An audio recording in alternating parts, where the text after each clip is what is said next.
सोनाउली पर पंजीकृत कर अग्रेतर विधिक कार्रवाई प्रचलित।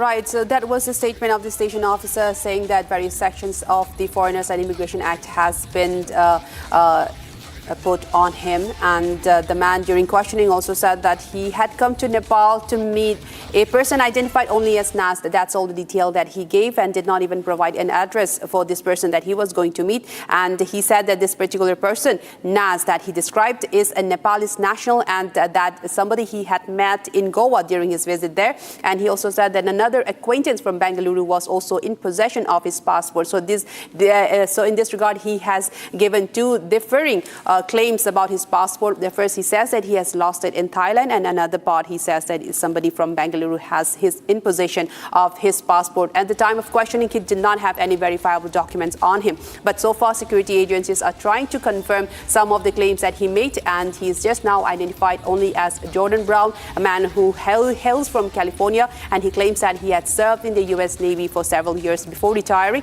and that he was traveling to Nepal along the Indo-Nepal border to meet a particular person named Nas, without giving any more details or address about who this person that he was going to meet, that person that he met in Goa while his travels were during his travels in India.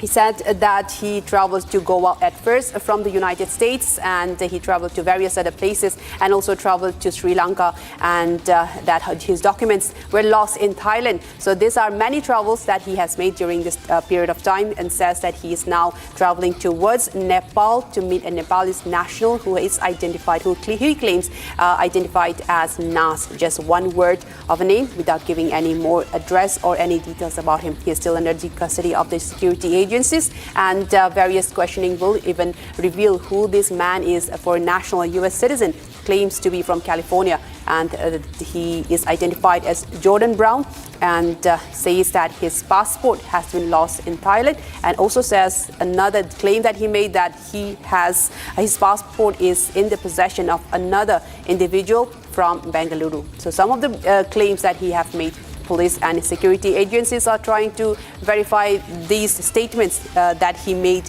during the time of questioning, but he did not possess the documents on him at that time. And he also says that he in fact traveled to Lucknow from Bengaluru by bus on July 8th, and after that he proceeded to travel to Gorakhpur. And from there, he allegedly hired a taxi to reach the Sonauli border. So this was a long ways to travel to Nepal, that he could have flown directly from there as well. But he took a bus from Lucknow on July 8th, that he says. And from there, he took a taxi to reach the Sonauli border. That's where he was apprehended by the security agencies, and is now in the custody of the security agencies. This is, in fact, a big major development that we are tracking as it develops.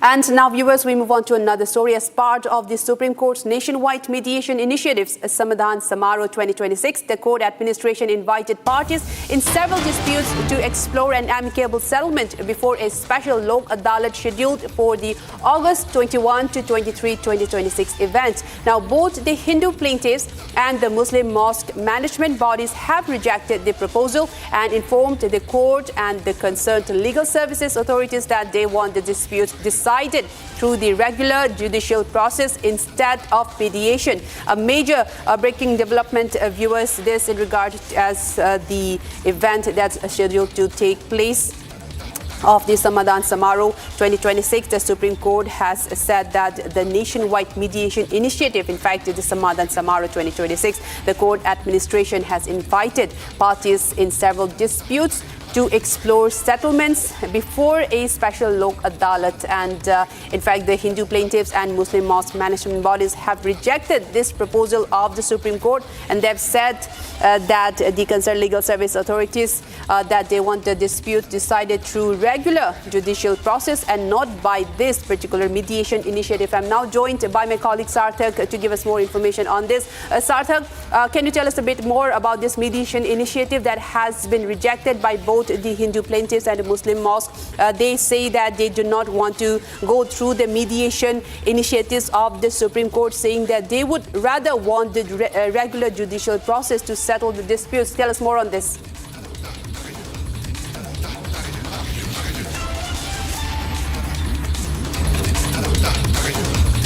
Well, Sarthak, if you can hear me, can you? So I would like to know from you. So I was saying that the latest initiative of the Supreme Court, of the mediation initiative that the Supreme Court has formed, this Samadhan Samaro, and they have invited several parties to hear their disputes and to arrive to a settlement. And in fact, we're getting reports that some of the Hindu plaintiffs and the Muslim mosque management bodies have rejected this and said, and they say that they would like the normal, regular judicial process instead of this mediation. Tell us more on the latest and why they are rejecting this mediation and would seek a rather judicial process on this.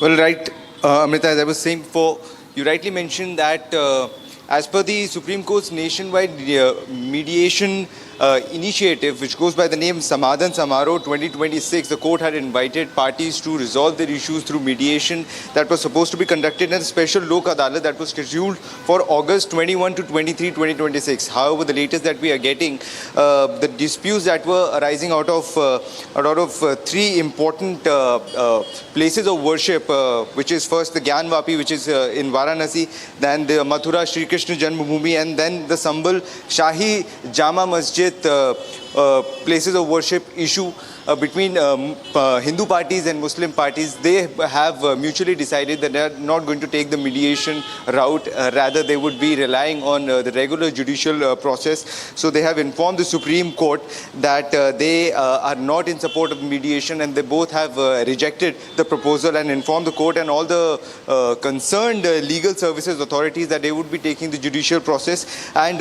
certain arguments that they have placed in support of this, they have said that there are questions over the title of the immovable properties, which has to be addressed through regular judicial process only. This cannot be resolved through mediation. And they have also quoted the Places of Worship Special Provision Act of 1991. Which raises, Sarthak, thank you so much for all of those, but we'll continue to track this and get back to you very soon. And now we have a big breaking news that's coming in at the moment, and we'll take that first, which is about Piyush Goyal refuting that the India-US trade deal talks have been stalled is false. He says on his post that this news is completely false, baseless and misleading, and he in fact says, and I quote, I had a fantastic meeting with USTR Jamieson Greer, the U.S. Trade Representative, when he visited Delhi in June. Both sides reaffirmed their commitment to an agreement that is balanced, commercially meaningful, and delivers tangible benefits for businesses, farmers, workers, and consumers in both the countries. Our teams remain fully engaged in achieving this objective. Now, Piyush Goyal has refuted the rumors saying that the trade deal between US and India has stalled. And in fact, he says that he had a fantastic meeting with the US Trade Representative, and also that both sides have reaffirmed their commitment to an agreement that is balanced and commercially viable for all consumers and farmers as well.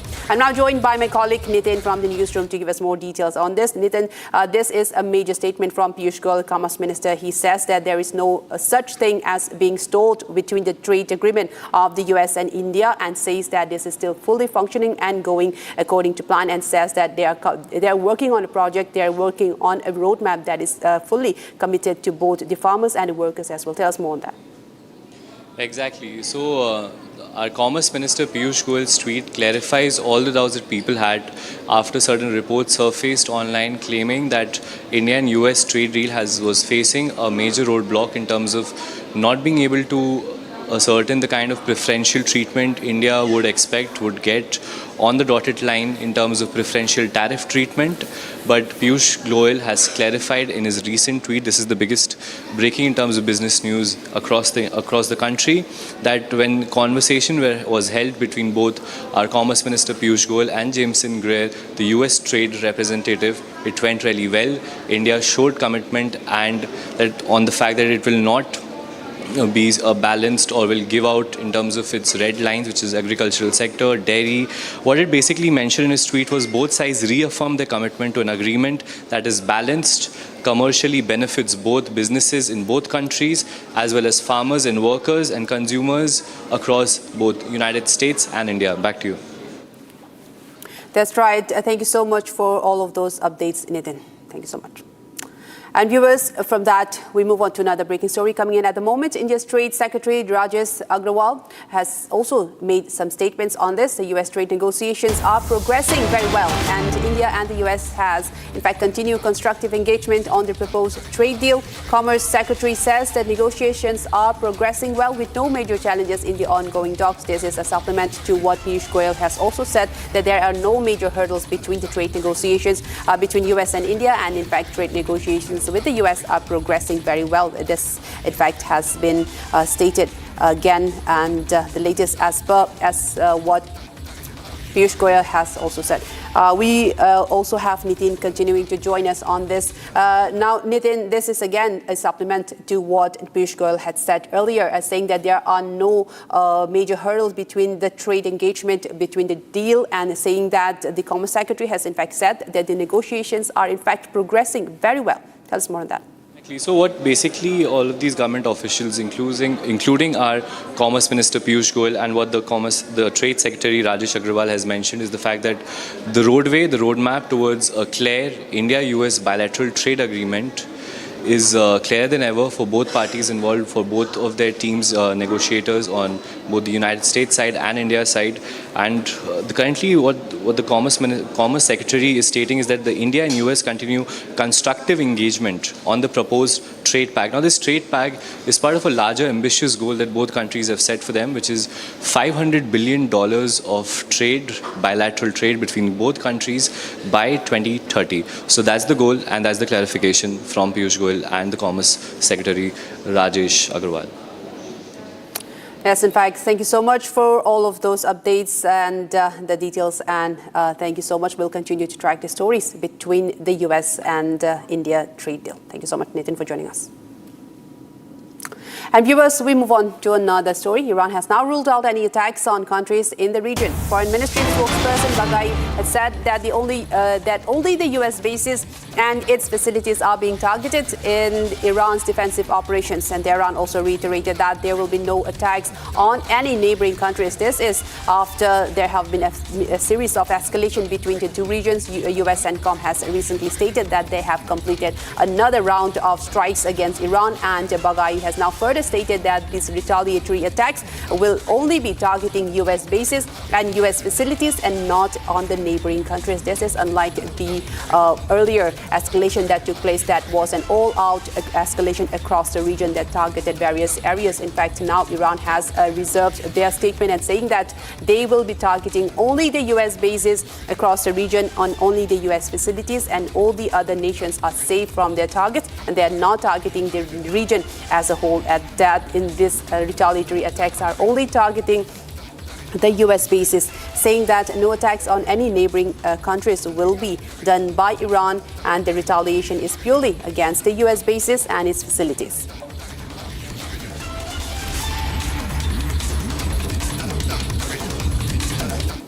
And viewers, moving ahead, France has also taken a firm stance on Iran's nuclear program. Now, Jean-Noel Barrot, France Minister of Foreign Affairs, has assured that there will be no lifting of any sanctions against Iran as long as the country has not renounced its nuclear program. The statement comes, viewers, amid heightened tensions in West Asia and ongoing international efforts on the nuclear issue. Now, France has given their firm stance on the possession of nuclear by Iran, and has said, the French Minister of Foreign Affairs has assured that there will be no lifting of sanctions against Iran as long as the country has not renounced its nuclear program. France taking a firm stance, this after the NATO summit that happened recently. And moving on with more updates from Iran, Iran's Atomic Energy Organization has denied attack on Bushehr nuclear plant. Iran's Atomic Energy Organization, in fact, has denied that claims circulating on social media about an attack on the Bushehr nuclear plant, power plant, stating that the facility is in a completely normal, safe and stable condition with all units operating without any interruption. This after a few days earlier, the Bushehr has been targeted, was a news that was released and was circulated online. And now Iran has now given a statement saying that the power plant, in fact, is still stable and operating, and it has been not attacked at all. This latest, as Iran has now said, Iran's Atomic Atomic Energy Organization has denied that any attack was carried out on the nuclear power plant, saying that the power plant is in fact completely normal, still safe and stable, and all of its units are operating without any interruption.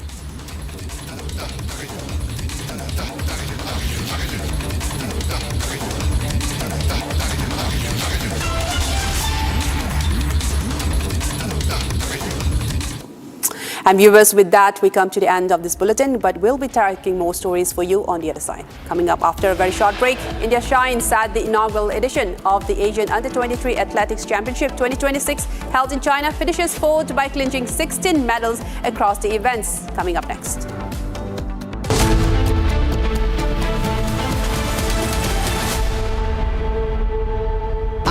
Pure सूजी pasta उबालो मिलाओ और खाओ 8 minute में तैयार। क्या test है सबका राजा pure masala. AU current account के साथ मिलता है free UPI QR overdraft facility और एक ही ऐप से बैंक के सारे काम। AU सोच बदलो और बैंक भी। प्यास बुझाए ठंडक लाए सबको भाए जीरा से MTH का जलजीरा जीरा से।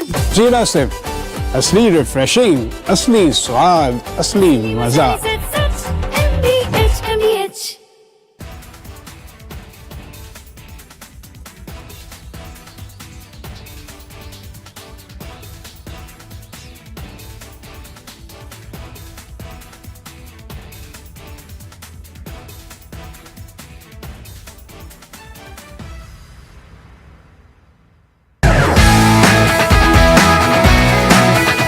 Rosa podcast wants to know, but I'm seeing a very soft version of Arnab. What did you expect? A mad guy shouting at the screen. I can't shut up.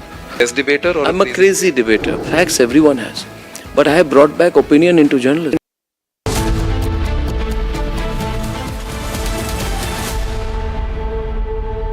$13,000 placements last year. At Amity, we are committed to nurturing passionate, hardworking and proactive professionals. चमकी चाट से क्या बना है? Sandwich लस्सी और छाछ। हर घूंट में चमकी चाट। ड्राई फ्रूट और दही बड़े। चमकी चाट से स्वाद बढ़े। असली स्वाद सिर्फ चंकी चाट। केसरिया से मन जोगी हुआ रे, दिल झूमे देखो मतवारा हुआ रे। केसरिया से मन जोगी हुआ। हर पल मनाओ केसरी त्योहार। विमल बोलो जुबान केसरी। थोड़े में ज्यादा स्वाद यही तो है इसकी खास बात। वाओ मामा क्या स्वाद है। अरे मेरी राजा राजा और pure masala.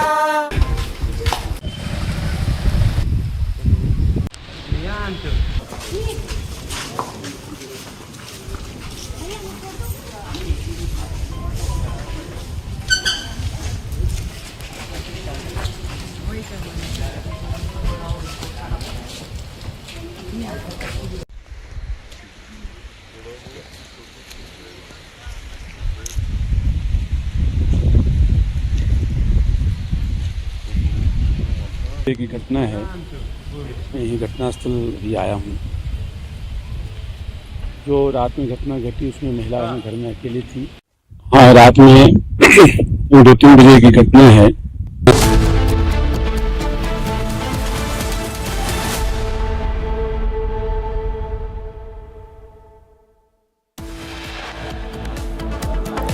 India shines at the inaugural edition of Asian Under-23 Athletics Championship 2026. Finishes fourth by clinching 16 medals across the events.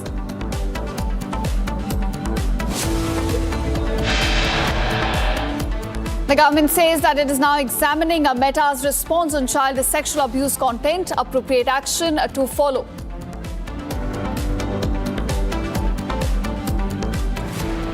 Supreme Court seeks SIT report on Ayodhya donation theft case. It directs the team to issue notice to Ram Mandir Trust.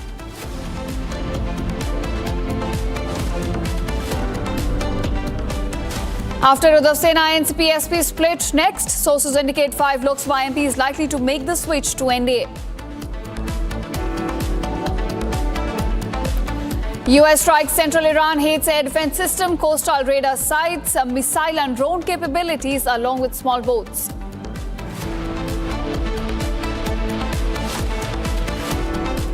Iran launches eye for an eye operation after fresh US strikes targets US bases across Kuwait, Jordan and Bahrain.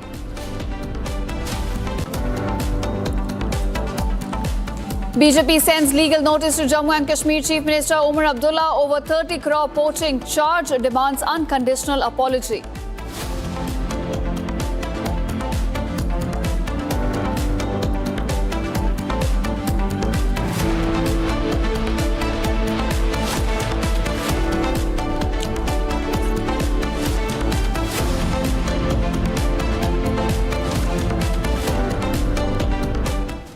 Hello and welcome viewers. You're watching Live and Breaking on Republic TV with me, Ishita Mitra. Now viewers, our top focus at this hour. India showcased a strong performance at the inaugural Asian Under-23 Athletics Championship held in China. We clinched about 2 gold medals through javelin sensation Anand Singh and the formidable women's 4x400 meter relay team, contributing to a total haul of about 16 medals. Now the tally also included about 4 silver and 9 bronze medals, and the athletes in fact are expected to arrive in India tomorrow. It's a big, proud movement for the country. In fact, as we're celebrating our young athletes who clinched about a tally of 16 medals at the championship held in China. Now, this included about 3 gold medals, 4 silver medals, as well as 9 bronze medals. Now, as far as a tally on the medal table is concerned, India, in fact, clinched about the 4th position in China.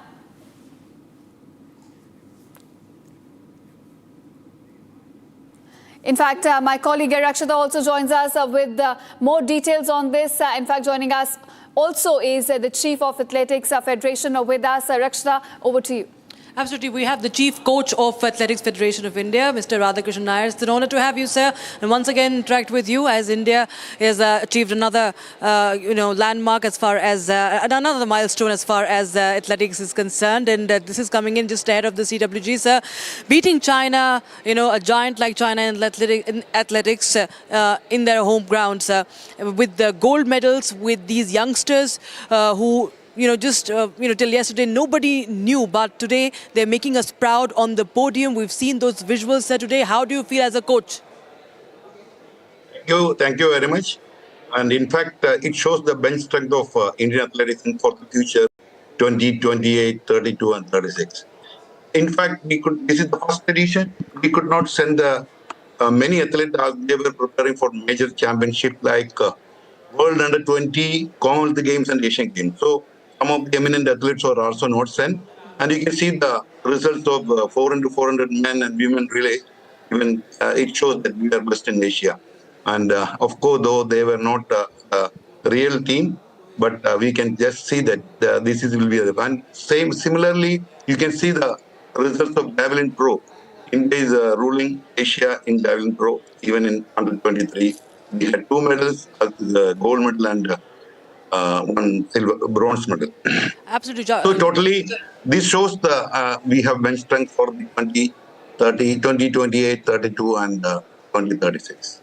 Well, that's indeed very, very true, sir, and it gives us hopes for the upcoming tournaments and world events. But if we talk about the performances, especially if we talk about, you mentioned about javelin, so I'll start with that. Mr. Anand Singh, sir. Anand Singh clinched gold, reminded us of what our javelin star and Olympian Neeraj Chopra did, and we have now hopes in javelin as well. There are more and more fresh legs that are coming in as far as javelin is concerned, sir. So how do you feel? How is the training going in that direction? Because India is making a name in these games. You said very correct. India, we have, I think, in about 15 athletes throwing above 80 meters. It is wonderful performance of in this event. And now we in India itself, we don't know who will be the champion, because we have Neeraj Chopra, we have Sachin Yadav, we have Rohit Yadav, we have Ishwar Singh. They all cross more than 85 meters, and we have Kishore Kumar Jain also. So even we are not able to predict who will be the Asian Game, Commonwealth Games and Asian Games champion from India itself. And it is not only javelin. We can look into the result of 4x400 meter relay, men and women. This is in fact it is going to be happening. In fact, it will be happening in the coming Asian Games as well. Absolutely. And a word about Shravani Sangle, her multi-medal stint there. She's been a breakout star as far as, the historic 3 medals is concerned, the relays, the mixed and the women's relays. How has been her journey? If you could just tell us more about Shravani. She's an youngster, in fact, and she is not open to many for more training. We can expect much better from her in the future. That is what I believe. Right, sir. And we've also seen, Astik Pradhan also, case in point, how he, conquered his injury also. So what's really going behind the spirit of these youngsters, sir? What's been the most outstanding factor in your understanding as far as their performances and their grit to, finish to the podium is concerned? This Odisha athlete is performing very good. And even in the junior level also, he has performed good. Now he's under 23. We can expect much more performance. Even I said in the beginning, even 400 men, we have got a big bench strength. You will not believe we have about 20 athletes running below 47 seconds in India. Yes. In junior as well as in senior. Yes. So Ashik Pradhan is a good for us, good hope for us, and I'm sure that he will be doing good in the future. And sir, if you talk about athletics, we've seen in the past 2 editions of maybe the CWG. We also have seen it in the Olympics also. There's a lot of hope as far as athletics per se is concerned. And even there is some hopes in track and field also. In recent times, we've seen especially our women doing very, very well. So where is, what has changed in our training, in our approach is what I want to know from you, sir. First of all, I already spoke to you earlier also. Yes. The Athletic Federation's policy of decentralizing us a lot, and this is the result of that. Now, an athlete can train wherever he wants and with whomever he like, or whomever he or she like. Earlier, it was a national coaching camp done for about long national coaching camp, about 300 days, 350 days, and some of 120 athletes were closely monitored and trained. But now it is not that. We are able to monitor about 2,000 athletes around the country and monitor them and nurture them, as well as the private organization like JSW, Reliance.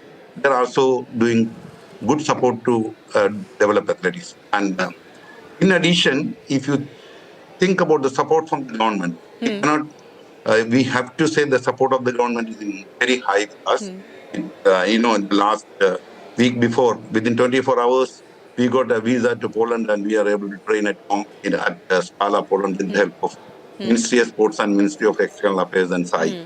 So real help from them.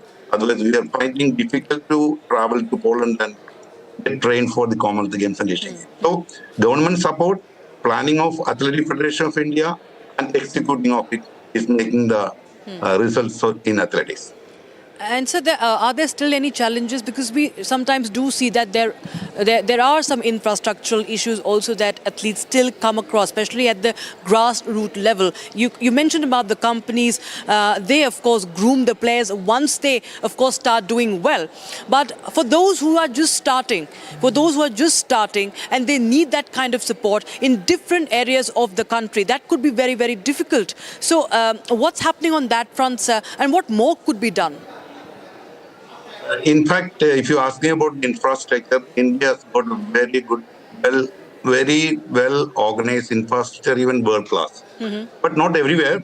But as you ask me, for the grooming up of these young talents, across the country, we have many SAI training centers with qualified coach and with good facility. Also, we have 12 to 15 NCOEs. Only we are selecting and identifying the athletes and training them in country. That like for SAI Patiala, SAI NCOA Patiala, SAI NCOA Bangalore, SAI NCOA Trivandrum, SAI NCOA Sonipat, SAI NCOA Calicut, SAI NCOA at Bhopal. So like that. So there is no lack of infrastructure or government support or providing them for training. We need a good planning. That is what AFI is doing it. And we definitely improve in the future more. And better result we can expect. Right, sir. And with this, you feel that we're playing out those some figures also that you might say not be no. There has been, of course, encouraging change also. But when we've always used this very cliche that it's a cricket crazy nation, and ups and downs crickets continue to happen. Today, this weekend we got contrasting images from the world of sports, where what happened in the world of cricket, and completely different news coming in as far as athletics is concerned. So, the kind of backing that is being given, you said, is very encouraging and it's very good. You feel that more could be done is the answer I'm trying to understand from you, sir.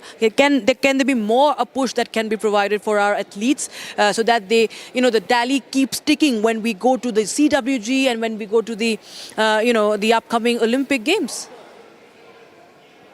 In fact, if I'm finding full support and full push to our athletes, and there is nothing lacking. Only thing, our athletes should be focused to train and to win.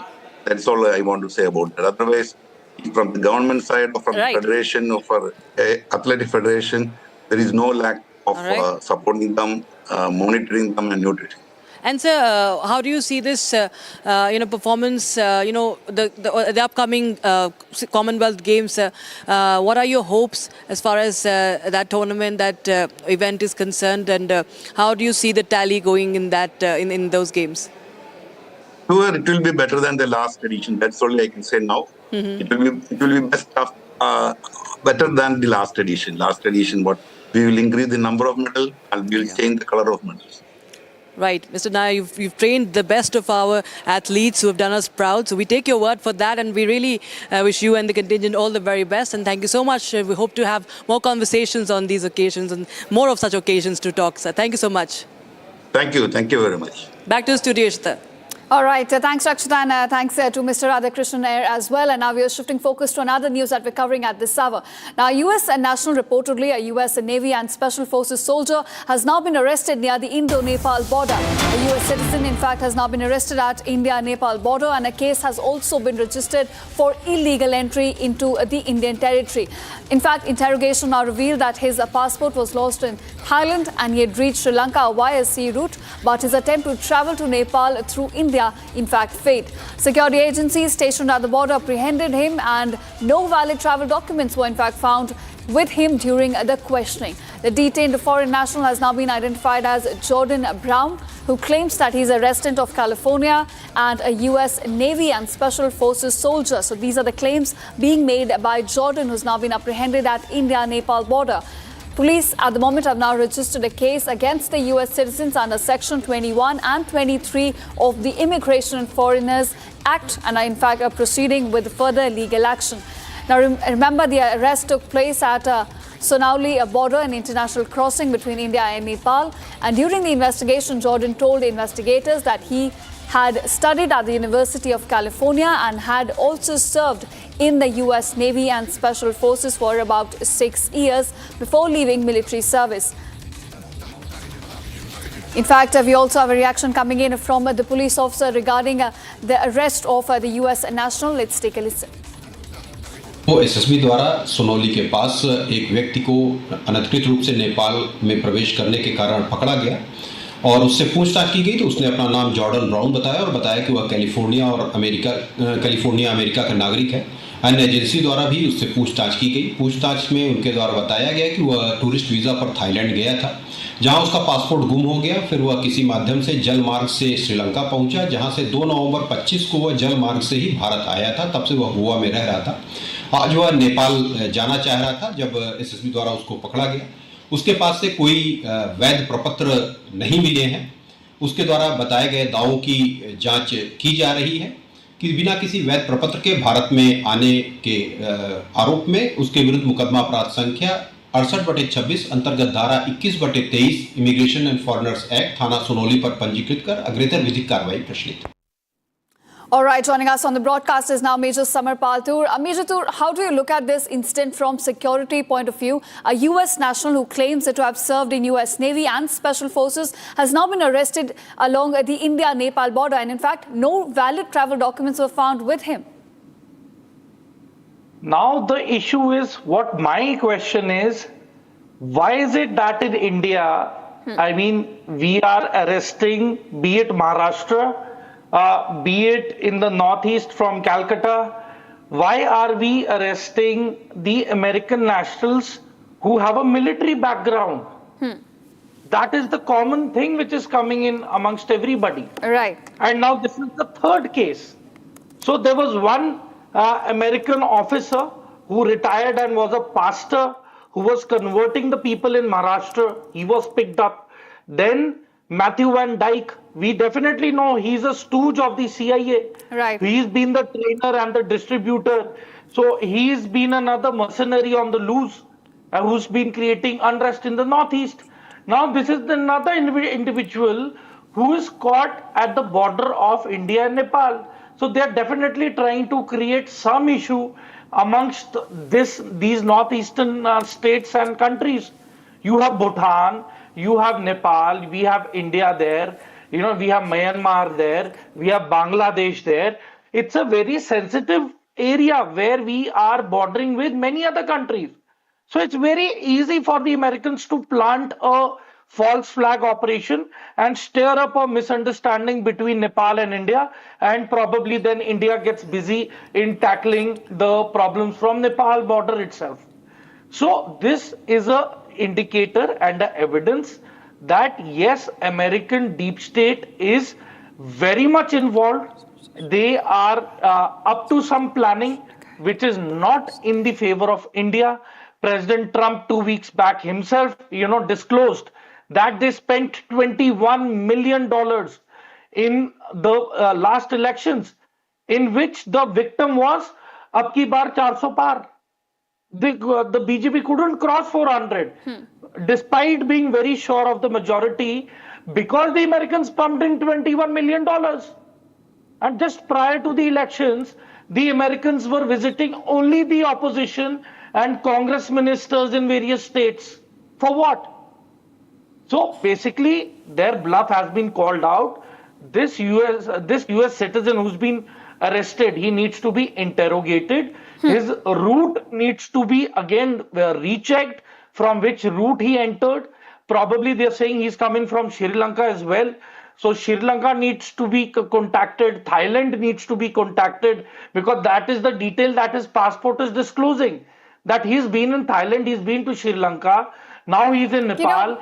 Then what is the requirement of sorry to interrupt you there, but as you've rightly pointed out, that there is a pattern that's now emerging as far as these Americans' arrests are concerned. You had two being nabbed in Srinagar, then somebody from Northeast as well. Van Dyke was there, and now Jordan Brown as well. So do you think that there is a deliberate attempt being played there to create unrest in India?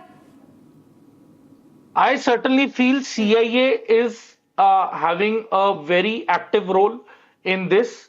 Okay. Similarly, they have again done a crackdown on the so-called Bishnoi gang and their made-up story that RAW is helping the Bishnoi gang operate on foreign soil, whereas the Indian government had already warned the consulate in Canada about the Bishnoi gang. They'd want the Americans to take action against the Bishnoi gang, and now that they've started, taking action, they are blaming the Indian government, and they are, putting false allegations that there's allegiance of RAW with the Bishnoi gang. So these are baseless allegations only because Matthew Van Dyke is not being granted bail for the anti-terror activities that he'd been doing. He'd been running a terror training camp in the Northeast. Right. He'd been distributing drones and bulletproof jackets and weapons.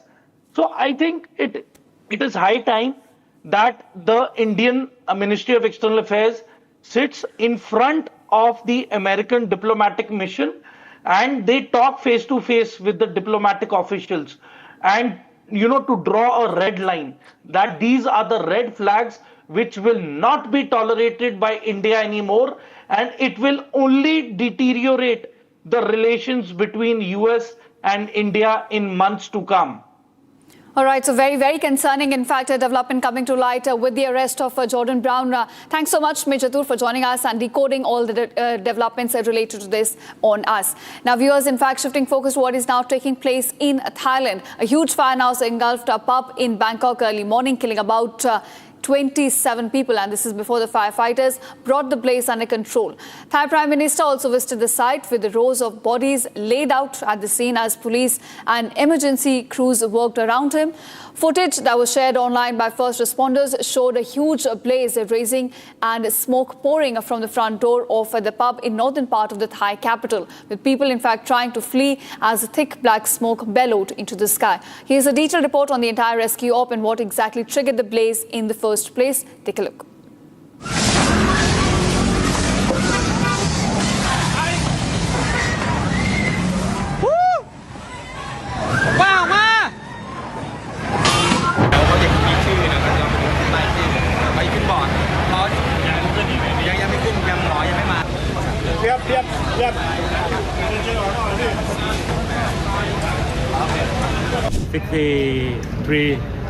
People injured. เห็นคลิปวิดีโอแล้วก็แบบไฟมันลุกค่อนข้างไวมากก็เลยแบบเป็นห่วงที่ทำงานว่าใช่ก็เลยแบบรีบมาดูก็ค่อนข้างตกใจค่ะ ถ้าในเมื่อเข้าไปเอาสมมติประสบการณ์ที่ผมเข้าไปก็คือโต๊ะมันก็ไม่ไหม้ปกติมันเป็นแค่เขม่าลงมาบนโต๊ะแค่นั้นเองซึ่งโต๊ะมันก็เป็นไม้เป็นเชื้อเพลิงอย่างหนึ่งแหละใช่ไหมครับพอมันเป็นเชื้อเพลิงเนี่ยมันต้องไหม้ถูกไหมแต่สิ่งที่ผมเห็นนะมันจะไหม้ถึงข้างบนด้านหลังทางซ้ายห้องน้ำอ่ะมันถูกมันมีทางออกอยู่ซึ่งออกมาแล้วมันจะอยู่หลังร้านไอ้โตสีชมพูเนี่ยครับมันจะเป็นลานกว้างๆเลยแต่เขาทางหน้าประตูเขาเขียนติดป้ายไว้ว่าเฉพาะเจ้าหน้าที่นะครับซึ่งมันถูกล็อกไว้ด้วยกลอนสน.พหลโยธินแล้วท่านจะทราบรุ่นน้องที่เป็นนักร้องอะค่ะแล้วก็มีนักดนตรีหลายคนเลยค่ะที่ตอนแรกสูญหายค่ะเพราะว่าทราบตอนแรกก็คือติดต่อใครไม่ได้เลยรู้แค่ว่าไฟไหม้แล้วรู้ว่าเพื่อนเล่นอยู่ที่นี่ก็เลยพยายามติดต่อเพื่อนๆที่อยู่ที่นี่ค่ะทีนี้มันจากคำบอกเล่าที่อยู่ข้างในก็คือว่าตอนไฟมันขึ้นมันมืดหมดเลยค่ะไฟดับหมดเลยแล้วก็มีแต่ควันเนี่ยก็คือมันก็มองหากันไม่เจออะไรเงี้ยไม่มันเป็นคนนักร้องเลยมันกำลังขึ้นร้องเลยI asked one musician that happened to be on the stage when the incident took place. He said that there was a fire at the cutout switch, and after that thing happened very quickly, and there was blasting, and everybody tried to free themselves from the smokes and the flame. So many of them were not able to make their way out because they went to the back of the building, tried to hide themselves away from the smokes and flames in the toilet, and that's where we found most of the bodies. Right now, we have been able to bring the deceased bodies out. There are already 27 bodies. The rest were sent to hospitals already, and we are still checking their conditions.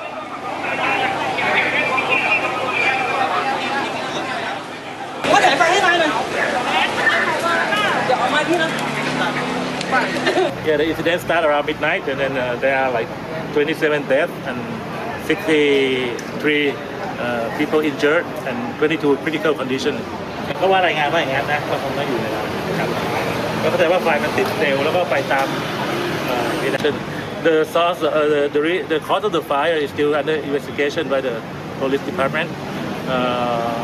But I think the fire brigade arrived within 5 minutes from the notification. But the fire already spread quickly and a lot of smoke and flame. So I think we have to investigate what is the really cause of the casualties.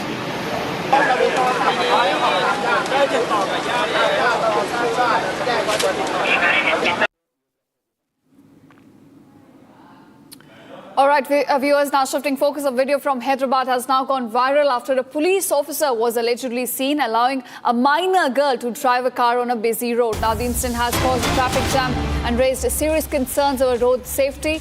Locals who question the officer say he defended his actions instead of acknowledging the violation.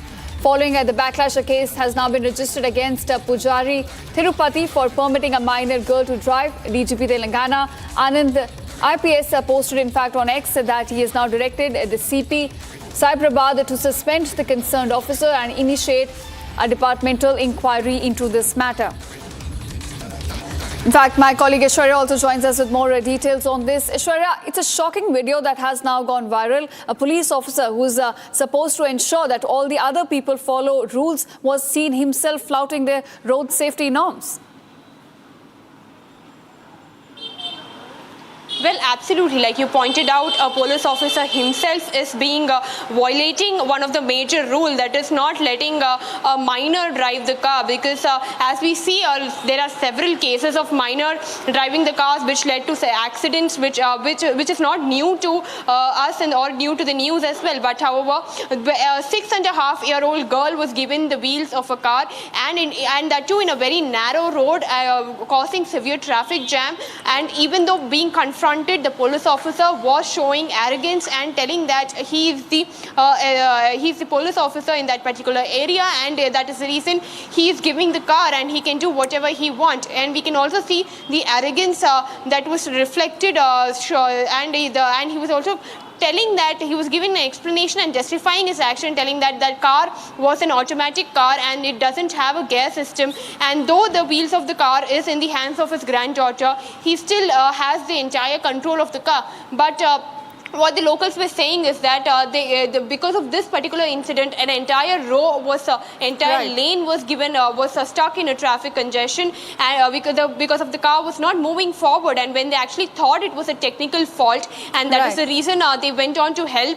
But when they saw a 6.5-year-old girl driving the car, they questioned the SI, and he in fact replied with arrogance. The video which went viral and so in fact flouting the norms, Aishwarya, and risking other people's lives on road and then being defiant about it is the attitude we're getting from this very police officials. We hope that the action is in fact taken in this case.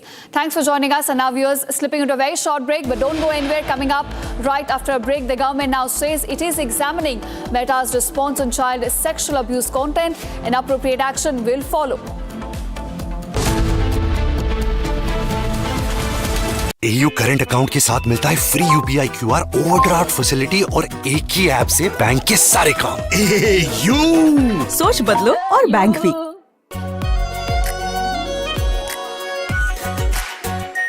Are pure shahi paneer masala, delicious, healthy everyday. रानी, इस घर में कुछ है जो टूटता नहीं। ये पिलर कभी नहीं टूटेगा। रुंगटा स्टील TMT से बना। रुंगटा नहीं तो घर स्ट्रॉन्ग नहीं। रुंगटा स्टील TMT बार एकदम सॉलिड। प्यास बुझाए, ठंडक लाए, सबको भाए जीरा से। MTH का जलजीरा जीरा से। जीरा से असली रिफ्रेशिंग, असली स्वाद, असली मजा। MTH।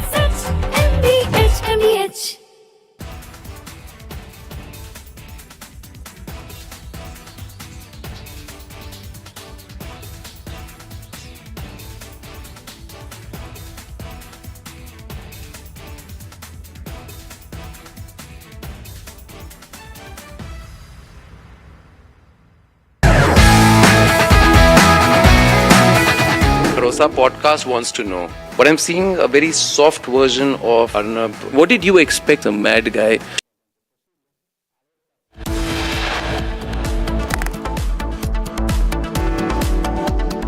प्यास बुझाए, ठंडक लाए, सबको भाए जीरा से। MTH का जलजीरा जीरा से। जीरा से असली रिफ्रेशिंग, असली स्वाद, असली मजा। MTH।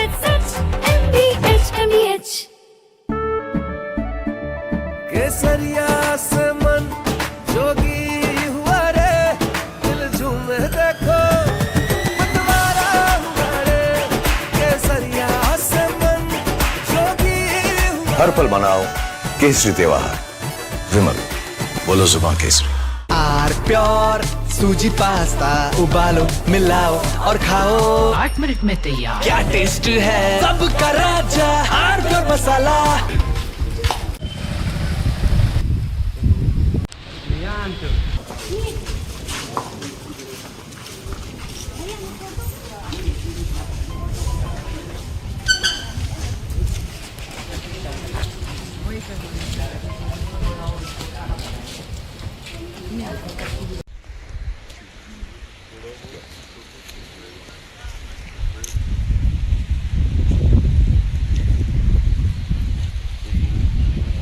की घटना है, यही घटनास्थल भी आया हूँ।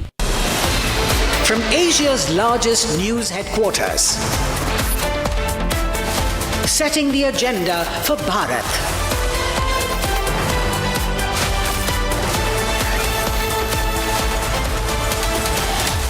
You're watching Republic.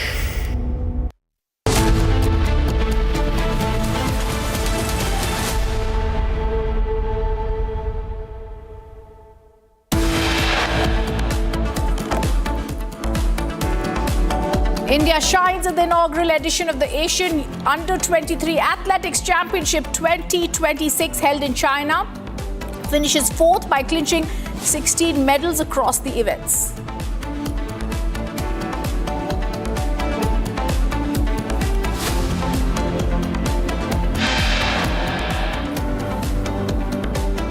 The government says it is now examining Meta's response on child sexual abuse content.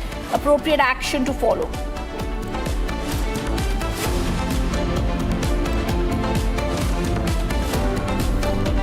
SC seeks Supreme Court is now seeking SIT report in Ayodhya donation case, directing the team to issue notice to Ram Mandir Trust. After UBT Sena, NCP SP split next, sources indicate 5 Lok Sabha MPs are likely to make the switch to NDA.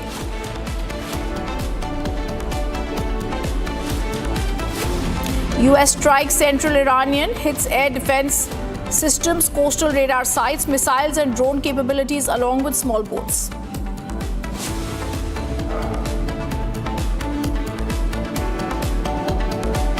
Iran launches Eye for an Eye operation after fresh US strikes. They target US bases across Kuwait, Jordan and Bahrain.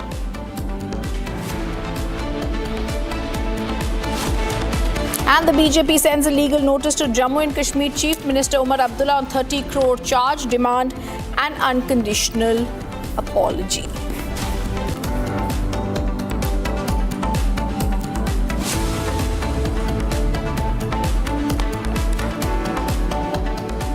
Good evening, welcome to Republic, your top focus story today.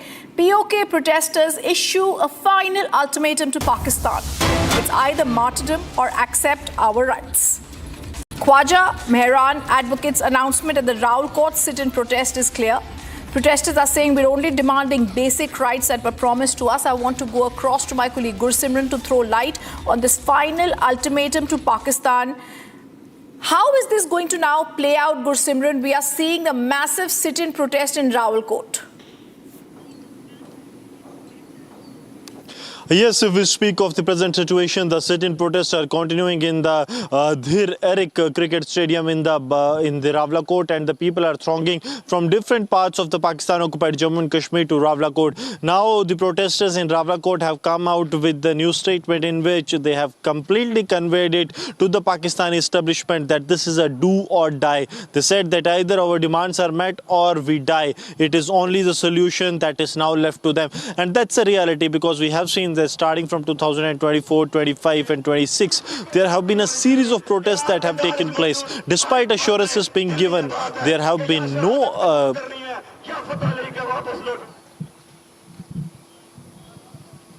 You can see, let's listen into the reaction that's actually coming in. Let's listen into the natural sound of what's happening there at the massive sit-in protest in Rawalkot. मौजूद हर एक फर्द ने दिल में ये बात है कि या शहादत कबूल करनी है या फतह लेके वापस लौटना है। तीसरा कोई ऑप्शन मौजूद नहीं है। असं जरूर अग्गे बढ़सा और पूरे यकीन नाल अपनी मामा की आखना अपनी भैणा की आखना कि असां जिस जबर ने अंदर पिछले 80 साल गुजारे हैं। तीसरी कोई बात नहीं होनी चाहिए। यार पिंडाल मौजूद हर एक फर्द ने दिल ये बात है कि या शहादत कबूल करनी है या फतह लेके वापस लौटना है। तीसरा कोई ऑप्शन मौजूद नहीं है। असं जरूर अगर बरसा और पूरे यकीन ना अपनी मामा की आखना अपनी भैन की आखना कि असा जिस जबर ने अंदर पिछले 80 साल गुजारे हैं। तीसरी कोई बात नहीं होनी चाहिए। यार पिंडाल मौजूद हर एक फर्द ने दिल ये बात है कि या शहादत कबूल करनी है या फतह लेके वापस लौटना है। तीसरा कोई ऑप्शन मौजूद नहीं है। असं जरूर अगर बरसा और पूरे यकीन ना अपनी मामा की आखना अपनी भैन की आखना कि असा जिस जबर ने अंदर पिछले 80 साल गुजारे हैं। तीसरी कोई बात नहीं होनी चाहिए। Gursim, these are exclusive pictures that you've got us. What is going to happen as the POK protesters have had enough? It's an ultimatum to Pakistan. There's going to be martyrdom or acceptance of the rights. How serious and how soon do you think there will be the next step in this protest? See, we are 2 days to the next step that has been already announced. That is on the 15th of July, when the protesters in Pakistan-occupied Jammu and Kashmir, they will come on the streets of POJK. They have given the long march call, and that is going to start from the Rawalakot and will head towards Muzaffarabad. As we speak today, we have seen large-scale protests taking place. Even the students in uniforms, school uniforms, have come out on the streets of Pakistan-occupied Jammu and Kashmir. In the Eric cricket ground area, they have held the protest, holding the banners that they want peace. They have also sought the intervention of the United States and have said that we are not terrorists as we have been fired upon. So they have sent a message to the Pakistani establishment that starting from 8 to 80, all are on the streets of Pakistan-occupied Jammu and Kashmir, because this time it is their democratic rights, this time it is their humanitarian rights that are the fundamental rights of any of the people living on the earth. But Pakistan has subjected them to the torture. Brute use of force is what has become a new normal in Pakistan-occupied Jammu and Kashmir, and now they want that either they die or they get their rights, because they also know that the life without these rights is no life for them. It is only passing the time that they have been doing for years, and this time they want an absolute solution. They want their demands to be met so that they can live a life with dignity, with peace, and with access to their own resources. All right, thank you, Gursimran, for giving us those details, a top focus that we'll continue tracking. Meanwhile, we were shifting focus to Karnataka, where the AI township project tensions are escalating at the Kodiyala in Vidadi during the official land survey that happened as farmers led by women staged a fierce protest. They were carrying brooms opposing the survey. They demanded officials stop the process. It turned violent as farmers allegedly pelted stones. Windshield of an official car was shattered, resulting in further confrontation between farmers and police. I want to go across to Abhishek to get sense of these protests. Abhishek, what is the reason that the land survey exercise turned violent in Karnataka? A police intervention was needed to prevent them, leading to heated arguments between the women and the security personnel. We're also being told, in fact, viewers, that the windshield of an official's car was shattered at this attack. Protesters had blocked vehicles. They continued raising slogans. Take a look at that, and then we go to my colleague.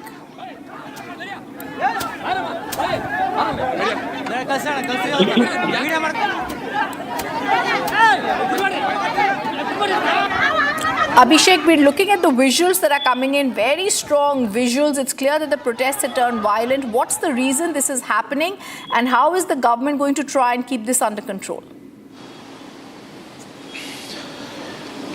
Well, the government has announced that it will continue with the Biddi Township project despite thousands of farmers located in and around Biddi who are against that. We've also seen the eruption in the political sector where the BJP and JDS are clearly against the Biddi Township project because of the natural resources present at Biddi. So the government has told that it will be taking into its consideration the entire land in and around Biddi.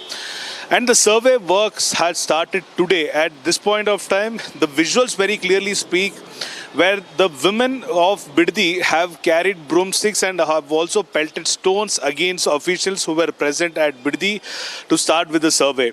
It is a very clear indication that the farmers and the people of Biddi are against the township project which is about to come in the Biddi in the next couple of years, if at all the government proceeds or plans or executes the plan as per its plan. On the other hand, this is a very clear message to the political party Congress who is running the government in the state of Karnataka that no farmer will accept the township in and around Biddi. On the other hand, we've seen that the police had to intervene and interfere to make sure that the position or the situation is taken under control. Even the police were attacked on a humanity basis. The people didn't want to attack the police because they were there to make sure that the situation doesn't turn any wrong any forth. So this point of time, we shouldn't forget the fact that the farmers are against the project of township. The BJP and JDS is against the project of township. It's only the Congress government along with DK Shivkumar, who is the Chief Minister, who's along with the project, who wants the project to be brought into force no matter what. We've also seen the leaders of the Congress party itself, the ministers in the cabinet of Sidramaya and DK Shivkumar, on various other notes had mentioned that they do not want to continue with this project because the farmers are opposing that. We will have to see how this unfolds in the next couple of days with them. All right, now as you're telling us what's happening there, Abhishek, the one question that I wanted to ask is, how did these protests begin? Are they getting sponsored? What is happening and what is the reason that the protesters have been able to achieve this kind of lawlessness that we are seeing there? Well, the Karnataka government had decided there will be a township which will be emerging in Biddi in and around 9,000 acres of the farmers' land to be taken over by the Karnataka government, where at least lakhs and lakhs of trees are planted for the last couple of decades. The green mat would completely be lost. The agriculture land would be lost to a township. The water will be lost to the AI or the township which will be coming up in Biddi. And the farmers had very clearly mentioned that they know nothing else other than agriculture, and they will be left jobless and they will be left landless for the next couple of generations. The farmers had also mentioned that they aren't ready to give up their agricultural land, which is their ancestral land, to any government project or any township, because the only survival means is agriculture to the farmers of Biddi. Despite knowing the fact, it was the Congress government which wanted to continue in the leadership of DK Shivkumar for the Biddi township project. BJP and JDS, who are a part of NDA, had very openly mentioned that DK Shivkumar, in the respect of Biddi issue, is only creating a real estate mafia and not helping the farmers, and is not creating any township. Despite the political parties opposing the plan of DK Shivkumar, the Congress government wanted to continue with the Biddi township project by taking 9,000 plus acres, and this is when the survey officers visited Biddi area to start their survey, and this incident has broken out. Thank you, Abhishek, for giving us those details. We'll track that story closely. Viewers, moving to the big story that was investigated right here. The Ministry Secretary on Meta child sexual abuse scandal has spoken up. They have said Meta has responded on the scam on Saturday, and they have stated Republic reported, remember, on the child sexual abuse material on Meta. The investigation showed CSAM material was still on Meta platforms.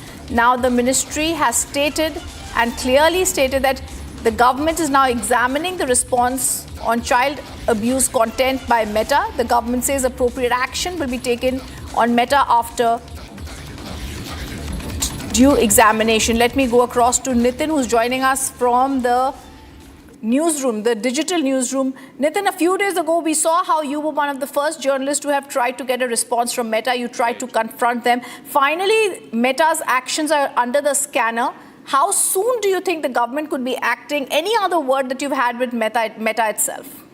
Right, we've obviously spoken to a lot of former Meta officials, and they're so worried about the consciousness which with the Meta is functioning as an organization in our country. Because, you know, a few minutes back, our team was investigating again the kind of content. Has Meta, in fact, taken any kind of corrective measures, steps that could matter? Because they're still answerable to the people of India at large, specifically to the mothers in the country. And we saw that as soon as you search, you know, like simple terms, 4-letter terms like teen, child, and you get the most disturbing graphic content on their platforms. It is still available. And they've gotten views over 15 million. So obviously that speaks to it's not only a question anymore of just the AI guardrails at place. It's a question of their consciousness as an organization which runs social media platforms in a country as large as India. Back to you. All right, thank you, Nitin, for giving us those details. It's a focus story that we'll continue tracking.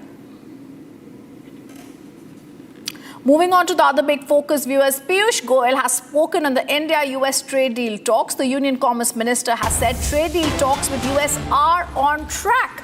In fact, he has said that he had a fantastic meeting with the USTR Jameson Greer when he visited Delhi in June. He's also said both sides have reaffirmed their commitment to an agreement that is balanced, commercially meaningful, and also something that will deliver tangible benefits for businesses.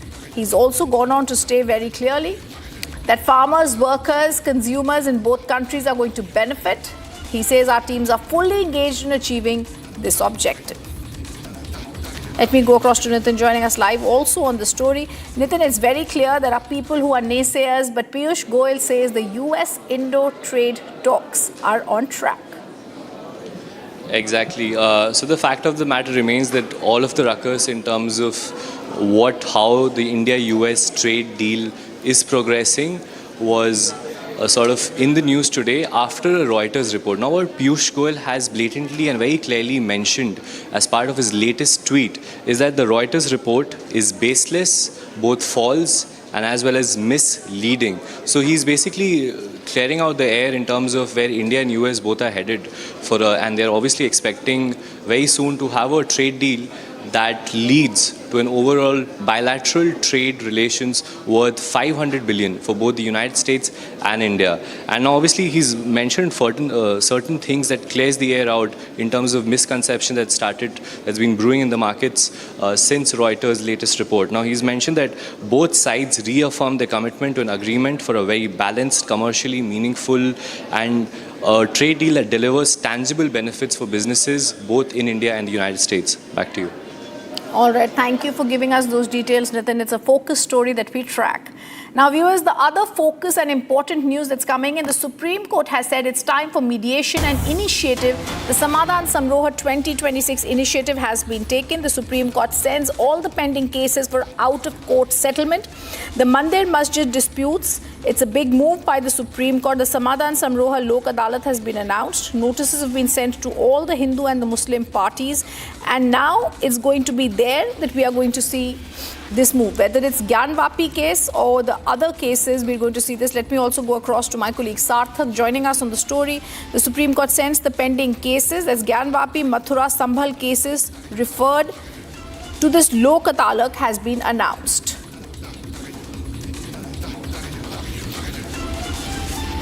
Let me go across to Sarthak. Sarthak, this is a big move. We've seen this earlier also when I remember Republic TV had covered the steps that had been taken during the Ayodhya hearing when mediation had been something that the Supreme Court had considered. I think it's the same view right now. It's mediation initiative taken by the top court. I don't know how successful it will be, but it's an important move, Sarthak, to send all these cases now to mediation.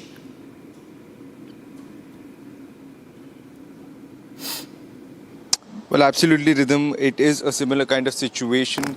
As a matter of fact, some time ago, Supreme Court had invited parties to resolve their disputes through mediation, and they were also conducting this nationwide mediation initiative, which goes by the title Samadhan Samaro 2026, which was supposed to be conducted from August 21 to 23, and both Hindu and Muslim parties were invited to resolve their disputes regarding certain religious places and there are typically three locations in three places of worship dispute. One is the Gyanvapi Mosque in Varanasi, the other one is the Shahi Idgah Mosque, and the third one is the Shahi Jama Masjid in Sambhal. So these were the three places that were in dispute. They have been in dispute for a very long time, and both the Hindu litigants and Muslim parties were invited to resolve the dispute through mediation. However, at this point, the latest that we are getting, it seems like that idea has completely gone for the toss, because both sides, both the Hindu and Muslim parties, have mutually decided that they would not be relying on mediation, they would not be going for mediation, and they would go for the typical judicial process. And because the major arguments that they have put forth before the court is that the dispute involved questions over the title of the immovable property, whether it was a mosque, whether it was a temple, and they have also raised certain constitutional and legal issues like interpretation of the Places of Worship Special Provisions Act 1991. And the third thing that they have mentioned, that they believe that these issues required authoritative judicial determination. So judicial intervention is important. These things cannot be resolved through dialogue. These things cannot be resolved through mediation. These things have to go through a regular judicial process, and therefore both the Muslim and Hindu litigants have decided that they would not be relying upon mediation.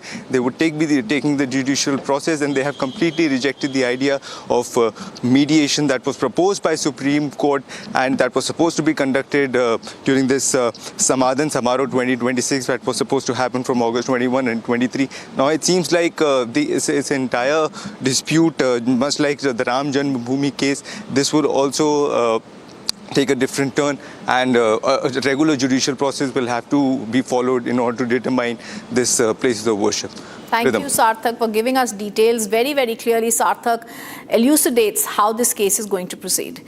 Now, viewers, we're also going to move on to what's making headlines across the nation. Eggs were thrown allegedly at former TMC candidate Tirthankar Ghosh while he was being escorted out of Kharda police station. Police intervened to prevent any escalation. Security was tightened in the area. Floodwaters have inundated Naharani village in Assam's Lakhimpur district following heavy rainfall. Vast stretches of crop fields, roads and pathways remain submerged, affecting normal life, disrupting connectivity. A joint rescue operation was launched after two JKRTC buses carrying Shri Amarnathji Yatra pilgrims in a car collided on the Jammu-Srinagar National Highway in Ramban. All the injured were shifted to district hospital for treatment. A Hyderabad sub-inspector has been booked after a video showed his 6-year-old granddaughter driving a car on a public road. The officer claimed he was preparing her for Guinness World Record. Police registered a case citing safety concerns and traffic law violations.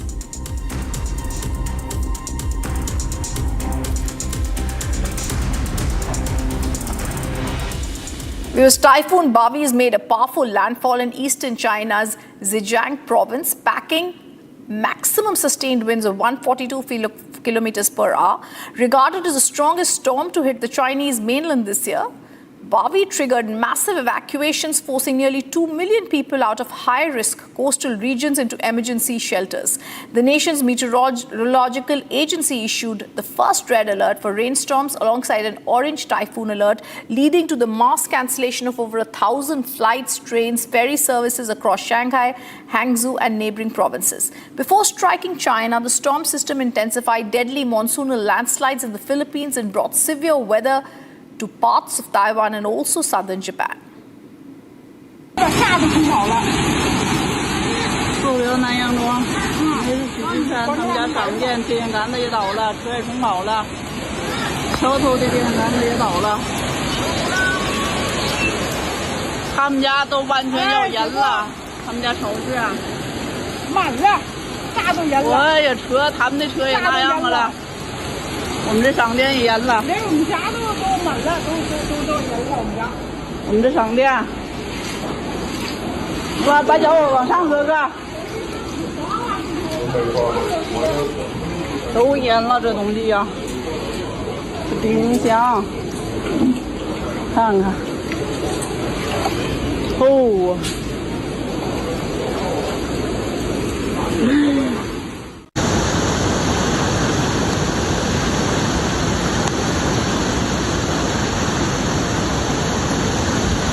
做個鮮味短短嘅。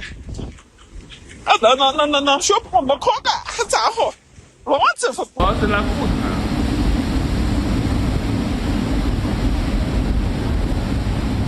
還有一個角，我要另一個角來不。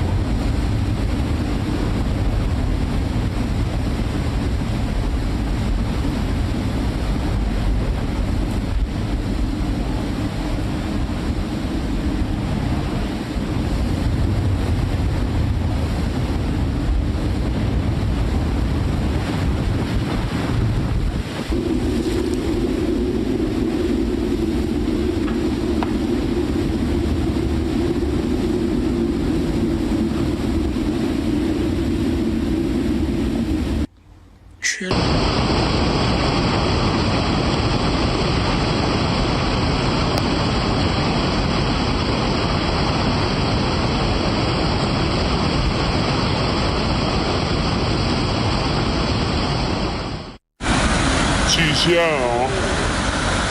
看见水，极限，我老子叫你，哎。 And coming up after a short break, we get you more details as the Supreme Court now seeks an SIT report in the Ayodhya donation theft case. They direct the teams to issue notice to Ram Mandir Trust.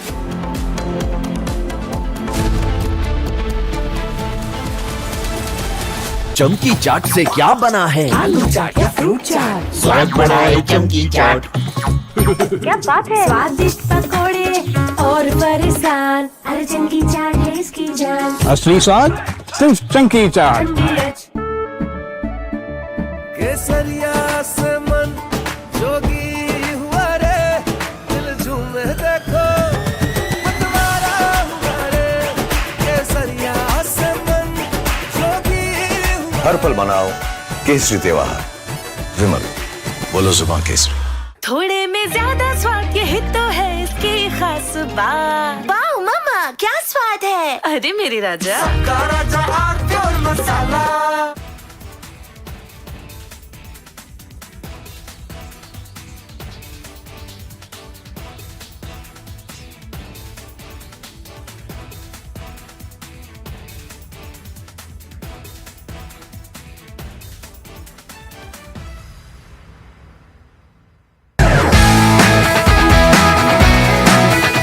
Rosa podcast wants to know. But I'm seeing a very soft version of Arnab. What did you expect? A mad guy shouting at the screen. I can't shut up.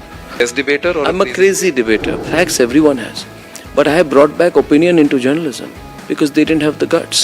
I had the guts, I had the freedom, I had the intellect. I gave it my best shot. I still do it. There's no sense of how much money you want to make. No. It was always how much can you do. I used to be really proud seeing my father in uniform. I realized my father was doing something greater than his own job. If you were to again go back and look at from where you started as a journalist, so much. A junior Rahul would have spoken to a junior Arnab. Which Rahul?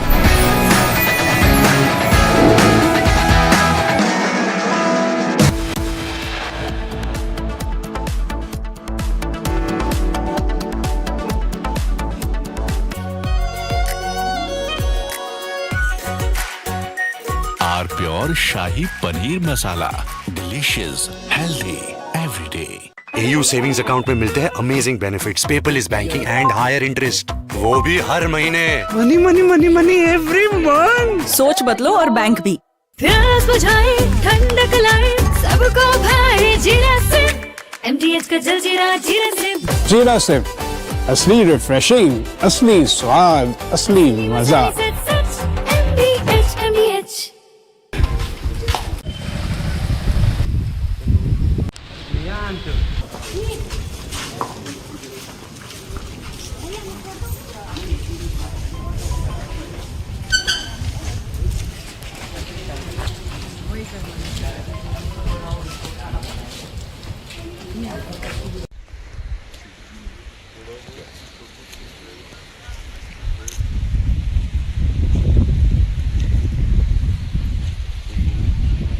एक घटना है, यही घटनास्थल भी आया हूँ। जो रात में घटना घटी उसमें महिला घर में अकेली थी। हाँ, रात में को 2-3 बजे की घटना है। मैं यही घटनास्थल भी आया हूँ। जो रात में घटना घटी उसमें महिला घर में अकेली थी, उसके बच्चे बाहर थे, पति उसका जो है डेथ हो गई है। उसके घर में 2-3 बजे के आसपास कुछ लोग घुसे, 5-6 लोग बता रहे हैं, और उसमें जो है उनके साथ उनके घर में पूरी सर्च किया, उसका सामान चांदी उंदी लिए।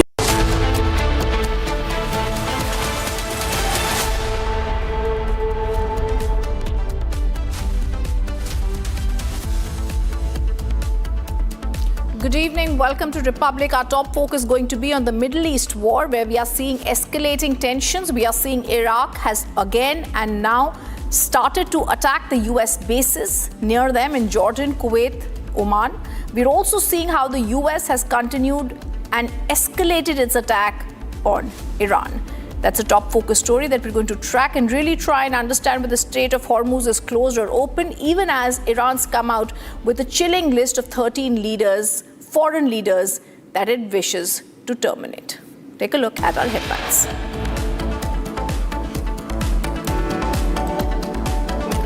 Our big focus story on Iran, but before that, the top focus, good news for India. India shines at the inaugural edition of the Asian Under-23 Athletics Championship 2026 held in China, finishes 4th by clinching 16 medals across the events.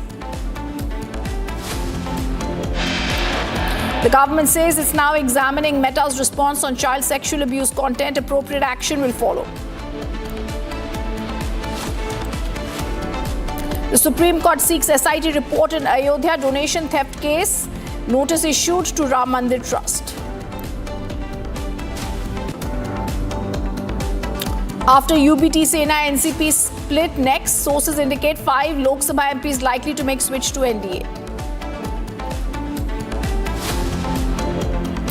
US strikes central Iranian, hits air defense systems, coastal radar sites, missiles and drone capabilities along with small boats. Iran launches an eye for an eye operation after fresh US strikes, targets US bases across Kuwait, Jordan and Bahrain.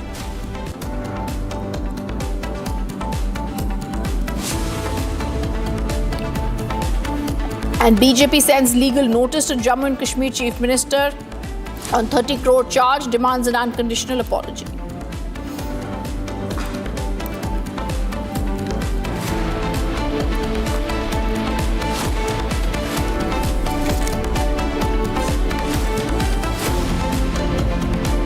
Good evening, welcome to Republic. Our top focus story coming in from Pakistan-occupied Kashmir. Protesters who are issuing a fresh ultimatum to Pakistan.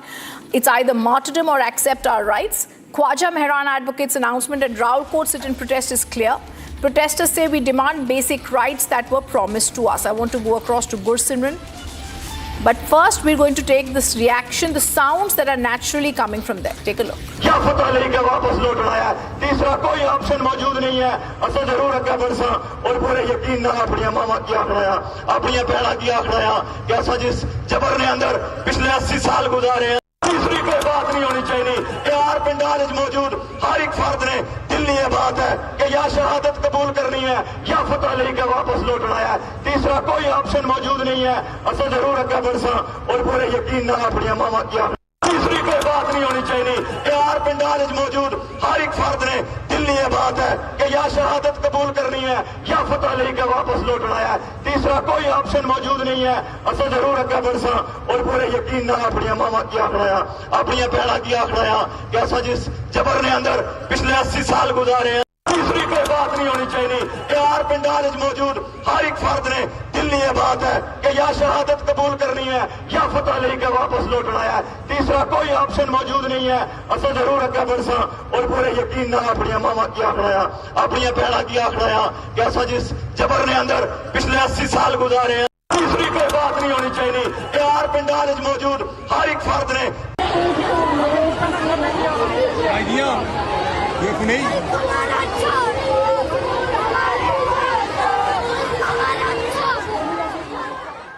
The other big story that's breaking here on the same subject, the government in POK has now warned teachers and students that disciplinary action will be taken against participation. They are even scared now that children will defy Munir's army. There's a protest on this. Let me go across to my colleague Gursimran getting us those details. Gursimran, it's clear. Private schools have been told if you continue staying open, your registration will be cancelled.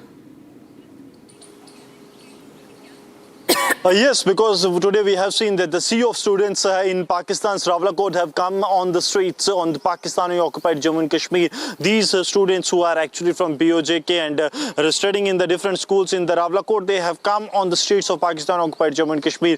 There was a sea of the students in uniform staging the protest against the Pakistani government and the atrocities being committed upon them by the Pakistani federal government and the establishment. And what they have said, that we are not terrorists, do not commit atrocities on us. They wanted peace. They were holding the banners urging the United Nations to intervene. They were urging the civil bodies, the global organizations to come and help them. And that is why we have seen that the protest after protests have taken place. Now this diktat has been issued by the Pakistani federal government that their registrations will be cancelled.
Viewers, we're going to get you the news from Iran now. There's one injured in the US attack in Iran's Abadan. The report suggests US projectile has hit Iran's Abadan, injuring one person. This is one of the news that we're getting you. It's the US projectile that's hit Iran's Abadan. And we're also going to get you soon after this footage that has been released. Great details that are now coming from Iran about how Abadan has been hit. There is Iran smoke that's rising from Iran. We're also now getting more footage from Iran and the IRGC and what they are doing. But first, on the story, I'm telling you the news that's coming in now. It's US that has escalated its attack in the Middle East.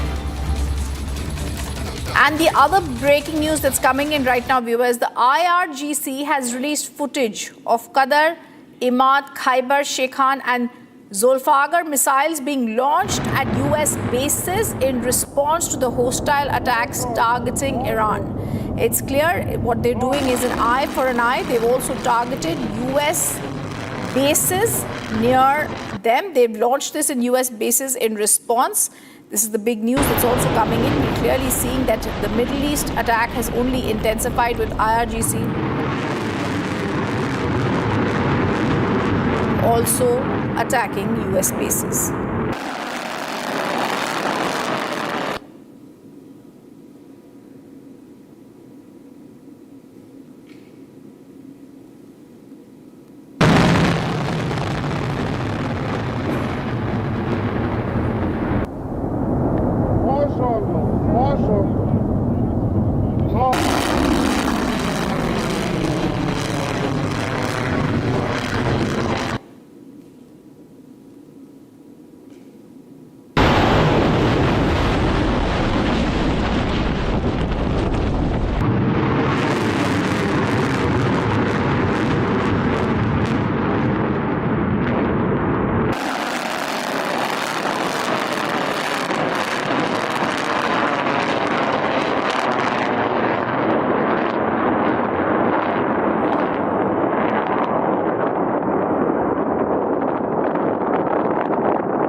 And the General Command of the Bahrain Defense Forces announces that Iran continues its systematic hostile approach through its sinful attacks with missiles and drones that target the civilians in the Kingdom of Bahrain. Bahrain is saying Iran is targeting civilians in the attack. That's the news that's just coming in, whereas Iran has clarified that the attack will not be on civilians, only on the bases. They've accused Iran of targeting civilians. The military has accused Iran of also, in the latest attack, having targeted civilians.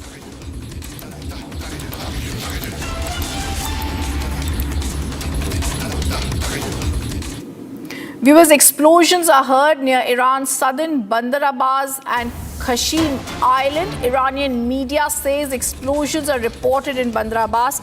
This becomes extremely critical as we are clearly seeing that the escalation of the attack is there, as we are seeing the escalations are there from the side of US that has also targeted Iran once again, and these attacks are being seen in different parts. There are new explosions that have been heard on Bandar Abbas and Qashim Island, and it's clear, even as there have been no civilian casualties reported, we're also being told there are possible clashes at the Strait of Hormuz. In response to the explosions, we are told that there were no reports of civilian casualties.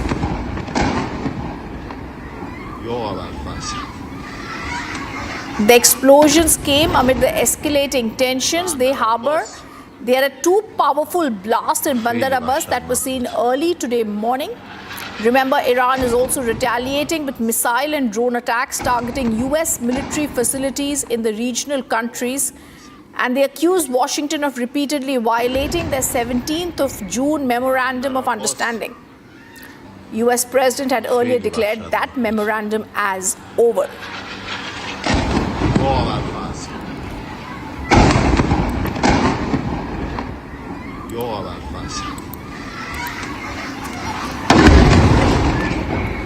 Bandar Abbas.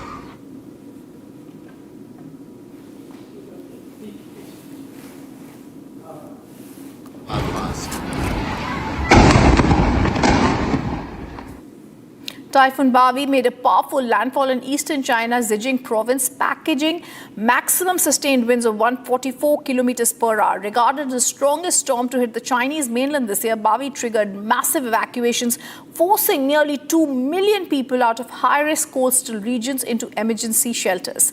The National Meteorological Agency has issued its first red alert for rainstorms, along with an orange typhoon alert, leading to mass cancellations of over 1,000 flights, trains, ferry services across Shanghai, Hangzhou and neighboring provinces. Remember, before striking China, the storm system intensified deadly monsoonal landslides in the Philippines and brought severe weather to parts of Taiwan and southern Japan. 下就很好了。后流南阳庄，这是许金山他们家厂店电线杆子也倒了，车也冲跑了，桥头的电线杆子也倒了，他们家都完全要淹了，他们家超市啊，满了，啥都淹了。我也车，他们的车也那样了，我们这商店也淹了，连我们家都满了，都淹了我们家，我们这商店。 我把脚往上搁个，都淹了这东西呀、这冰箱，看看，哦。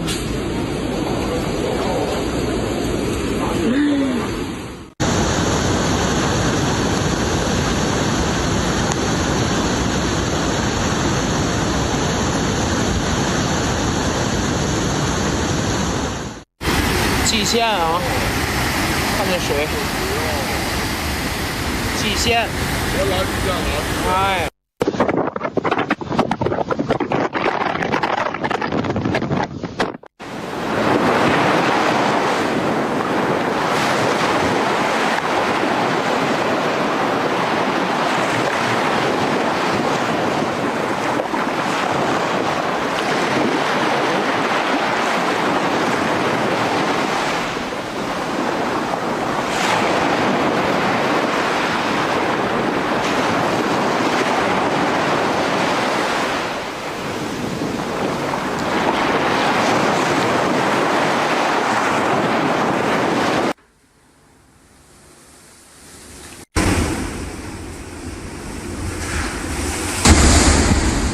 做個鮮味短短嘅。那說我們看看咋好？我這副我是來護他。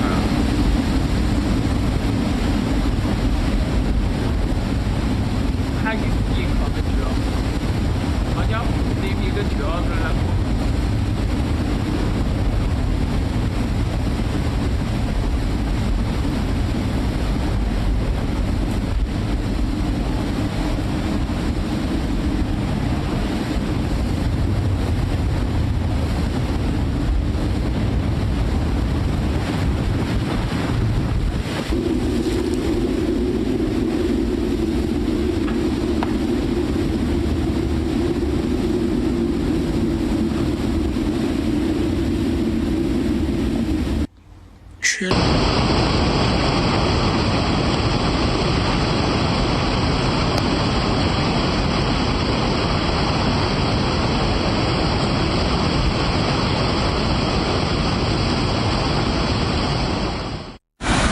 极限啊！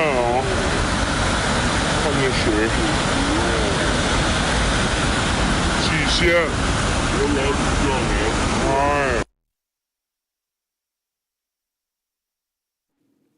Let's take a look at what's making headlines across the nation.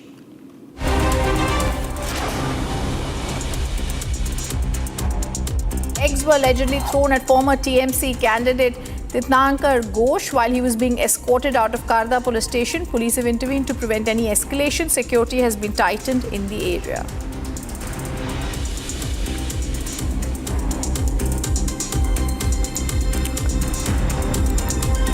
Floodwaters have inundated Naharani village in Assam's Lakhimpur district following heavy rainfall. Vast stretches of crop fields, roads and pathways remain submerged, affecting normal life and disrupting connectivity. A joint rescue operation was launched after two JKRTC buses carrying Shri Amarnath Ji Yatra pilgrims and a car collided on the Jammu-Srinagar National Highway in Ramban. All the injured were shifted to district hospital for treatment. A Hyderabad sub-inspector has been booked after a video showed his 6-year-old granddaughter driving a car on a public road. He claimed he was preparing for the Guinness World Records. Police registered a case citing safety concerns.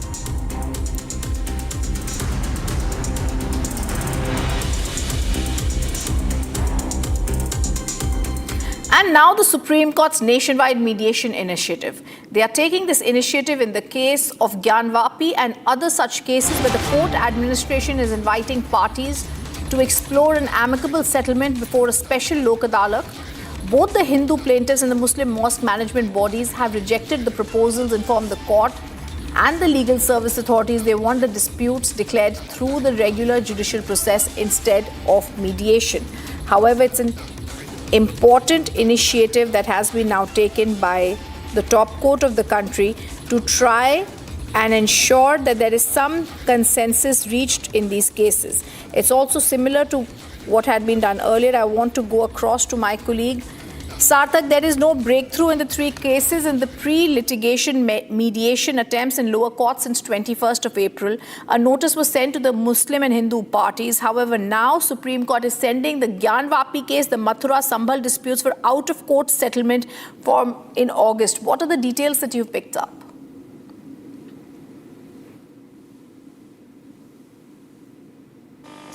Well, absolutely. There has been a dispute between the Muslim parties and the Hindu parties regarding these three places of worship. One is the Gyanvapi Mosque, one is the Shahi Idgah Mosque, and the third one is the Shahi Jama Masjid. There has been a dispute between the parties for a very long time. As a matter of fact, Supreme Court had recommended these parties to go for mediation and to attend the Samadhan Samaroh 2026 that is supposed to be held on from August 21 to August 23. They were recommended this mediation. They were invited for this mediation to try and settle the dispute outside court and not to go for the regular judicial process. However, at this point, it seems like both the parties, both the Hindu Hindu parties and the Muslim parties have decided mutually that they would not be going for mediation. They would not be relying for mediation for solving these disputes, as they have raised multiple questions and multiple arguments in the court. For example, the first thing that they have mentioned that there's disputes involved the question of the title of the immovable property, whether it was a mosque, whether it was a temple, that can only be determined through a regular judicial process. Furthermore, they have also raised some constitutional and legal issues like the interpretation of the places of worship, Special Provisions Act of 1991. That can also only be done through a regular judicial process, and further an authoritative judicial determination has to be made, and therefore it is important that judiciary intervenes and decides the matter. That's right. Thank you, Sarthak, for giving us those details, a top focus story that we're going to continuously track. Viewers, a huge fire engulfed a pub in Bangkok early Monday, killing at least 27 people before firefighters brought the blaze under control. The Prime Minister, Anutin Charnvirakul, had visited the site with rows of bodies laid out at the scene as police and emergency crews also worked around him. Footage shared online by first responders showed a huge blaze raging and smoke pouring from the front door of the Na Lad Prao pub in the northern part of the Thai capital, with people trying to flee as thick black smoke billowed into the sky.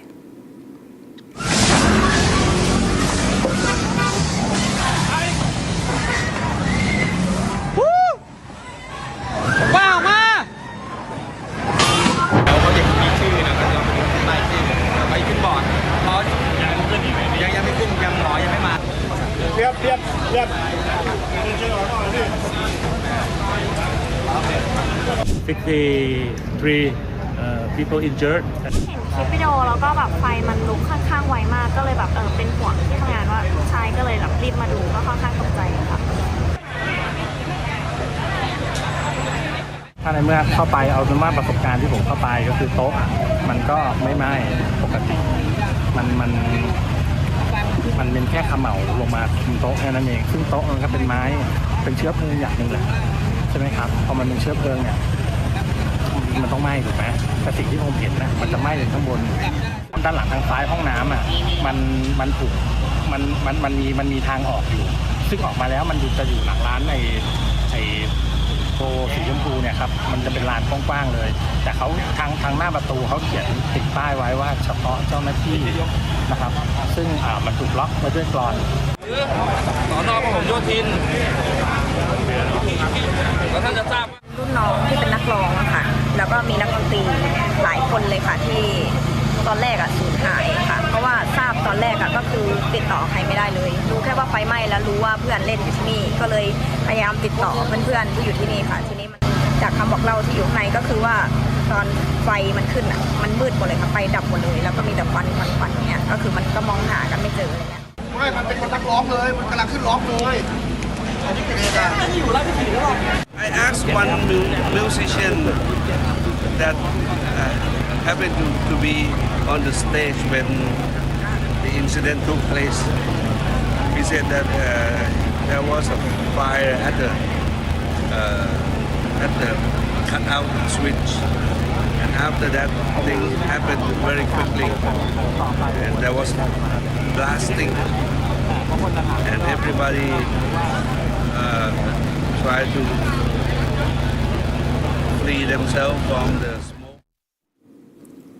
Coming up after a short break, the government says it is now examining Meta's response on the child sexual abuse content, and there will be appropriate action to follow.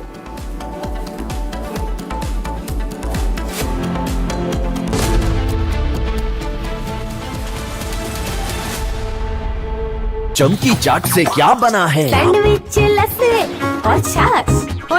हर घूंट में चमकी चाट। अब बताओ स्वाद आया? असली स्वाद सिर्फ चंकी चाट। रानी इस घर में कुछ है जो टूटता नहीं। ये पिलर कभी नहीं टूटेगा। रुंगटा स्टील TMT से बना। रुंगटा नहीं तो घर स्ट्रॉन्ग नहीं। रुंगटा स्टील TMT बाद एकदम सॉलिड। आर प्योर सूजी पास्ता उबालो मिलाओ और खाओ 8 मिनट में तैयार। क्या टेस्ट है सबका राजा hardcore masala.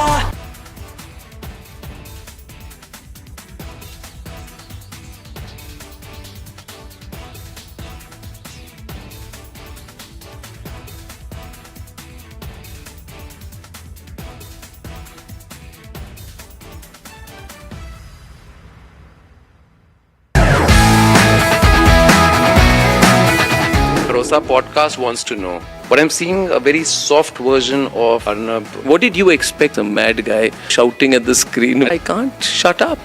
As debater or I'm a crazy debater. Facts everyone has. But I have brought back opinion into journalism because they didn't have the guts.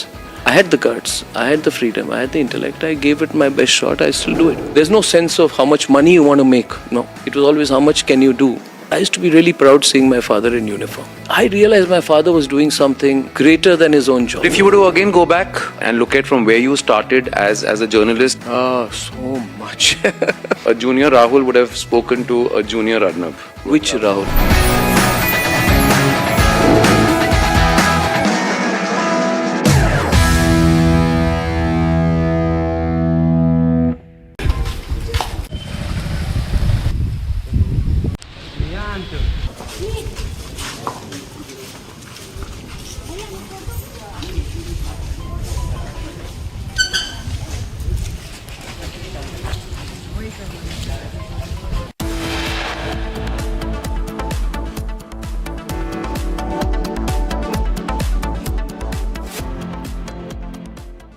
थोड़े में ज्यादा स्वाद यही तो है इसकी खास बात। वाओ मामा क्या स्वाद है। अरे मेरे राजा मसाला केसरिया से मन जोगी हुआ रे दिल झूमे देखो मतवारा हुआ रे केसरिया से मन जोगी हुआ। हर पल मनाओ केसरी त्योहार। विमल बोलो जुबान केसरी। चमकी चाट से क्या बना है? आलू चाट या फ्रूट चाट, स्वाद बनाए चमकी चाट। क्या बात है। स्वादिष्ट पकोड़े और फरसान, अरे चमकी चाट है इसकी जान। असली स्वाद सिर्फ चंकी चाट।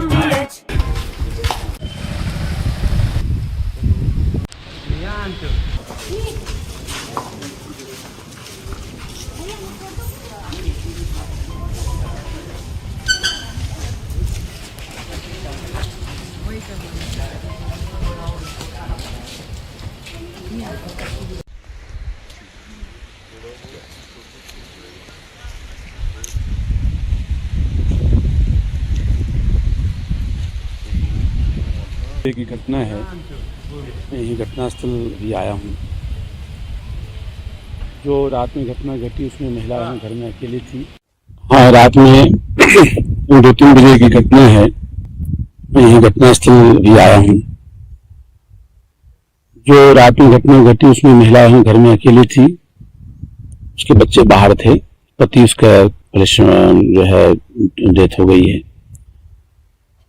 उसके घर में 2-3 बजे के आसपास कुछ लोग घुसे, 5-6 लोग बता रहे हैं, और उसमें जो है उनके साथ उनके घर में पूरी सर्च किया और उसका सामान चांदी वांदी लिए हैं, और उसके साथ बलात्कार की घटना भी किया गया है। साथ ही कोई उसमें उसके इंटरनल पार्ट में इंजरी है, जिससे लगता है कोई मटेरियल वगैरह कुछ उसके साथ जो है प्रयास किया गया है। इसके बारे में पूरी जानकारी डॉक्टर से ली जा रही है, और इसमें उसको भी इंदौर रेफर किया गया है। महिला को वहाँ उनके इलाज के लिए रेफर किया गया है, तो पूरा ख्याल रखा जा रहा है। बाकी हम लोग पूरी टीम यहाँ पे जो है हमारी लगी है, FSL की टीम भी आई है, हमारे जो फिंगरप्रिंट की टीम भी है, हमारे साइबर प्लस जो हमारी आसपास के थाने की टीम यहाँ पे आ गई है। इनको मैंने पूरा जल्दी से जल्दी 24 घंटे 28 घंटे के अंदर में प्रकरण को निकालने का प्रयास किया जाएगा पुलिस की तरफ से। सर, पुलिस ने अभी तक कोई धारा में कार्रवाई की है? हाँ, पुलिस इसमें जो है क्योंकि आदमी इसमें 5-6 बताए जा रहे हैं, तो डकैती की धारा प्लस 376 जो उसने बलात्कार किया है, इसकी धारा इसमें लगी। There is outrage in the area after the incident. Demands are being made for a fair investigation, financial assistance, and the removal of the station in charge. The SP visited the crime scene and instructed officials to take strict action. Officials said investigators had recovered some evidence from the crime scene but declined to share details as the probe was underway.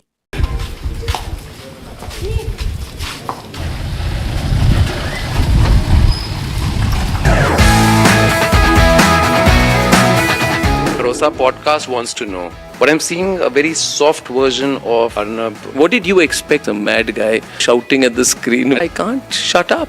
As debater or I'm a crazy debater. Facts everyone has. But I have brought back opinion into journalism because they didn't have the guts. I had the guts, I had the freedom, I had the intellect. I gave it my best shot. I still do it. There's no sense of how much money you want to make. No. It was always how much can you do.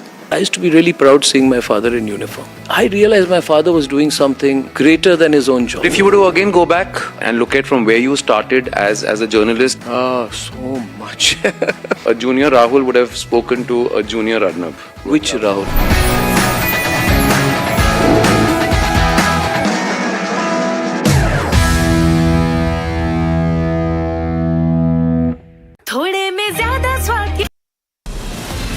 From Asia's largest news headquarters, setting the agenda for Bharat.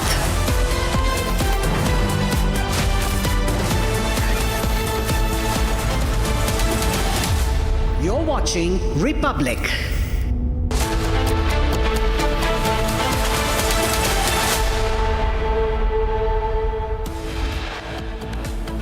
The top headlines today: India shines at the inaugural edition of the Asian Under-23 Athletics Championships 2026 held in China. Finishes fourth place by clinching 16 medals across the events. The government says that it is now examining Meta's response on child sexual abuse content. Appropriate actions to follow. Supreme Court 6 SIT report in Ayodhya donation theft case directs the team to issue notice to Ram Mandir Trust. After UBT Sena and CPSP split next, sources indicate 5 Lok Sabha MPs likely to make the switch to NDA.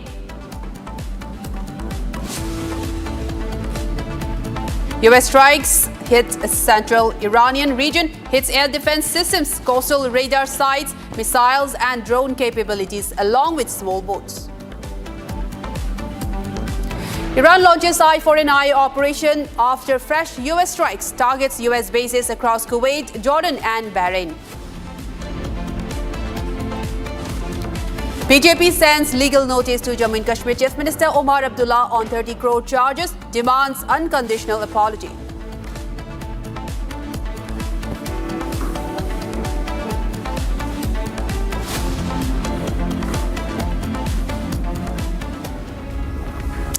Very good afternoon, viewers. You're watching Republic. I'm Chongtham Amrita, and today we begin with a major story that we are focusing on. This regarding India's big performance at the inaugural edition of Asian Under-23 Athletics Championships by clinching 2 gold medals through javelin sensation Anand Singh and the formidable women's 4x400 meter relay team, contributing to a total haul of 16 medals.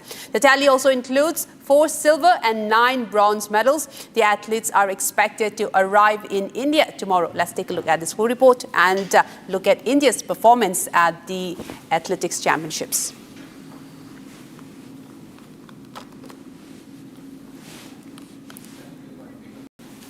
Well, this is as India shines at this inaugural edition of the Athletics Championships that was held in China, and India bagged 16 medals tally, India's biggest haul in the first, India's one of the biggest haul. In fact, this is the Under-23 Championships of the track and field event, various athletics events where India scored very high. India, in fact, gained 16 medals by finishing 4th. This is in fact a very good performance by the Indian athletes, and we have also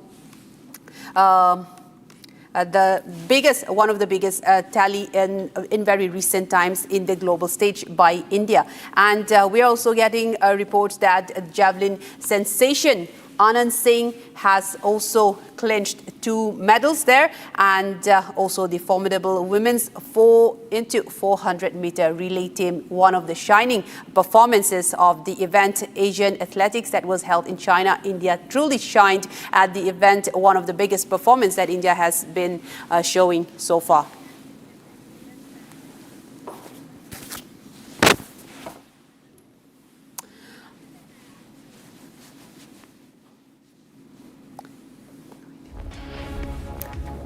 Right, and the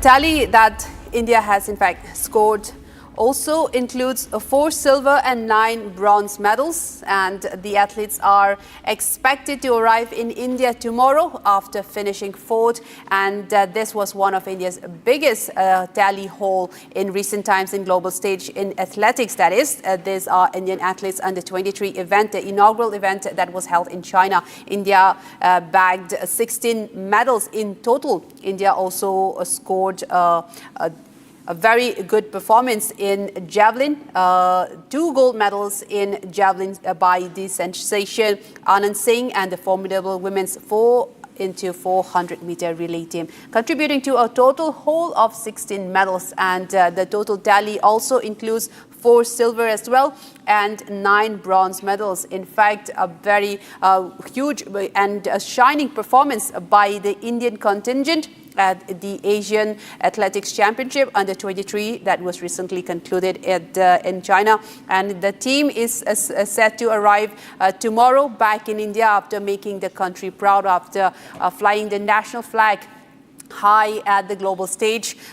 This after the relay team, in fact, truly gave a wonderful performance, and a total haul of 16 medals by the Indian contingent, the under-23 contingent. And in fact, this comes at a time when other sports are also being seen. And for example, in cricket, India has been putting a very poor performance so far, separate back-to-back losses as well. While on the other hand, Indian athletes continue to shine and bring the nation pride and fame, and raising the Indian flag at the national level, at the international level. And in fact, the athletes truly deserve this performance that they have given, truly deserve all the honor that's coming their way. And in fact, a very proud moment for India as well. India bagging 16 medals in the under-23 athletics championships. India, in fact, clinched 2 gold medals through javelin in the javelin event and in various other track and field events as well. India has also bagged 4 silver medals and 9 bronze medals in various other track and field events. India's team, under-23 team, shining at the global stage again in the inaugural edition of the Asian Athletics Championship.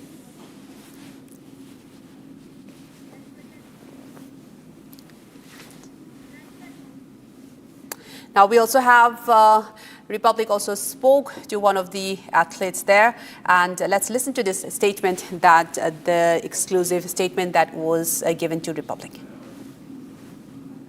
So kickboxing is not a very mainstream sport when compared to India.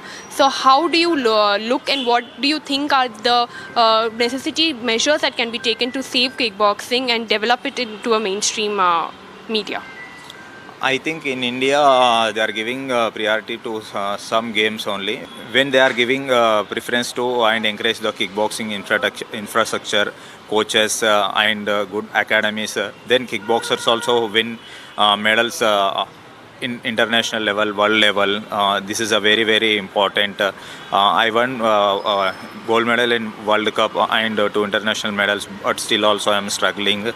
But I want to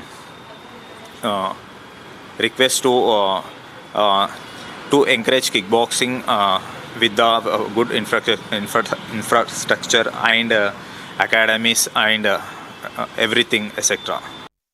So kickboxing is not a very mainstream sport when compared to India. So how do you look and what do you think are the necessity measures that can be taken to save kickboxing and develop it into a mainstream media? I think in India they are giving priority to some games only. When they are giving preference to and encourage the kickboxing infrastructure, coaches and good academies, then kickboxers also win medals in international level, world level. This is a very, very important. I won gold medal in World Cup and 2 international medals, but still also I am struggling. But I want to request to encourage kickboxing with the good infrastructure and academies and everything, etc. And in fact, we are being joined by more of our medalists who've done us proud in China. We're right now being joined by Aman Chaudhary. Aman Chaudhary is joining us live on Republic TV. And he's live right now from China. And he's just won the silver in the men's relay 4x400 meter. बहुत बहुत बधाई आपको अमन चौधरी जी, और इतने young age में आपको ये सफलता हासिल हुई है। चाइना में जाकर हमने जिस तरह से परफॉर्मेंस किया है, इस वक्त कैसा लग रहा है आपको, कैसा महसूस हो रहा है? मैम अच्छा ही लग रहा है अभी तो जी। अभी जैसे कि आपने देखा हमने कि हमारे सारे मतलब हमने गोल्ड भी जीते हैं, सिल्वर भी जीते हैं, और इसके पीछे अगर आप बताएंगे कितनी मेहनत गई है, किस तरह से आपकी तैयारी गई है, कितने दिनों की तैयारी है, कितने लंबे आवर्स आप ट्रेनिंग करते थे? मैम दिन के 6-7 घंटे कम से कम। अच्छा, और किस तरह का सपोर्ट मिला है, किस तरह की मतलब किस तरह से तैयारियों में और क्या क्या इम्पोर्टेंट चीज़ गई हैं, अगर वो आप थोड़ा सा डिटेल में बता सकें? तैयारी तो ठीक ही है मैम अपनी, और क्या ही बताऊं। बताना, क्योंकि देखिए इम्पॉर्टेंट है, जो कि आपके आप एक तरह से मिसाल अब बन चुके हैं, और हम देख रहे हैं कि किस तरह से आपकी काफ़ी ज़्यादा आपको लेकर मीडिया में बहुत अटेंशन हो रहा है, काफ़ी ज़्यादा आपके बारे में छप रहा है। तो इस वक्त कैसा आपको लग रहा है कि कितना इम्पॉर्टेंट है कि हमारी आपकी जो कहानी है वो सामने आए? तो उसको लेकर अगर आप कुछ बताएँ, अपने बारे में बताएँ, और आपका क्या ड्रीम रहा है, अगर आप उसके बारे में थोड़ा सा बताएँ। मैम ड्रीम तो यही था कि इंडिया के लिए रिप्रेजेंट करूं। जी, और आपने वो किया भी है। अच्छा, आपके कोच भी मेरे साथ जुड़ चुके हैं, ये मुझे पता चला है अभी। तो mister Rahul Panwar is joining us right now. Rahul ji, अगर आप बताएं कि किस तरह की ट्रेनिंग गई है इस बार, क्या हमने ख़ास किया है जो इस तरह का उम्दा रिजल्ट आया है? ट्रेनिंग हमारी काफ़ी अच्छी हुई है इस बार, काफ़ी मेहनत की है हमने दोनों ने मिलके। तो अभी हम गोल्ड से चूक गए हैं, अगर हमारी तैयारी चल रही है आगे के लिए, क्योंकि अमन के साथ उतार चढ़ाव हर बार रहा है, कुछ ना कुछ, कभी इसके इंजरी हो जाती है, कभी कुछ ना कुछ इसके साथ रहा है। अगर हम मेहनत कर रहे हैं, अपना कोशिश कर रहे हैं, हम आगे और अच्छा करेंगे। तो अभी इसकी आगे की तैयारी है 2028 ओलंपिक के लिए। अच्छा, और जैसे हमने ओवरऑल परफॉर्मेंस आपने देखी है सर, ये किस तरह से आपको लगा है कि इस बार जो परफॉर्मेंस हुई है उसमें हमने अलग क्या किया है? जो कि हमने देखा है रिले में, अगर वुमेंस की बात करें वहाँ पर भी गोल्ड मिला है, काफ़ी मेडल्स मिले हैं इस बार, जैवलिन में भी मिले हैं। तो आपको क्या लगा है कि इस बार डिफरेंट क्या रहा है हमारे इस कंटिजेंट के लिए?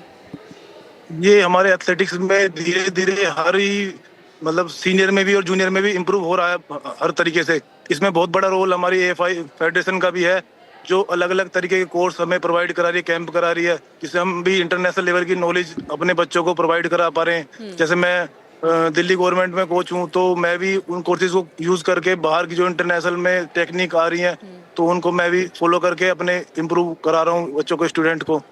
तो इसका बहुत हमें बेनिफिट मिल रहा है। ये हमारा पूरे एथलेटिक्स का रिजल्ट आके देख लीजिए आप, हर इवेंट में हमारा स्टैंडर्ड अप होता जा रहा है, और वो कोई दिन दूर नहीं रहेगा जब हमारे एथलेटिक्स में बहुत मेडल आएंगे ओलंपिक में।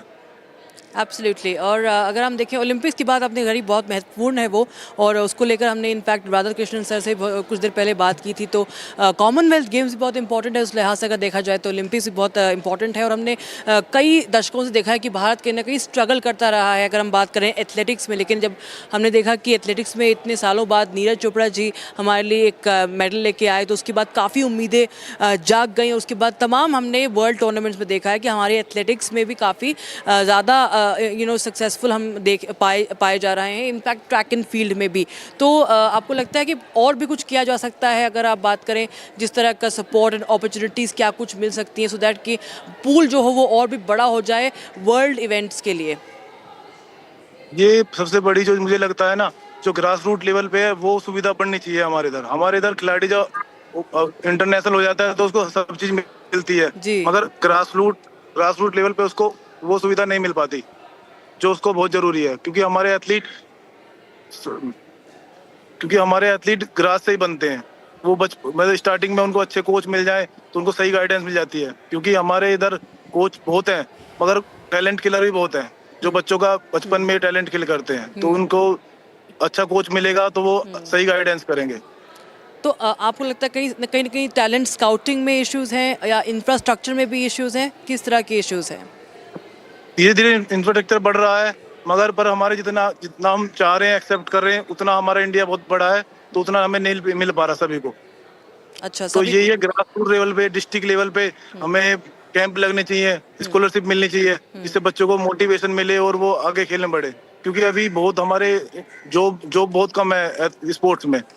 जॉब प्रोवाइड होंगी बच्चों तो नए बच्चे आएंगे, अभी बच्चों को जॉब भी नहीं मिलती तो उसका आगे फ्यूचर क्या रहेगा? जो इंटरनेशनल कर जाएगा वो सिक्योर है, अगर जो उससे नीचे लेवल का रहेगा खिलाड़ी तो उसके लिए समस्या है।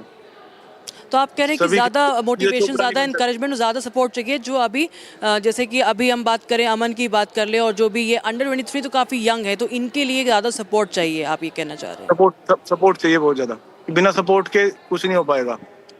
जी। और अमन, अगर मैं आपसे पूछूं कि आपका नेक्स्ट गोल क्या है, नेक्स्ट टारगेट क्या है आपका इस मेडल के बाद? मैम अभी तो मैम 2028 ही है ओलंपिक की। अच्छा, उसकी प्रिपरेशन करूंगा। अच्छा, चलिए, बहुत बहुत शुक्रिया हमारे जुड़ने के लिए अमन और mister Rahul Panwar for joining us on Republic TV, and many congratulations to you and the team for doing us proud. Thank you so much. Back to the studios. Right, thank you so much, Rakshita, for that, and speaking to our athletes, making India proud, and also they have also raised a very important point that they definitely need more investment and in terms of funding and also more attention to the athletes that are making India proud, and they are raising the flag of the nation at the world stage and bringing in several medals. In this particular event, India's one of the biggest haul in the international stage, 16 medals that India has brought back home. The contingent will be touching down in Indian soil tomorrow with such a proud moment for the country as well. And that was the team, one of the team, and the coach speaking to Republic, and also about their experience, and also in fact the experience that they have faced at the event, and also during their training, and some of the hardships also that they face during those times. And this is, in fact, viewers, a very big haul for India. We have 3 gold medals that India has clinched, and 4 silver medals and 9 bronze medals. In fact, India's javelin throw was a record and a personal best for the javelin athlete Anand Singh as well. And we are continued to join by Rakshita at this. We have more guests joining us. Over to you, Rakshita, for that. Yes, we are in fact being joined by the family of the star in this tournament. Shavani Sangle's father and brother are joining us here on the broadcast, and in fact I welcome Mr. Sachin Sangle, the father of Shavani Sangle, and Shavani Sangle's coach Vaijnath Kale also. Thank you so much, gentlemen, for joining us. Sir, Sachin sir, पहले आपसे मैं बात करना चाहती हूँ कि किस तरह कैसा मोमेंट आपको लगा जब आपने देखा अपनी बेटी को वो मेडल जीतते हुए, जब वो काफ़ी नेल बाइटर था, काफ़ी इंटरेस्टिंग भी था। अगर आप देखें किस तरह से उन्होंने अब जब वो आगे बढ़ रही थी, दोनों इवेंट्स की अगर बात करें, जो टीम इवेंट था रिले का और इंडिविजुअल में भी उन्होंने मेडल पाया, तो वो कैसा वो मंजर आपको देखकर कैसा लगा? सबसे पहले तो मुझे बहुत प्राउड फील हुआ कि मेरी बच्ची जहाँ पे परफॉर्म कर रही है और अपने देश के लिए मेडल ला रही है, तो बहुत प्राउड फील हुआ। Am I audible? Hello hello. जी जी सर, अब आपकी आवाज़ आ रही है। जी जी प्लीज़ गो है। हाँ जी हाँ जी हाँ जी। तो बहुत प्राउड फील हुआ कि देश के लिए बच्ची इतने बड़े लेवल पे रिप्रेजेंट कर रही है और उसके साथ में मेडल भी जीत रही है, तो बहुत खुशी का माहौल था और बहुत ही प्राउड फील हुआ। एब्सोल्युटली एंड हमने देखा किस तरह से काफ़ी एक तरह काफ़ी डिफ़िकल्ट भी था। और अगर हम चाइना की बात करें और काफ़ी बड़े बड़े ऐसे ऐसे देश से के कंपेटिटर्स थे जहाँ पर वो ट्रेडिशनली हमने देखा है कि वो ट्रैक एंड फील्ड इवेंट्स में काफ़ी ज़्यादा आगे रहते हैं। लेकिन जब आपने देखा हमारी भारतीय टीम, हमारी भारतीय महिलाएं इतना अच्छा कर रही थी, तो आपको क्या कुछ लगा कि कितना कितना कुछ बदलाव आया है अभी, और इसका श्रेय आप किसको देते हैं इस बदलाव के लिए? डेफिनेटली पिछले कुछ सालों से बहुत बदलाव आया है और इसका श्रेय अगर जाना चाहिए तो जो भी कोचेस ग्राउंड लेवल पे काम कर रहे हैं उनको एथलेटिक्स फेडरेशन ऑफ इंडिया, खेल मंत्रालय और गवर्नमेंट, इन सबको जाना चाहिए। डेफिनेटली उन्होंने पिछले काफी सालों से जो सपोर्ट सिस्टम बढ़ाया है वो बहुत ही अच्छा हुआ है। नहीं तो उसके पहले सब पेरेंट्स को या बाकी स्पॉन्सरर्स जो जिनको मिलेंगे स्पॉन्सरर, वही लोग अच्छा ट्रेनिंग या अच्छी फैसिलिटीज पा सकते थे। लेकिन आज की तारीख में वो काफी इंफ्रास्ट्रक्चर डेवलप हुआ है जिसके कारण काफी एथलीट्स आगे आए हैं और आप देखेंगे कि आगे चलते हुए बहुत ज्यादा नंबर ऑफ एथलीट्स आगे आएंगे। जी जी बिल्कुल, मैं ट्रेनिंग पर और पूरी मेहनत पर ज़रूर जाऊंगी उनके कोच के पास भी। लेकिन आपकी उनसे बात हुई जब ये मेडल हुआ तो उनका रिएक्शन क्या था? क्या कुछ आपस में आप दोनों की बातचीत हुई, अगर आप बता सकते हैं सचिन सर? जाहिर सी बात है कि बहुत खुश थी वो कि ये लेवल पे इंडिया को रिप्रेजेंट करना और उसके बाद मेडल भी जीतना, और वो भी फर्स्ट जो मेडल था वो एकदम नेल बाइटिंग फिनिश था। तो हम लोग बहुत खुश थे और थोड़ी देर तो हम बात ही नहीं कर पा रहे थे एक दूसरे से, लेकिन बाद में वो भी काफी खुश थी। जी, अगर आप उनके बारे में बताएं कि क्या बचपन से उनको स्पोर्ट्स के प्रति रुझान था और क्या काफ़ी एक्टिव थी वो अगर इस फ्रंट पे, या उनको किसी से इंस्पिरेशन मिली है, उसके बारे में ज़रा बताएं। नहीं, अभी देखिए, जो हर कोई बच्चा होता है तो माँ बाप को तो ऐसा लगता है कि वो कोई डॉक्टर बने, साइंटिस्ट बने, कोई आर्मी में जाए। लेकिन इसका श्रेय मैं कोचेस को देना पड़ेगा कि वो लोग आइडेंटिफाई करते हैं और वो लोग हमें इंसिस्ट कराते हैं कि आप उनको ट्रेनिंग दीजिए, एकेडमी भेजिए। तो definitely hats off to her coach, उन्होंने जो उसको चूज किया और उसके बाद ट्रेनिंग दिया। I am really thankful to him. Right, we are also thankful to him for to groom her so well and train her so well. तो वैजनाथ जी, मैं आप पर आऊँगी इस वक्त। कैसे उनकी ट्रेनिंग रहती है, कितनी मेहनत करी है, किस तरह से उनका पूरा एक प्रिपरेशन रहा है इस टूर्नामेंट से पहले?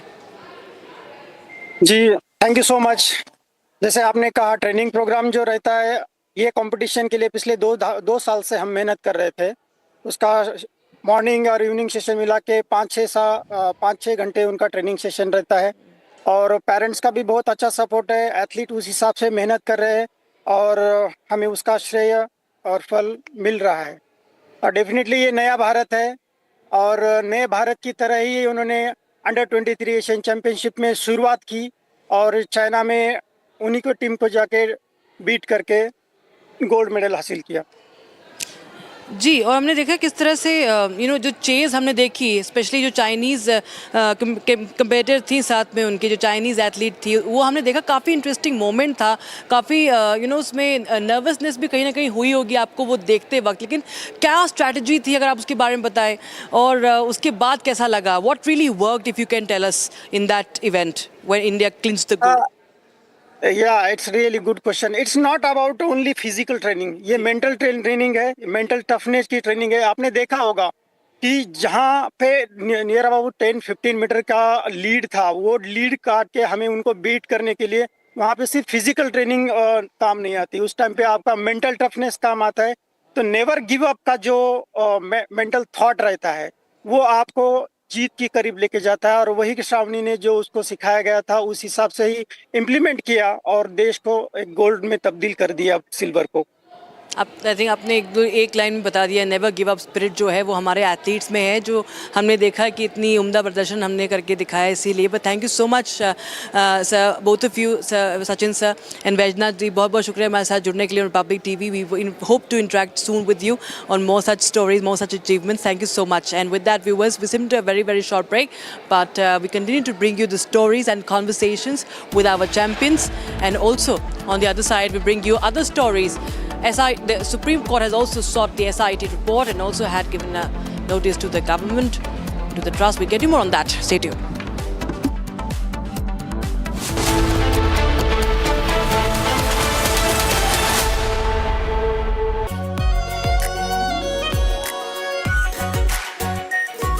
Pure शाही पनीर मसाला, delicious, healthy, every day. केसरिया से मन जोगी हुआ रे, दिल झूमे देखो मतवारा हुआ रे. केसरिया से मन जोगी हुआ. हर पल मनाओ केसरी त्योहार. विमल, बोलो जुबान केसरी. चमकी चाट से क्या बना है? आलू चाट या फ्रूट चाट, स्वाद बनाए चमकी चाट. क्या बात है. स्वादिष्ट पकोड़े और परेशान, अरे चमकी चाट है इसकी जान. असली स्वाद सिर्फ चमकी चाट.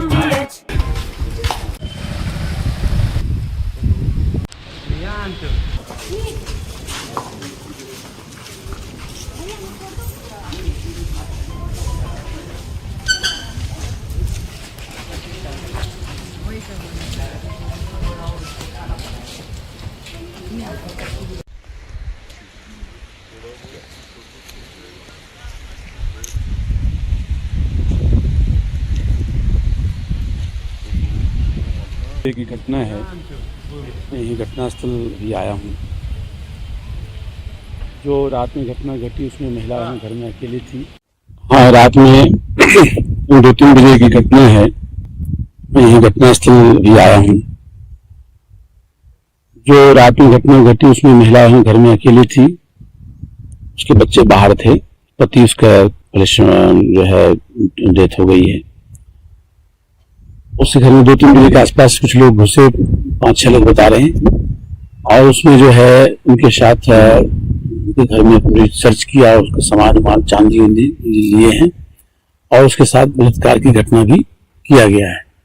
साथ ही कोई उसमें और उसके इंटरनल पार्ट में इंजरी है, जिससे लगता है कोई मटेरियल.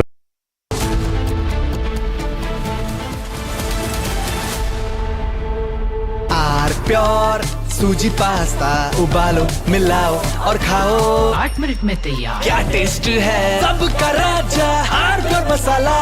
AU सेविंग्स अकाउंट में मिलते हैं amazing benefits, paperless banking and higher interest, वो भी हर महीने. Money money money money every month. सोच बदलो और बैंक भी. चमकी चाट से क्या बना है? सैंडविच, लस्सी और छाछ और हर घूंट में चमकी चाट.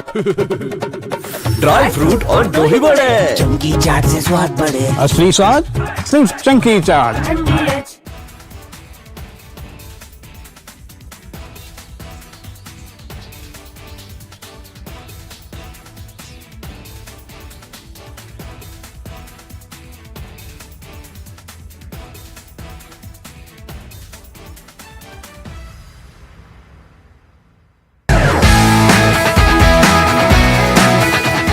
Plus, our podcast wants to know. But I'm seeing a very soft version of Arnab. What did you expect? A mad guy shouting at the screen. I can't shut up.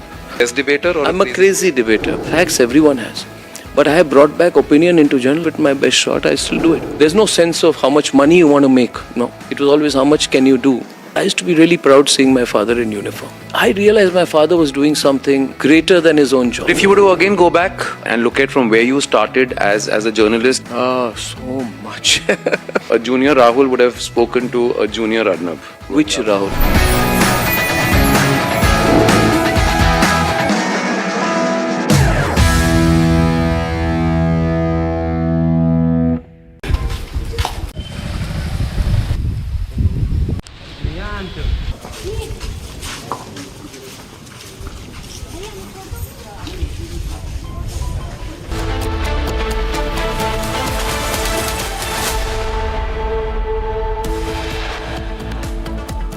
India shines at the inaugural edition of the Asian Under-23 Athletics Championships 2026 held in China, finishes fourth by clinching 16 medals across the events.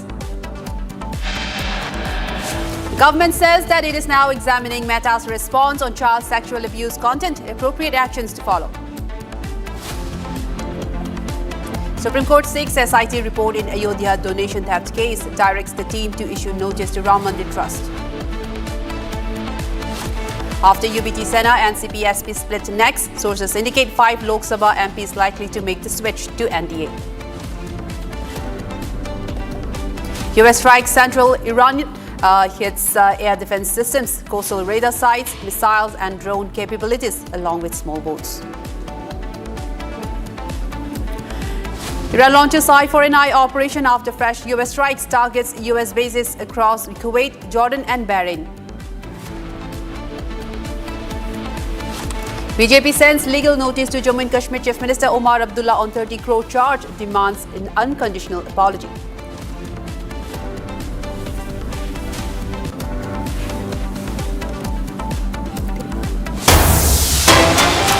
Big breaking news coming in at the moment. US massive protests at Bibadi AI Township project. Tensions have escalated at Kodiala in Bibadi during an official land survey as farmers led by women staged a fierce protest against this exercise. Women carrying brooms opposed the survey and demanded that officials stop the process. Police intervened to prevent the protesters, leading to heated arguments between the women and security personnel. The protest later turned violent as farmers allegedly pelted stones at officials and their vehicles. The windshield of an official's car was also shattered in the process, and protesters also blocked vehicles and continued to raise slogans against the land survey, resulting in further confrontation between the farmers and the security personnel. This in Bibadi in Karnataka. The women have raised various slogans and protesting against the land survey that was carried out, and a massive protest was also seen at the process against the land survey that was being carried out in the region. And also, viewers, let's listen in to Bengaluru Rural MP CN Manjunath, who, when he spoke exclusively to Republic about this incident. Take a listen. I've been joined by Dr. C.M. Manjunath, the Member of Parliament for Bengaluru Rural, where the Biddi issue is happening for the last couple of days. Sir, now, the latest development is that when the survey officers try to visit Biddi to conduct the survey, we've seen that women have used broomsticks and tried to pelt stones, and the police had to intervene in between them. And now, the police have taken into custody the farmers and the women who were protesting against the survey. How do you see this, sir? No, actually, farmers are protesting against this township for months and months. Peacefully they are protesting. And first of all, nobody has asked for this township. And this township comes within this Biddi area. It's all fertile land. So government wants to actually acquire 7,000 acres of land, fertile land, and we have visited. Even many legal experts the farmer Lokayukta has visited, former Supreme Court judge has visited. I think everybody is convinced because more than 85% of the farmers are against this particular township because farmers are actively cultivating. Because we have visited this area, not even 1 inch of land has left uncultivated. So they have coconut garden, they have got aracanut garden, banana, their gardens are there. Then even the milk production is pretty high, sericulture is quite active. So it's not just because this is another important thing, the water table is very good. Because in other parts of Bangalore, even if you go as deep as 1,000 feet, you don't get water in the borewell. Here you are getting water if you go just 100 to 150 feet, you are getting water. Water source is good, it's a fertile land, and farmers are against it. And previous chief ministers, when farmers protested, they have dropped this project. They have not, gone ahead with this project. When former Chief Minister Kumaraswamy was there, farmer protested, he has dropped it. Then successive Chief Ministers, Yediyurappa ji, then Sadanand Gowda ji, then even Basuraj Bommai, then Jagdish Shettar. So when all Chief Ministers during BJP and JDS rule, they have dropped this project. So where was the necessity? Because farmers are protesting peacefully for so many. There is a limit for everything. So again, I appeal to, even at this stage, I appeal to the Honorable Chief Minister and to the government to drop this township because in a democratic system, we have to really honor the opinion of the people. And they were protesting peacefully. Of course, today it has gone little beyond the limit.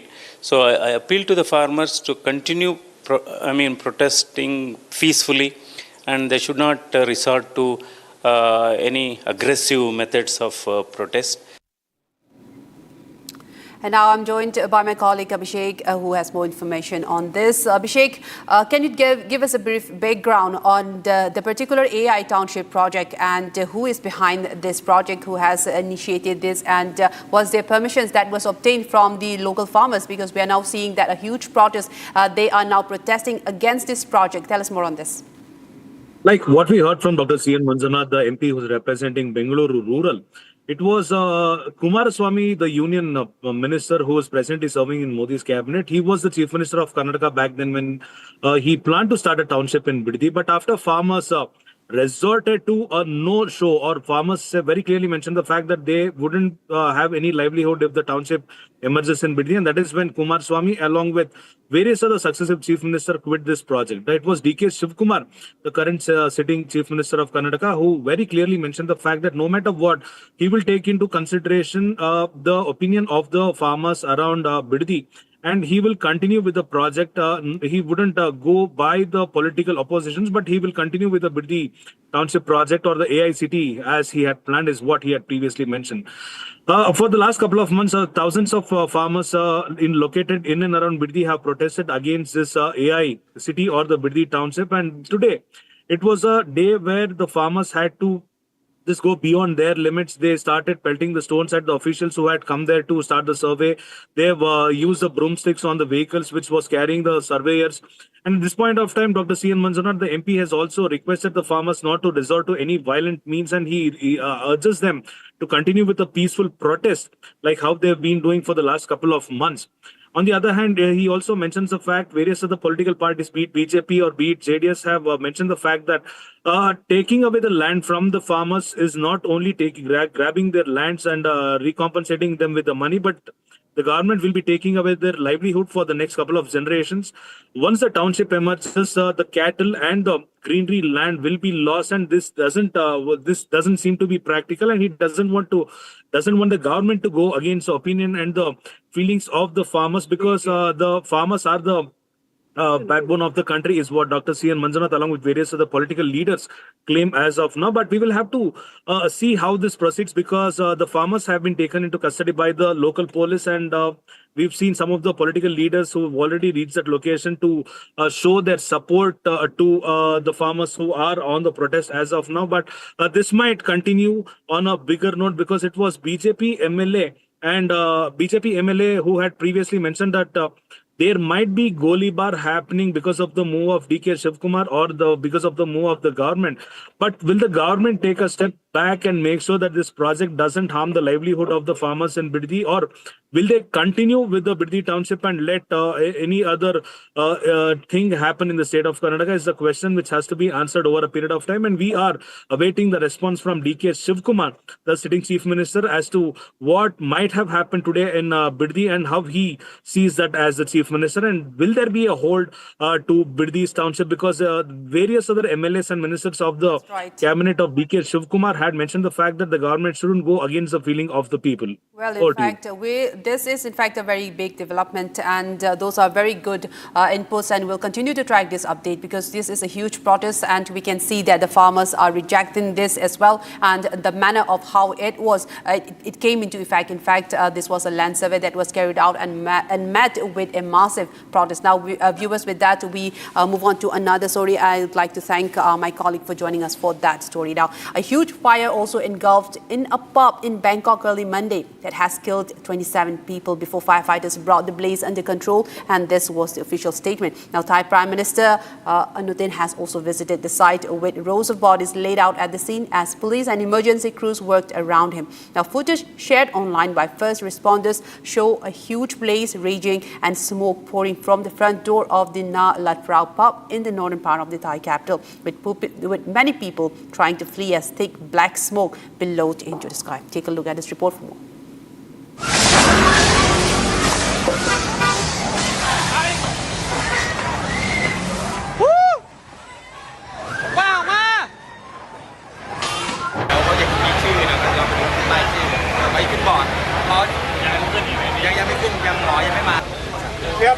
Yep.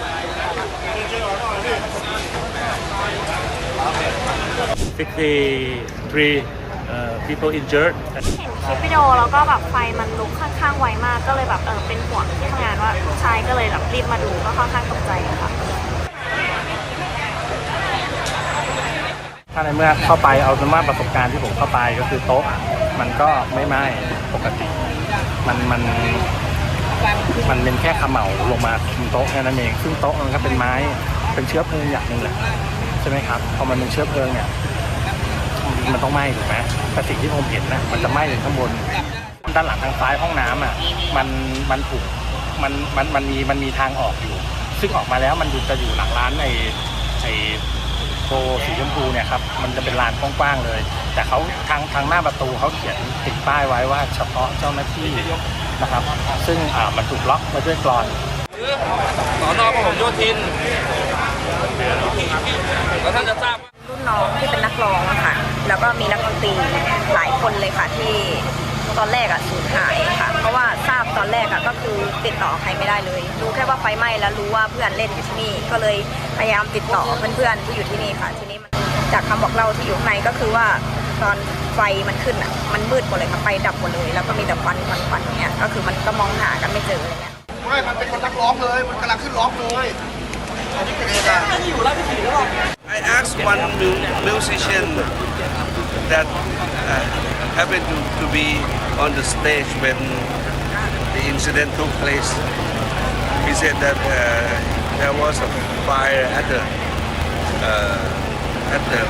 cutout switch, and after that things happened very quickly, and there was blasting, and everybody tried to flee themselves from the smokes and the flame. So many of them were not able to make their way out because they went to the back of the building, tried to hide themselves away from the smokes and flames in the toilet, and that's where we found most of the bodies.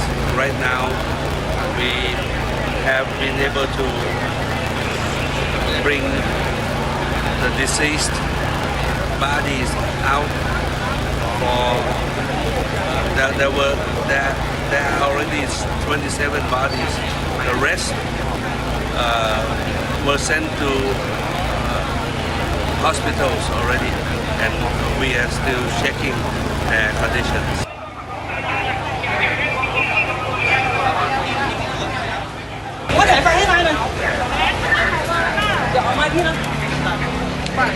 Yeah, the incident started around midnight, and then there are like 27 deaths and 63 people injured and 22 critical condition ก็ว่ารายงานว่าอย่างนั้นนะก็คงไม่อยู่ในนั้นนะครับก็เข้าใจว่าไฟมันติดเร็วแล้วก็ไปตามThe source, the cause of the fire is still under investigation by the police department. But I think the fire brigade arrived within 5 minutes from the notification. But the fire already spread quickly and a lot of smoke and flame. So I think we have to investigate what is the really cause of the casualties.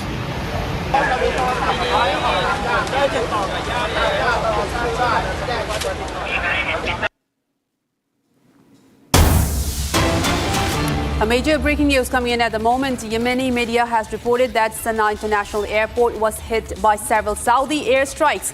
The Ansar Allah affiliated media has reported that the airport's runway for takeoff and landing were targeted in the attacks. In fact, Saudi Arabia is carrying out airstrikes on Sana'a's international airport in Yemen. The Yemeni media has reported this, and multiple airstrikes have struck the airport's tarmac as an Iranian Mahan Air civilian passenger plane approached the Yemeni airspace, and the airport's tarmac has been bombed while the aircraft remains on course to land. This is again a civilian airport that has been targeted, and in the latest now in the Yemeni airspace, they're saying that the Saudi Arabia has targeted an Iranian plane during this, and that several, in fact, was hit by several Saudi airstrikes. Yemeni media has confirmed of the attack against Sana'a airport. And viewers, we have more breaking news coming in at the moment. Now, Houthi rebels in Yemen has said that the Sana'a International Airport has been hit by Saudi strikes, and orders were given to evacuate the airport and the surrounding areas. And Houthis also said that the ceasefire is over with Saudi Arabia, and citizens in Yemen were asked to evacuate the airport area. This as war continues to escalate. Now, Yemen and Houthis also say that the airport in Sana'a was in fact targeted. The tarmac was targeted as well, and they are also saying that the ceasefire with Saudi Arabia is now over. We're now joined by our esteemed guest, Major General KK Sinha, on this to give us more details and insights. Thank you so much for joining us on this broadcast, Major General. And what do you make of this latest situation? Now, Yemen has again entered. This is just like how it happened in February, when several regions and also the proxies of Iran continue to wage war against and the US and its allies in the region. And now Houthis are also saying that the ceasefire with Saudi Arabia is officially over after they claim that Saudi Arabia struck the Sana'a airport. Your take on that, sir? Good afternoon and Jai Hind. What we see, this is the further escalation. I think that's been done by the Saudi Arabia. In February, we all know that in February, the Saudi Arabia and including UAE, they were hitting Yemen, various factions. Saudi Arabia was hitting basically on the northwest of Anarullah, those Houthi rebels and their supported government over there, which the capital Sana'a they have occupied. But at the same time, the UAE, they were on the southern side of it, and also toward the southeast side, they were controlling the other faction. And both of them, they want to have the influence in that area. That has gone as a ceasefire. Now we are saying that, Saudi Arabia, there was a ceasefire. It was a very fragile ceasefire, which has been broken by Saudi Arabia carrying out the attack. As for the, Houthis are concerned, Ansarullah, they are actually, Iran wants to use them for the blocking what they have, that Bab al-Mandeb, that in the Red Sea area, which they have got a capability, and they were doing it.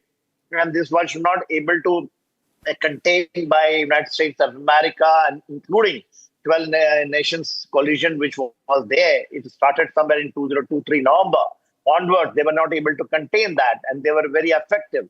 However, their attacking stopped and Red Sea, and it's got open. Bab al-Mandeb got open. Now Iran is openly saying that probably they will leverage on this. So this is a new phase, new dimension which has been added.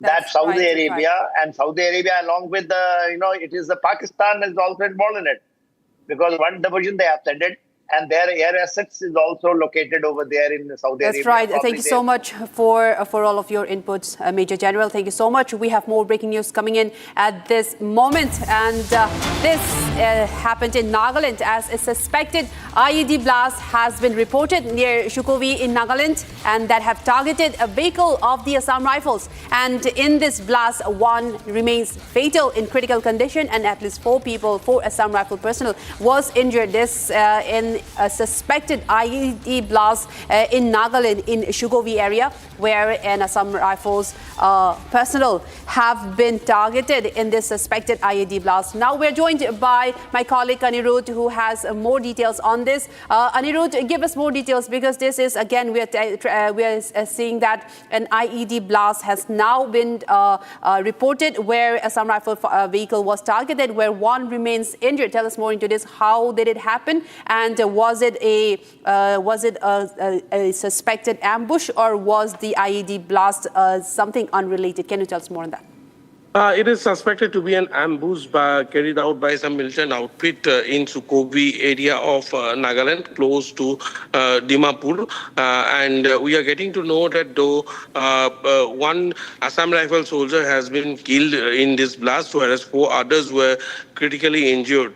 We are awaiting an official statement from the Assam Rifles on this blast. Assam Rifles has not yet issued any statement in this regard. However, our sources on the ground has confirmed us about the IED blast targeting an Assam Rifles vehicle. We are getting to know that this vehicle was returning from a routine patrol when the IED blast was triggered, and they were traveling in a Bolero vehicle. It was not a convoy movement, but a regular patrol unit of the Assam Rifles. When they were returning at that point in time in Shukovi, this blast was triggered, which has claimed 1 life and has left 4 injured critically. Right.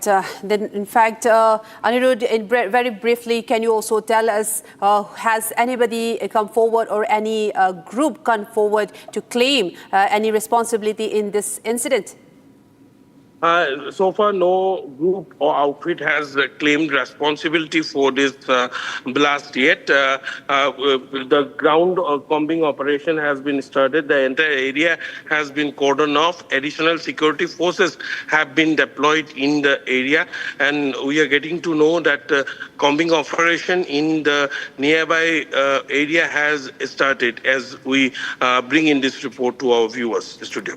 Right. Thank you so much for all those updates, Anirudh. And we'll track the story of where an IED blast has, in fact, killed 1 Assam Rifles personnel and 4 others have been injured. A major story developing from Nagaland. And viewers, we move on to another story that's this, in fact, viewers, the IED blast reported from Shukovi in Nagaland, where an Assam Rifle vehicle was targeted, suspected to be an ambush as per reports on the ground, and the IED blast was in fact planted before the arrival of the vehicle and blasted, where 1 Assam Rifles personnel was killed on the spot and 4 remains injured. And viewers, we move on to another very good news story. In fact, India finishing fourth at the Asian Under-23 Athletics Championships 2026 that was held in Ordos in China with 16 medals, 3 gold, 4 silver and 9 bronze. The inaugural edition of the Under-23 Continental Meet, which ran from July 9 to 12, so close to 50 Indian athletes compete for medals across both track and field events. The relay teams led the charge for India. They accounted for 4 medals, including gold in both the mixed and women's relays. Shravani Sachin Sangle was the most successful Indian athlete, returning with 3 medals, including a gold each from the mixed 4x400 meter and women's 4x400 relays. Now, she also bagged a bronze in the 400 meter holders single category. Let's take a look at this report for more. India has finished 4th in the inaugural edition of the Asian Under-23 Athletics Championships 2026 held in China. Nearly 50 Indian athletes participated in the event, bagging a total of 16 medals across track and field events.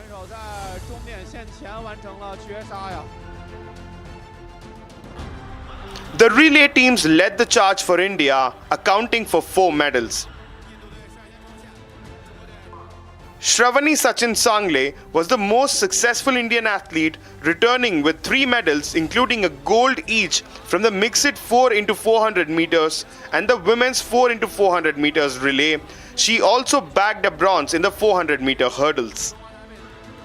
Shravani Sachin Sangle gave the quartet a strong start before Sandramol Sabu delivered a solid second leg, pulling clear of her Chinese rivals over the closing 100 meters.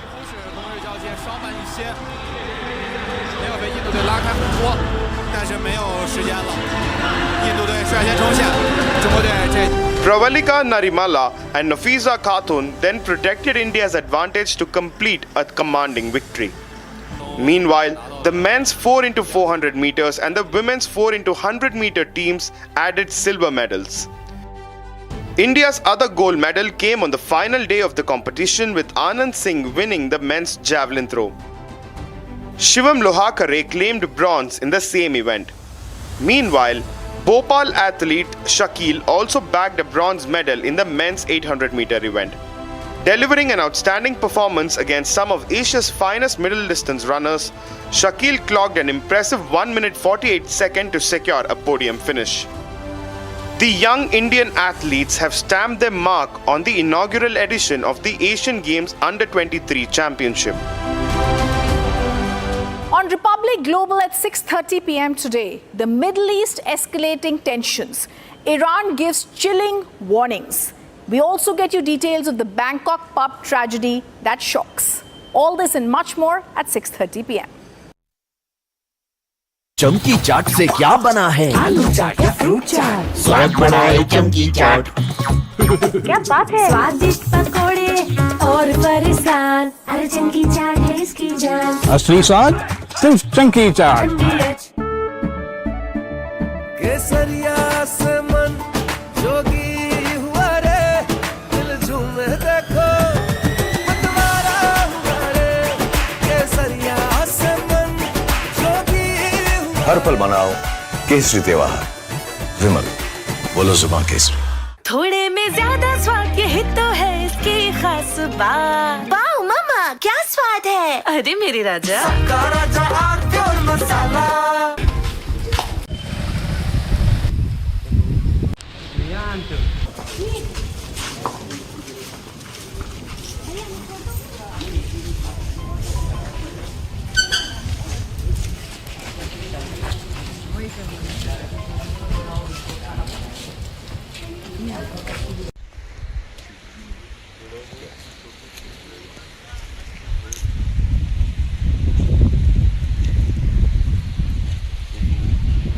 एक घटना है, मैं यही घटनास्थल भी आया हूँ। जो रात में घटना घटी उसमें महिला घर में अकेली थी। हाँ, रात में 2-3 बजे की घटना है, मैं यही घटनास्थल भी आया हूँ। जो रात में घटना घटी उसमें महिला घर में अकेली थी, उसके बच्चे बाहर थे, पति उसका जो है डेथ हो गई है। उसके घर में 2-3 बजे के आसपास कुछ लोग घुसे, 5-6 लोग बता रहे हैं, और उसमें जो है उनके साथ उनके घर में पूरी सर्च किया और उसका सामान चांदी उंदी लिए हैं, और उसके साथ बलात्कार की घटना भी किया गया है।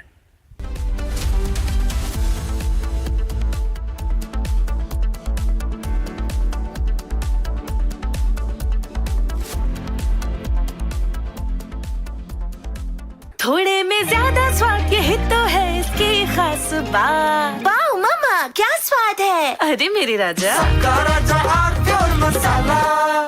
13,000 placements last year.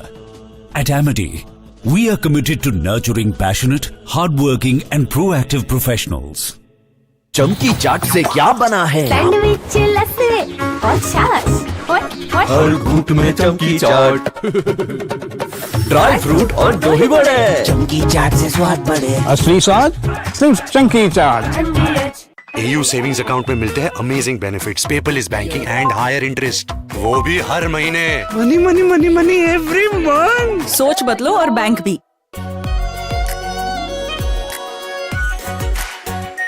Are pure shahi paneer masala, delicious, healthy everyday. चमकी चाट से क्या बना है? आलू चाट या फ्रूट चाट, स्वाद बढ़ाए चमकी चाट। क्या बात है। स्वादिष्ट पकोड़े और फरसान, हर चंकी चाट है इसकी जान। असली स्वाद सिर्फ चंकी चाट। From Asia's largest news headquarters, setting the agenda for Bharat.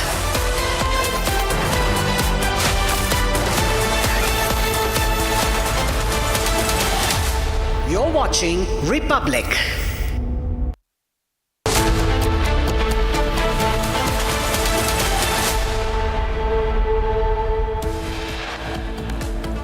India shines at the inaugural edition of the Asian Under-23 Athletics Championship 2026 held in China. Finishes fourth by clinching 16 medals across events. The government says that it is now examining Meta's response on child sexual abuse content. Appropriate action to follow. Supreme Court seeks SIT report in Ayodhya donation theft case, directs the team to issue notice to Ram Mandir Trust.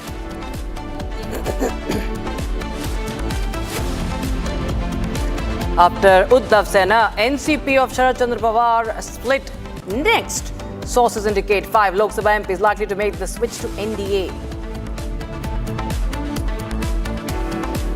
US strikes central Iranian region, hits air defense systems, coastal radar sites, missile and drone capabilities along with the small boats. Iran launches eye for an eye operation after fresh US strikes targets the US bases across Kuwait, Jordan and Bahrain.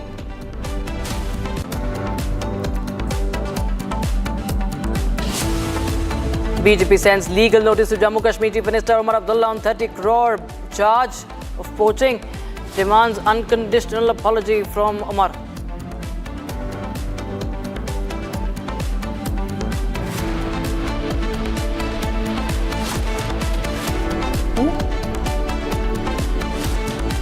Very warm welcome. You're watching live and breaking. I'm Rakshita Mishra with you. Start with breaking news coming in from Nagaland viewers, where suspected IED blast has been reported near Shukovi. It targeted a vehicle of Assam Rifles. 1 fatality has been reported, and at least 4 have been injured. Further details are awaited. IED blast targeting Assam Rifles convoy in Nagaland, and 1 soldier has been killed, martyred in this IED blast. IED blast reported in Nagaland's Sukhovi, and 1 Jawan has been killed in action, and more injuries have been reported. Here, IED blast targeting Assam Rifles vehicle has been reported due to an IED blast in Nagaland, viewers. And it's a suspected IED blast targeted to attack the Assam Rifles deployed near the region of Sukhovi. We'll try and get more details from our reporters on ground, getting us more details on that, because this is Tragic news that's coming in right now. One soldier has been killed in action and 2 others have been injured. We'll try and get you more details as my colleague Aniruddha is closely tracking the developments from Nagaland. Getting in visuals from the site, viewers, from the site where the blast was reported from, near Sukhoi. You can see those visuals. And Aniruddha is joining us live on the broadcast for more. Aniruddha, tell us more details about this blast.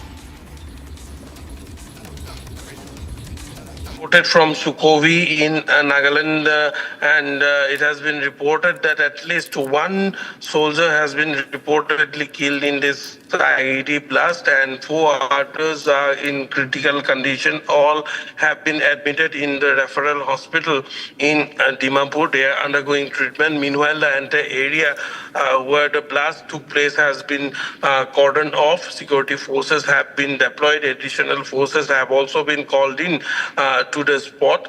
The blast occurred at around 5:30 to between 5 to 5:30 when this patrolling party of the Assam Rifles was moving through Sukhoi. At that point in time, this IED blast was triggered.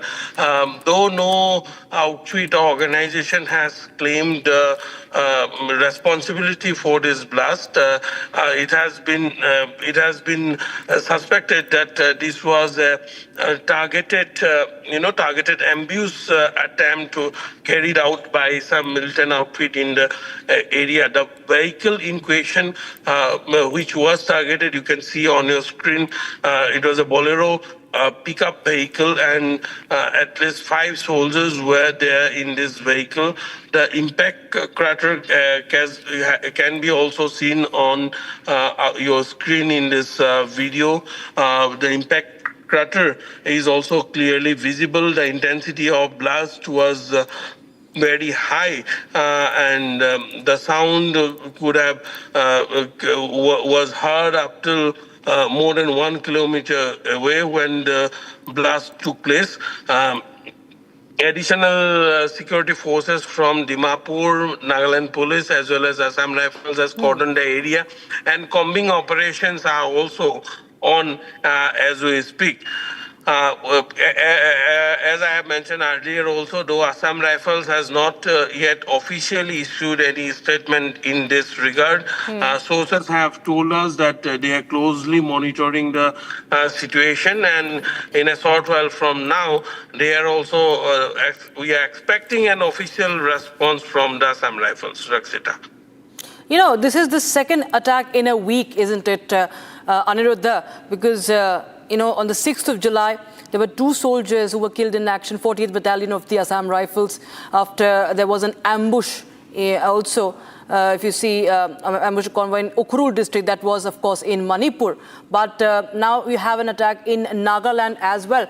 Tell us, apprise us about the situation, because there have been some groups that are said to be still active, like the ULFA, and there are many groups that are still active in Nagaland who have targeted the forces in the past as well. Yes, Rakshita. This is in fact the second blast that has taken place in this region over the last 1 week. The earlier was one in Ukhrul and this one in Nagaland, Sukhoi. But if we talk about the dominance of the outfits and organizations which are active in this area, the militant organizations that I mean, this includes several splinter groups of NSCN. They are active in Ukhrul also. They are active in Sukhoi, in Nagaland also. So yes, though there is no direct link has been yet been established between both the blasts, but yes, suspicion are high that this might be a handiwork of some splinter group of the NSCN. Rakshita. Absolutely. Stay with us, Aniruddha. We are being joined by defense expert Major Samar Paltur. Major Tur, second attack targeting the Assam Rifles in a week now. First in Ukhrul of Manipur, now in Nagaland, a suspected IED blast reported, and one Jawan has been killed in action, and there are many who are injured right now. 4 at least have been injured. The situation remains grim as we see that the Assam Rifles have been being on the target of several groups in the northeast. How do you assess this? I mean, this is very serious. The reason why I say that is keeping in mind the name of the place. Sukhoi is basically the training ground for Assam Rifles training center and school. So it is a very critical area. And what is more intriguing is that the location is heavily guarded. Despite that, this IED blast has taken place, which is a matter of serious concern. And again, they will have to get in the electronic counter IED measures have to be taken. Various SOPs will have to be now followed for the convoys. So with the IED attack, it has opened up another challenge for the movement of the forces. And I think only when the desperation from the terrorists and the militants factions takes place is when they start using IED tactics. So I think there needs to be extra vigil. There needs to be extra alertness. Counter IED drills need to be carried out. The convoy protection parties need to carry different IED, anti-IED equipment with them. And this is a critical place. Sukhoi is a place which is already guarded, heavily guarded. So despite that, this taking place, I think these are telltale signs of a tougher battle coming ahead until and unless measures are not taken in time. Do you feel, sir, that there could be, the kind of situation we see in Manipur that is unfolding, and the groups that are at loggerheads, the groups that are clashing, could be also having here the linkages to such attacks? I mean, we cannot rule that out, but other than that, one more intriguing thing which has taken place, or probably a trend which is taking place in the northeast, CIA operatives.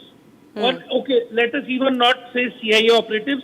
People of American origin are being arrested for training these militant factions, for telling them the tactics, giving them the drones.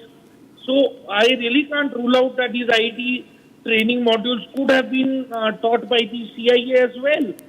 So it is very important for the security forces to now have a proper cordon of various locations, sanitize them, road opening parties and the drills need to be more thorough, and the intelligence network needs to be revamped, and they need to be ahead of whatever is coming their way now. Right.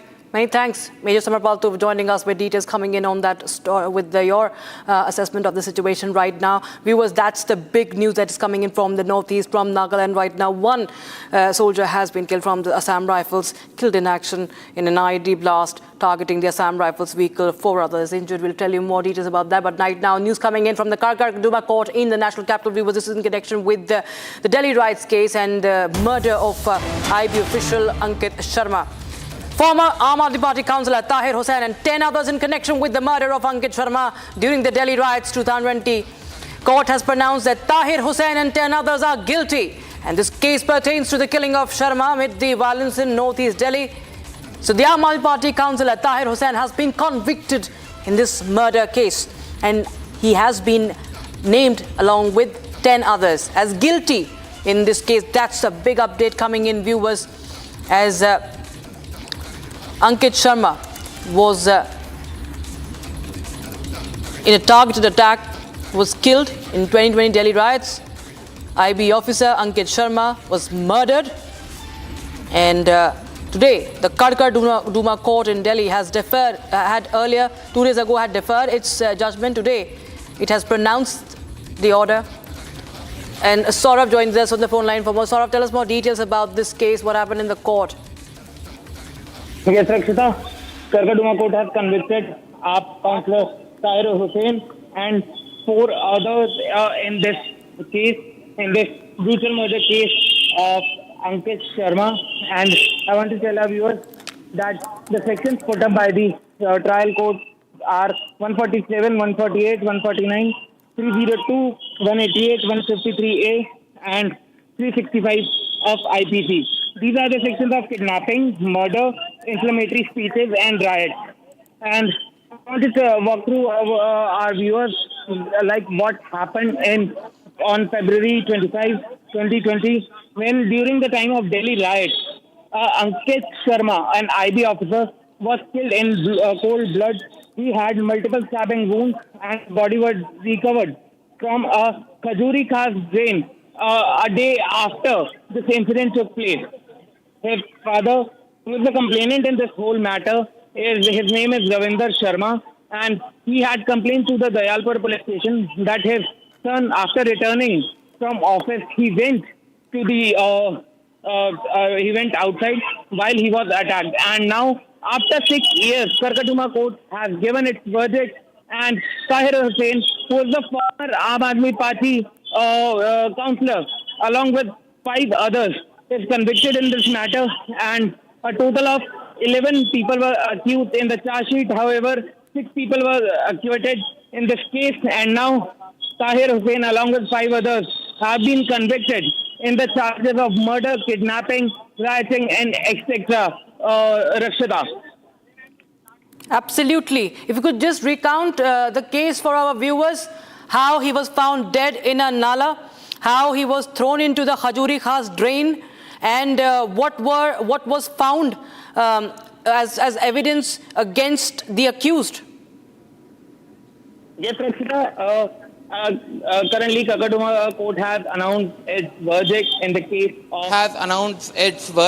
the case of Ankit Sharma, who was an IB officer and who lost his life on February 25, 2020 during the Delhi riot case when he was attacked by a mob and he had multiple stabbing injuries. And after that, his body was taken to a masjid situated in Chandbagh, and from that masjid, his body was thrown into the Khajuri Khas Nala present there. And a day later, his body was recovered by the Delhi police officials. And now, after 6 years, the case has came to a verdict. Tahir Hussain, along with 4 others, have been convicted in this case. And the charges on them are very serious of murdering, rioting, inflammatory speeches, and kidnapping. These were the charges put up by the Karkatuma court on our former councillor Tahir Hussain and 4 others. However, the court has acquitted 6 other accused named in the charge sheet.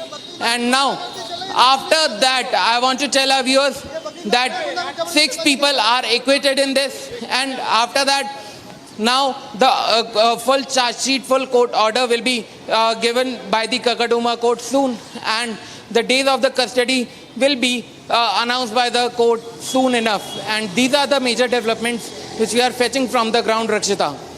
Yes, the role of Tahir Hussain is something that has been exposed, and there has been a lot of evidence that was gathered against him. The Aam Aadmi Party councillor, a very, very controversial figure there, Tahir Hussain. If you could just tell us what the court has said regarding his role and the 10 others who have been named. Yes, Rakshita. However, the Karkatuma court has removed the conspiracy theory in this case. The court has claimed that they are involved in the murder and kidnapping of the IB officer Ankit Sharma, who lost his life on February 25, 2020 during the Delhi riots time. And Tahir Hussain, who is a former Aam Aadmi Party councillor, he is convicted along with 4 others in this case. And now the court has announced this verdict in the evening today. And I want to tell our viewers that Tahir Hussain was the mastermind of the Delhi riots which took place in 2020, which claimed life of 53 people, along with leaving thousands of others injured in that riots. And now Tahir Hussain, we have the CCTV footages also, in which you can see that at the Karawal Nagar residence of Tahir Hussain, there were several things which were found, like the stakes, like there were stone peltings, and there were petrol bombs which were found at his place. There are CCTV footages in which it is seen that the people are throwing petrol bombs on the mob from the terrace of Tahir Hussain. And after this Ankit Sharma's death, Tahir Hussain has now been convicted by the Karkatuma court along with 5 others in this case, Rakshita.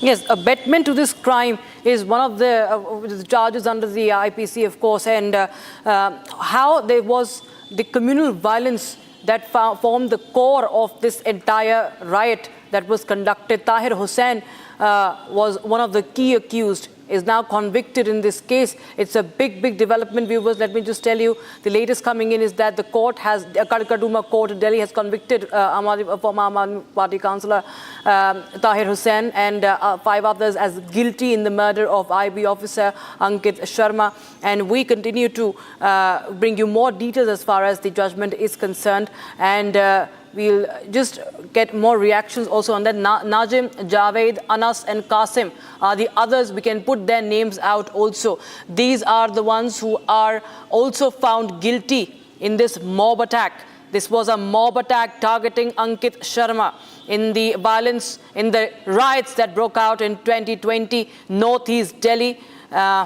which there were widespread clashes, and we saw there were with Ankit Sharma being one of the victims, and the father had, while the plea complainant father had also reported that his son had been thrown into the Nala, the Khajuri Khas Nala, that drain, and his body was discovered. And then, of course, this case, after 6 years, Saurav, it took that now Tahir Hussain has been found guilty along with 5 others in this case. And that, of course, is a step towards justice. At least the Karkatuma court right now has convicted Tahir Hussain right now.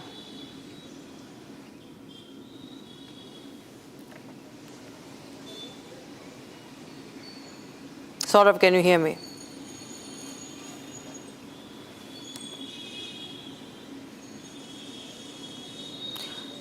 Saurav, if you can hear me, we'll be in fact being joined by Ridham Anand Bhardwaj, our legal editor, also in a short while from now.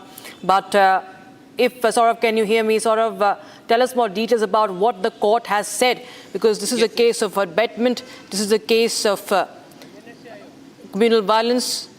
There are different sections. The case has been filed against him, he has been charged under different sections also. So if you can just give us more details of that. Yes, Rakshita, the court has said that there is no criminal conspiracy theory which is involved in this case. However, the sections which the court have put on all the accused, including the Tahir Hussain, are that the IPC section 147, 148, 149, 308, 188, 153A and 365 IPC. These sections are related to the kidnapping, murder, inflammatory speeches and rioting. However, there were total 11 accused named in the charge sheet which was filed on March 23, 2023. Okay. But today, Karkatuma court has convicted. Just stay with us, Saurav. We are being joined by Delhi Minister, BJP leader Manjinder Singh Sirsa on the broadcast, on the phone line. Sir, how do you react to this case after 6 years? The court has convicted former Aam Aadmi Party councillor Tahir Hussain and 5 others in the murder of Ankit Sharma in the Delhi riots case. The person you are speaking. All right, we'll just try and reconnect with Mr. Sirsa, as we will be getting more and more reactions and details as far as this case is concerned. Because for all those tuning in, this is a case that dates back to 2020, Delhi riots, and IB officer Ankit Sharma was found dead in a drain. And the Karkatuma court has, in its judgment, pronounced Tahir Hussain convicted of murder. Ridham Anand Bhardwaj, our editor for legal and governance, is joining us. Ridham, it's a big development after 6 years that former Aam Aadmi Party councillor Tahir Hussain has been found guilty in the murder of IB officer Ankit Sharma. Let's also, Rakshita, tell our viewers that it's justice coming too late. Let's tell our viewers the Aam Aadmi Party leader Tahir Hussain was first thought of, spoken of and investigated right here on Republic TV. In 2020, when the Delhi riots were taking place, we at Republic TV were at the spot reporting on it. When Ankit Sharma, the IB officer, lost his life and how he was bludgeoned, how there were knife stabs on his body and how he was thrown in a drain was there, we were reporting on it. We were also reporting on the Delhi riots cases that broke out systematically. We were the first channel to give our viewers the investigation details, but this is not only about what Republic TV's investigation did. It's more about how a particular mob of people tried for a regime change in India through the Delhi riots. I do believe this case should have been handed over very soon by the special cell to the NIA. It didn't happen. It should have, because this was not just about Delhi riots. It was a pan-India effect and impact they wanted. This is now coming out. This is not just one Tahir Hussain, the Aam Aadmi Party leader who has been convicted despite the Aam Aadmi Party earlier speaking in his favor. This is not only about asking for accountability when leaders are chosen by the Aam Aadmi Party. The biggest picture is they wanted a regime change in India just like that had happened in Dhaka and in Kathmandu. It didn't happen here, but that was what they wanted. Today, when I'm going to give you details about this FIR that was filed at the Dayalpur police station of the complainant, the father of Ankit Sharma, and I remember his face, I remember his disappointment, his shock, the chillingness at what had happened. When he didn't come back for a long time, Ankit Sharma's family began searching for him, and they were only informed later that their son had been killed. His body had been thrown, and these are such important words, in the Khajuri Khas drain near a mosque in the Chandbagh Pulia area. Chandbagh area then became extremely important by the special cell in its investigation. When we showed pictures as to how this entire thing had been pre-planned, by having women be the forefront face of it, by then having CCTV cameras turned when the mob was going with knives in all these places, by having Tahir Hussein's terrace and other places in Chandbagh being used for killing people, innocent people, it was very clear this was an orchestrated effort. The Delhi court framed charges even earlier in 2023 against Tahir Hussain. Finally, there is a conviction. He is in prison, yes, but the biggest question really remains now, if there were certain people behind the Delhi riots that was actually asking for a regime change in India, when will this case come to the truth of the matter? Absolutely. It's a big development and comes after 6 years. That's, of course, one of the most important points that you just highlighted right now. But if you could just tell us more details about what the court has observed in this case in the latest as Tahir Hussain and others are convicted. So as we are waiting for the sentencing to come, today the Delhi court has convicted him in the murder case of the Intelligence Bureau staffer Ankit Sharma. This happened in the Karkardoma court. The court has also convicted 5 others. This case happened in September. There was an FIR 65 of 2020 that had been registered at the Dayalpur police station, like I was telling you, by the father. This person who had first been said to be missing, Ankit, and then his body was later recovered from a ditch, a drain. He was declared dead by the GTB hospital. His father said he was an officer working with the Intelligence Bureau. He had left home at around 5 p.m. but by then they had started trying to target these people. Later his dead body was found, like I said, near Chandbagh, and FIR was registered. In 2023, the first time the Karkardoma court had framed charges against Tahir and others. They were framed charges under the IPC, which I'm not going to tell our viewers into great details about what happened. But finally today there is a conviction. Let me go across to Advocate Mahmood, who's now joining us on the phone line. Today is a verdict that comes too late. Today is a verdict by the Karkardoma court that had framed charges in 2023, but there should have been a quicker trial and quicker justice. How do you look at this order that has come, this conviction that has come from the Karkardoma court? You are speaking to me? Yes, I am, sir. See, I was a lawyer for 2 accused in this case. One is Mr. Hasim Mullaji and the second is Muntazim Musa. Both of them have been acquitted in this case. And the major role was also attributed to both of them of assault. So since the judgment has not come out in the open, I would not be able to comment on this. So both of the accused who I was representing have been acquitted. Mr. Pracha, yes, they have been acquitted. I'm not only looking at the role of the people you are speaking about, but the largest question here, the special cell was investigating the case. You've been seeing this case very closely. Don't you think it's a fit case to have gone to the NIA, keeping in mind what was told in the Supreme Court, that they wanted a regime change? This just makes the conspiracy even more dangerous, Mr. Pracha. Yes, I would myself wish that best of the best investigating agency should have been involved in this very important case. But unfortunately, since you know, the government of the day, especially Mr. Amit Shah, Home Minister Sahab, He's not a very fit person to be the Home No, Minister. Mr. Pracha, I don't want, with due respect, sir, as a lawyer for the accused, I understand we all have biases. I've spoken with you earlier. We're not speaking about the political dispensation or making any personal remarks, and that's why I cut you short. Only when it comes to this case, I want to ask you, Tahir Hussein's role was so clearly made out right in the start. Why did it take 6 years? What should personally be happening to all the others, not only in this case, but even the other accused, whether it's Umar Khalid who keeps going and asking for bail? See, the fault lies with Mr. Amit Shah, that so many people got acquitted and this case was not investigated by the best investigating agency. You know, Mr. Pracha, as always, I think you're trying to give it a political taint. And I understand where you're coming from because you've appeared several times for the accused. I understand where you're coming from because you've seen the case, but you also have your personal biases. I leave it at that. But the question I ask our viewers to really ponder upon is simple. It took 6 years for Tahir to be convicted. He is in prison. There is Umar Khalid who continues to file bail application after bail application. But the real seriousness of the matter gets taken away when a certain lobby of people start speaking the language of saying bail is the norm. In such cases, bail should not be the norm. These are very serious charges under the Unlawful Activities Prevention Act. And not only jail, but a proper conviction in these matters is what should be the rule of the day.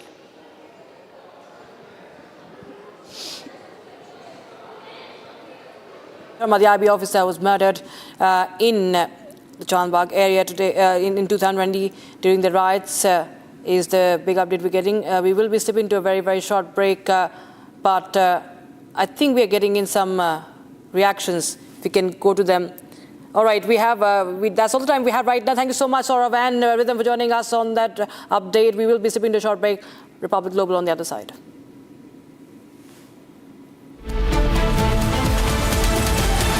थोड़े में ज्यादा स्वाद यही तो है इसकी खास बात। वाओ मामा, क्या स्वाद है? अरे मेरे राजा, सबका राजा आरती और मसाला। 13,000 placements last year. At Amity, we are committed to nurturing passionate, hardworking and proactive professionals. चमकी चाट से क्या बना है? सैंडविच, लस्सी और छाछ हर घूंट में चमकी चाट। ड्राई फ्रूट और दही बड़े। चमकी चाट से स्वाद बढ़े। असली स्वाद सिर्फ चमकी चाट। AU सेविंग्स अकाउंट में मिलते हैं amazing benefits, paperless banking and higher interest, वो भी हर महीने। Money money money money every month. सोच बदलो और बैंक भी।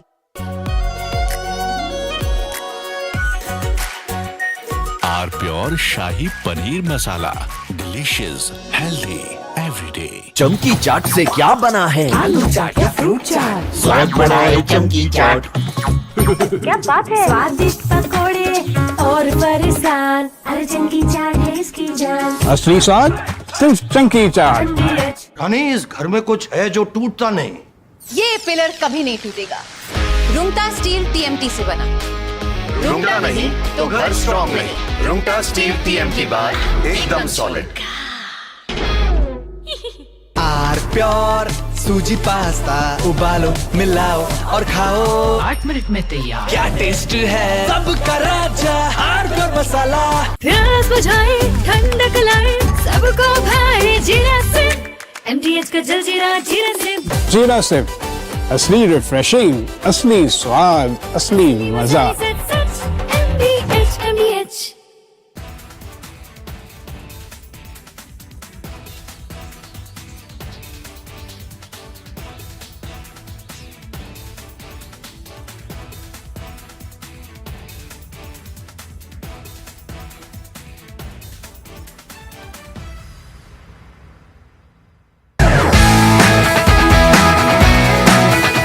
Rosa podcast wants to know, but I'm seeing a very soft version of Arnab. What did you expect? A mad guy shouting at the screen. I can't shut up.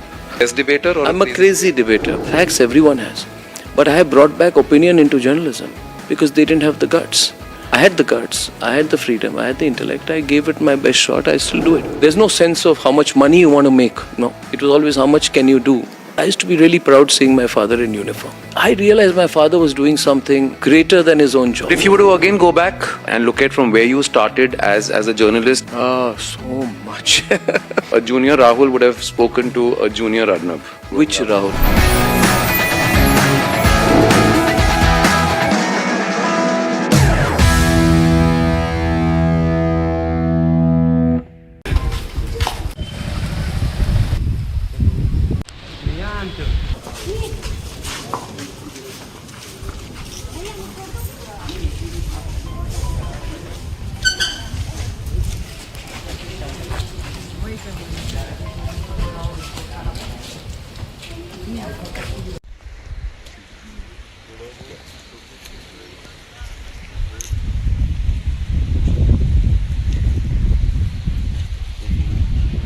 की घटना है, मैं यही घटनास्थल भी आया हूँ। जो रात में घटना घटी उसमें महिला घर में अकेली थी। हाँ, रात में 2-3 बजे की घटना है, मैं यही घटनास्थल भी आया हूँ।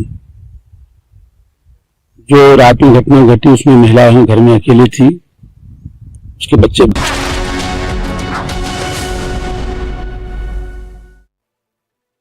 थोड़े में ज्यादा स्वाद, यही तो है इसकी खास बात। वाओ मामा, क्या स्वाद है। अरे मेरे राजा, AU सेविंग्स अकाउंट में मिलते हैं amazing benefits, paperless banking and higher interest, वो भी हर महीने। Money money money money every month. सोच बदलो और बैंक भी। चमकी चाट से क्या बना है? सैंडविच, लस्सी और छाछ। हर घूंट में चमकी चाट। अब बताओ, स्वाद आया? असली स्वाद सिर्फ चंकी चाट।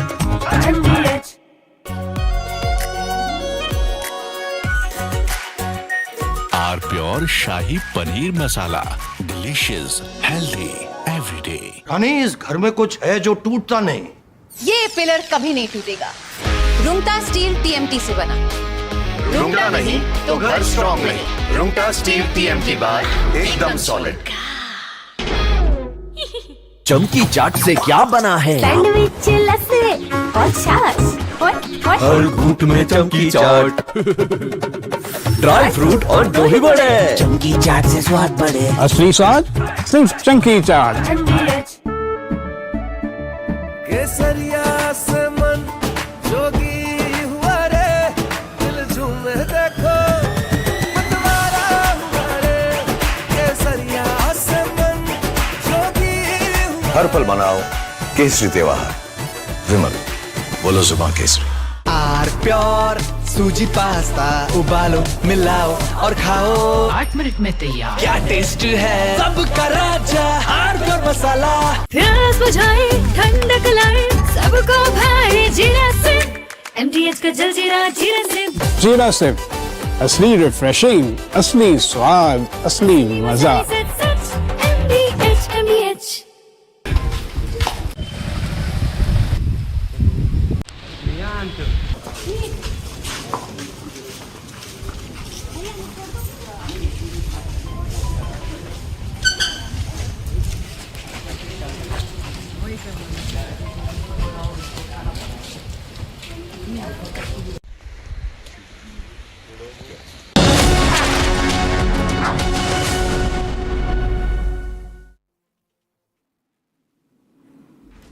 Good evening. Welcome to our Global. We begin this episode and edition by telling you about Bangkok, where a devastating fire tore through a crowded beer hall in Bangkok. It killed 27 people, injured dozens. Authorities are investigating the cause of the blaze. Questions are rising about emergency exits. Next, we turn to the Gulf, where tensions between Iran and the United States have escalated once again. Tehran is claiming it has carried out retaliatory eye-for-an-eye strikes on US-linked facilities, imposed restrictions on the Strait of Hormuz. Washington is insisting commercial shipping remains operational and regional military activities continue uninterrupted. After that, we head to Iran. There's a hardline newspaper that's published an alleged list of foreign leaders portrayed as targets for revenge following the killing of former Supreme Leader Ayatollah Ali Khamenei. Let's begin first with the headlines. US strikes central Iranian territories, coastal radar sites, missile and drone capabilities along with small boats. Iran launches an eye-for-an-eye operation after fresh US strikes target US bases across Kuwait, Jordan and Bahrain. Iranian hardline newspaper publishes alleged revenge hit list. Trump, Netanyahu, Starmer among global leaders named after Khamenei killing. Fresh Russian strikes hit Odisha and Zaporozhye. Homes, buses, civilian infrastructure is damaged. It's Typhoon Bavi that's triggering floods across northern China. The red alert is issued. Cities battle waterlogging and chaos.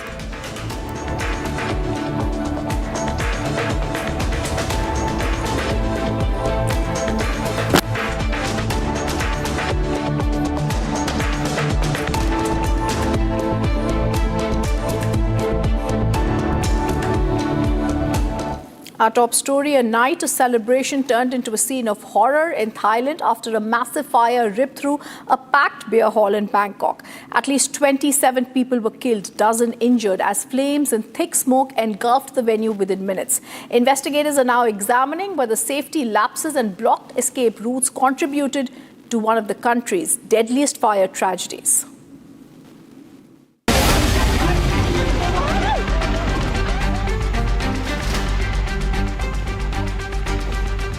What began as a regular night of music and entertainment quickly descended into chaos and tragedy in the heart of Bangkok. Just before midnight, flames erupted inside the Na Lat Prao Beer Hall in northern Bangkok, turning the crowded venue into a deadly fire trap. Footage captured by first responders shows towering flames bursting through the entrance as thick black smoke poured into the night sky. Panic spread rapidly as customers scrambled for exits while firefighters raced against time to contain the inferno. Witnesses described the scenes of confusion and desperation as visibility inside the hall collapsed within moments. According to Thai authorities, many victims were found near restroom areas at the rear of the building, suggesting they may have been searching for safety as the smoke engulfed the venue. แต่ว่าตรวจสอบเบื้องต้นแล้วร้านอาหารนี้ก็มีใบอนุญาตประกอบกิจการประเภทร้านอาหารสามารถมีวงดนตรีไลฟ์แบนด์ได้นะครับจนถึงเที่ยงคืนตามกฎหมายนะครับซึ่งในช่วงที่เกิดเหตุก็เป็นช่วงประมาณ 5 ทุ่มกว่านะครับ Investigators are now examining whether the ceiling materials accelerated the blaze and whether emergency exits were blocked or inaccessible during the evacuation. The scale of destruction was visible everywhere, with shattered windows, twisted metal, burnt furniture, and debris strewn across the sidewalk. Inside, rows of blackened tables and chairs remained frozen in place, offering a haunting reminder of the moments before disaster struck. Charred speakers, damaged television screens, and a burnt electric guitar were among the items recovered from the wreckage. The identification process remains challenging, with several victims carrying no identification and many survivors still unconscious in hospitals. The tragedy has also reignited concerns over fire safety standards at entertainment venues across Thailand. As investigators work to determine exactly what sparked the blaze, attention is increasingly turning towards safety protocols, evacuation measures, and whether this tragedy could have been prevented. For now, Thailand mourns another devastating loss of life, while families wait for answers from the ashes of one of Bangkok's deadliest fire.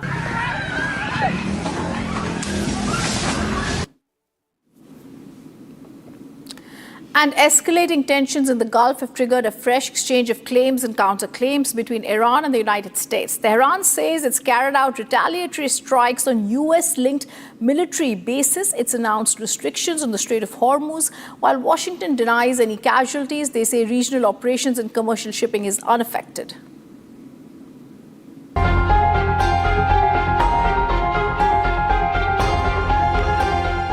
Iran claims it launched retaliatory strikes on US military facilities in Bahrain and Jordan. calling the attacks an act of self-defense. The US has not confirmed any damage. CENTCOM says there were 0 American casualties in the reported attacks.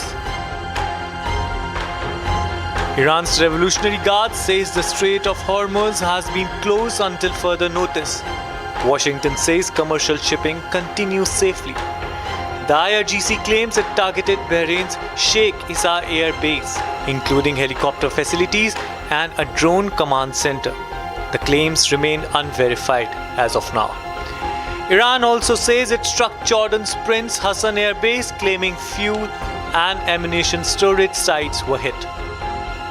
Meanwhile, Iranian spokesperson lauds Iran's courage. Listen up what he has to say. سرزمینی که قرن‌هاست در میان آتش و خون ایستادن را از دماوند آموخته است. این بار نیز اشک را با شکوه درآمیخت و جهانی را به تماشای وفاداری ملتی نشاند که داغ‌ترین داغ نیز زانوانش را خم نمی‌کند.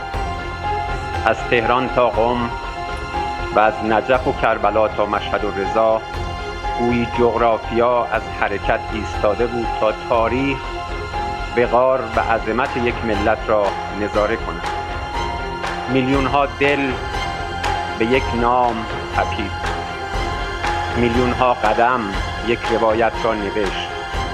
نه فقط در کوچه ها و خیابان های ایران که در حرم های نورانی در میان مردمان دلداده عراق و در دل آزادگان جهان اشک‌ها به هم رسید و دست‌ها در دعای وداع به آسمان بلند شد. Tehran has warned that any attack on its supreme leader or senior officials will be met with a swift and decisive response. Iran's foreign ministry says understandings with Washington have been entered a crisis phase, accusing the US of breaching its commitments. عقلانی است. متن خیلی صریح نوشته شده. ما به دلیل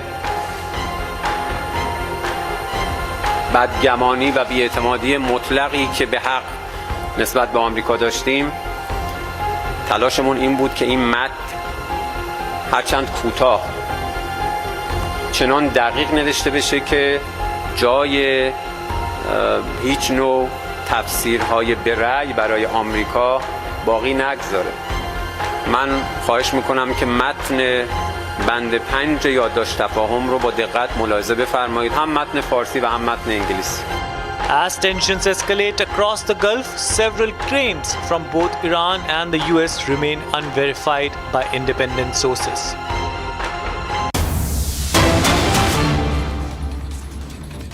And there's breaking news that's coming in. We're also going to give you details about how in the United Kingdom we are seeing the government has formally designated Iran's Islamic Revolutionary Guard Corps, the IRGC, as a terrorist organization. This move comes after British authorities have accused an Iran-backed group of being involved in attacks targeting the UK's Jewish community. The decision is making a major escalation in tensions between London and Tehran amid the wider West Asia crisis.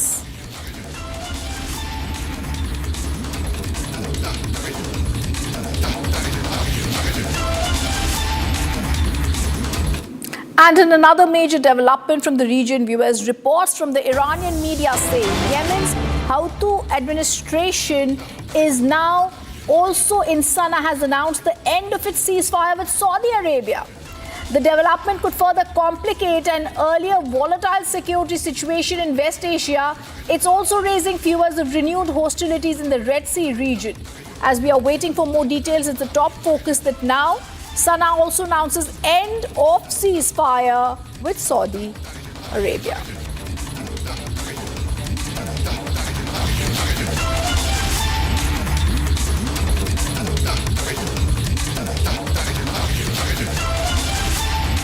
Even as tensions are high over the Strait of Hormuz, the latest US strikes on Iran, the rhetoric between Tehran and its adversaries continues to intensify. An Iranian hardline newspaper has published an online graphic naming several world leaders as alleged targets for revenge following the reported killing of former Supreme Leader Ayatollah Ali Khamenei. The publication comes amid escalating tensions between Iran, the US, Israel. It follows defiant warnings from Iran's new supreme leader, Mujtaba Khamenei. Even as tensions remain high across West Asia, a controversial publication from Iran has triggered fresh international attention. Conservative Iranian newspaper has published an online graphic featuring photographs of prominent global leaders portrayed as targets for revenge over the killing of former Supreme Leader Ayatollah Ali Khamenei. The graphic appeared shortly after Mujtaba Khamenei, who succeeded his father as Iran's supreme leader, issued his first public message following the funeral ceremonies. In a strongly worded statement, Mujtaba vowed that those responsible for his father's death would not escape punishment. Among those featured in the graphic are US President Donald Trump, Israeli Prime Minister Benjamin Netanyahu, US Secretary of State Marco Rubio, and Defense Secretary Pete Hegseth. Several European leaders were also included, among them British Prime Minister Keir Starmer, French President Emmanuel Macron, Italian Prime Minister Giorgia Meloni, and German Chancellor Friedrich Merz. The publication is being viewed as part of a wider campaign by Iranian hardliners seeking retaliation for the February strike that killed Ayatollah Ali Khamenei during the US-Israeli military operation against Iran. The development comes at a time when relations between Tehran, Washington and Tel Aviv remain deeply strained following months of military escalation, ceasefire violations and threats of further retaliation. While the list has attracted global headlines, there is no indication that it represents an official Iranian government directive. Nevertheless, the publication is likely to further fuel concerns about regional stability as Iran's leadership continues to invoke retaliation in the aftermath of one of the most consequential events in the country's recent history. Russia has launched fresh overnight strikes across southern Ukraine targeting civilian infrastructure in Odisha and Zaporizhzhia.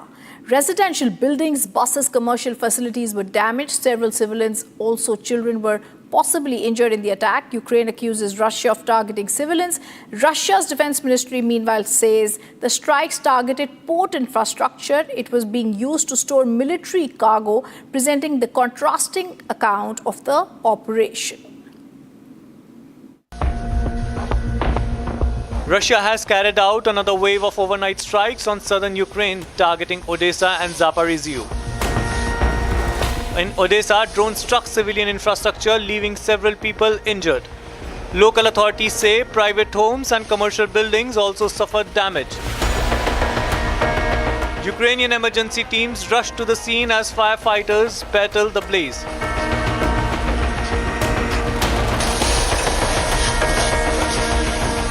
In Zaporizhzhia, another Russian drone attack hit a residential apartment block. 6 people, including a child, were injured in the attack.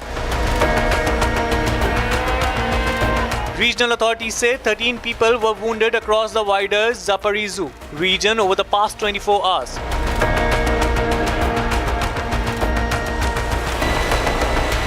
Meanwhile, Russia's defense ministry has claimed that the strikes targeted port infrastructure, allegedly being used to store military cargo. Ukraine, however, says civilian infrastructure bore the brunt of the attacks, with homes, vehicles and public facilities damaged.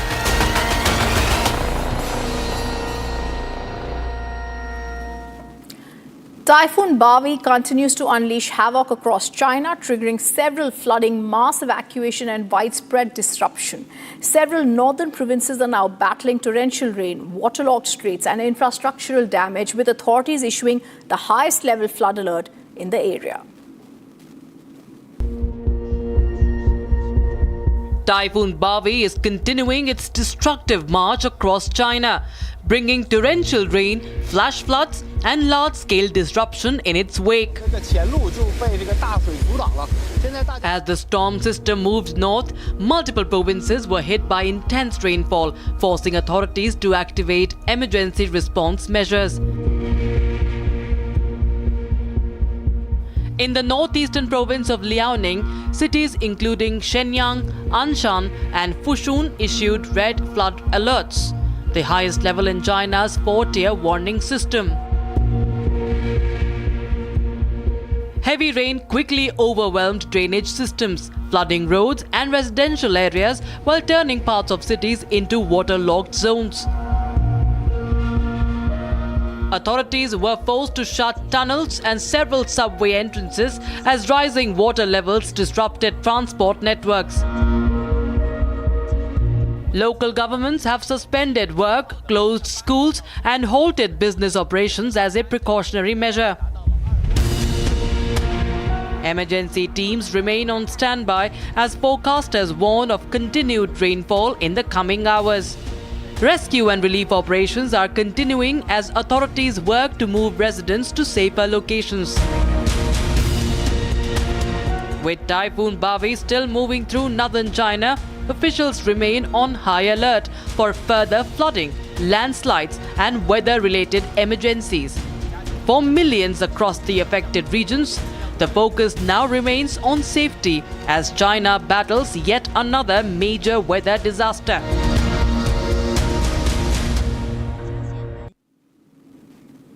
That's all the time we have for on Republic Global. On the other side of a very short break, my colleague Niranjan gets you all the latest details in the Delhi riots conviction of 2020. Stay on with us.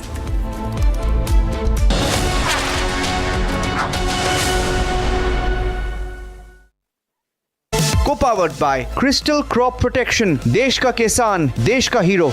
थोड़े में ज्यादा स्वाद, यही तो है इसकी खास बात. वाओ मामा, क्या स्वाद है? अरे मेरे राजा.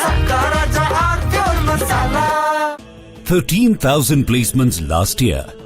At Amity, we are committed to nurturing passionate, hardworking and proactive professionals. चमकी चाट से क्या बना है? सैंडविच, लस्सी और छाछ. हर घूंट में चमकी चाट. अब बताओ, स्वाद आया? आया. असली स्वाद सिर्फ चमकी चाट.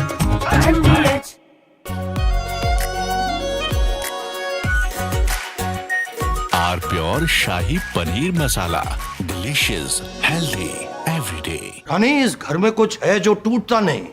ये पिलर कभी नहीं टूटेगा. रुंगटा स्टील टीएमटी से बना. रुंगटा नहीं तो घर स्ट्रॉन्ग नहीं. रुंगटा स्टील टीएमटी बार एकदम सॉलिड. प्यास बुझाए, ठंडक लाए, सबको भाए जीरा से. एमटीएच का जलजीरा जीरा से. जीरा से असली रिफ्रेशिंग, असली स्वाद, असली मजा.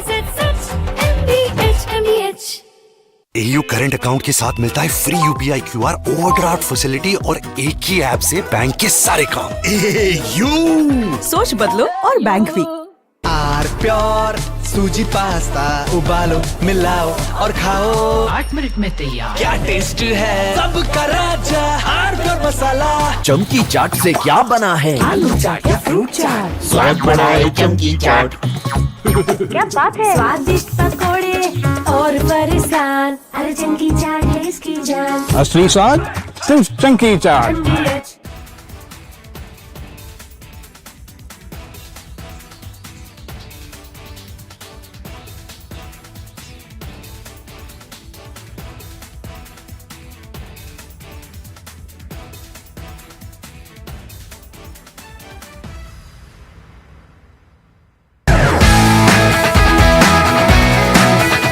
Rosa podcast wants to know, but I'm seeing a very soft version of Arnab. What did you expect? A mad guy shouting at the screen. But I have brought back opinion into journalism. Cricketers fail, athletes make India proud. Athletes show how it's done in China.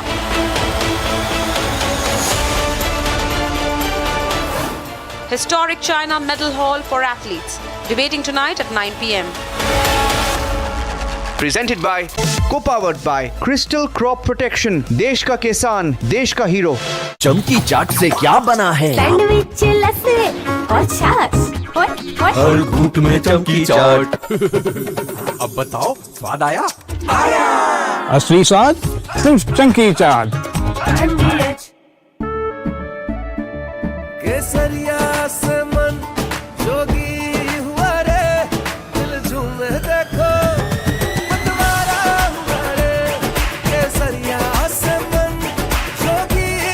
हर पल मनाओ केसरी त्योहार। विमल, बोलो जुबान Kesari.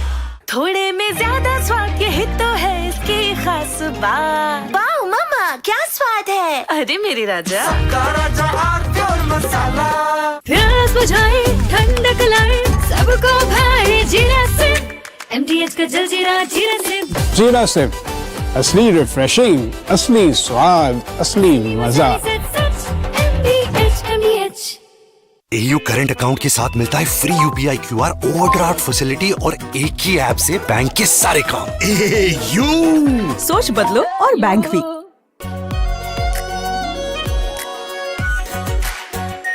Are pure shahi paneer masala, delicious, healthy, everyday. रानी, इस घर में कुछ है जो टूटता नहीं। ये पिलर कभी नहीं टूटेगा। रुंगटा स्टील TMT से बना। रुंगटा नहीं तो घर स्ट्रॉन्ग नहीं। रुंगटा स्टील TMT बार एकदम सॉलिड। चमकी चाट से क्या बना है? आलू चाट या फ्रूट चाट। स्वाद बनाए चमकी चाट। क्या बात है। स्वादिष्ट पकोड़े और फरसान, अरे चमकी चाट है इसकी जान। असली स्वाद सिर्फ चमकी चाट। आर प्योर सूजी पास्ता, उबालो मिलाओ और खाओ। 8 मिनट में तैयार। क्या टेस्ट है सबका राजा R pure masala.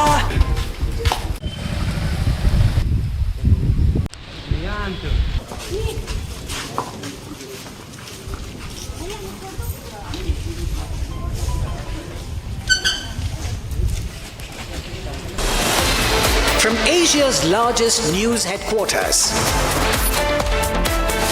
setting the agenda for Bharat.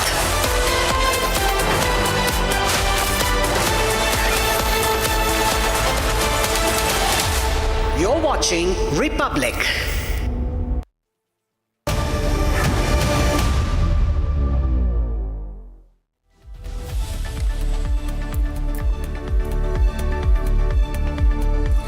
Thank you for joining us on This Is Exclusive, ladies and gentlemen. At 7 p.m., the story breaking after 6 years of the Delhi riots. 6 years since the Delhi riots took place. 6 years later, Ankit Sharma. Many people may not know Ankit Sharma. Many people may not recognize Ankit Sharma. Ankit Sharma was an IB official. And during the Delhi riots, he was killed by a mob led by then a sitting Aam Aadmi Party leader called Tahir Hussain. Details are coming up. Justice for Ankit Sharma at last, but the conspiracy of the Delhi riots, ladies and gentlemen, one of the greatest ever conspiracies. We have details of that on the show. We are only focusing the show on the conspiracy of the Delhi rioters and what they intended to do. Regime change 2020. Here are the headlines.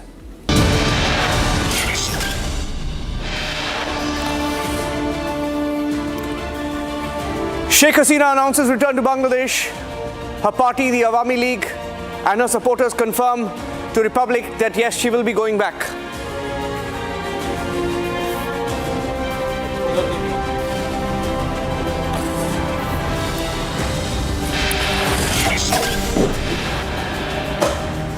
In an exclusive conversation with Republic, former Awami League leader, Minister Mohibul Hasan, says people want Hasina to go back and to lead Bangladesh.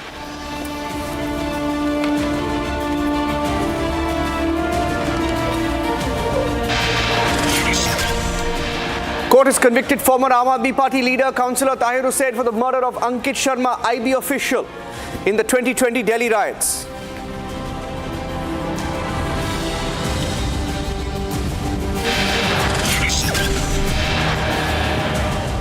India shines at the inaugural edition of the Asian Under-23 Athletics Championship.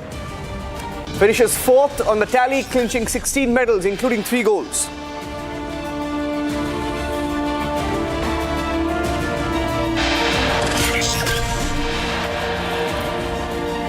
Government says it's examining Meta's response on child sexual abuse material, or CSAM.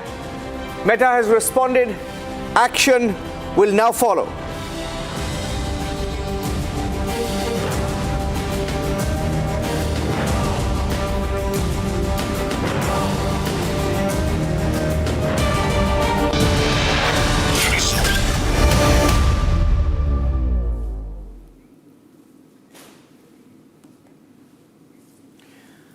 Ladies and gentlemen, the Delhi riots of 2020, one of the biggest ever conspiracies that have unfolded on our soil.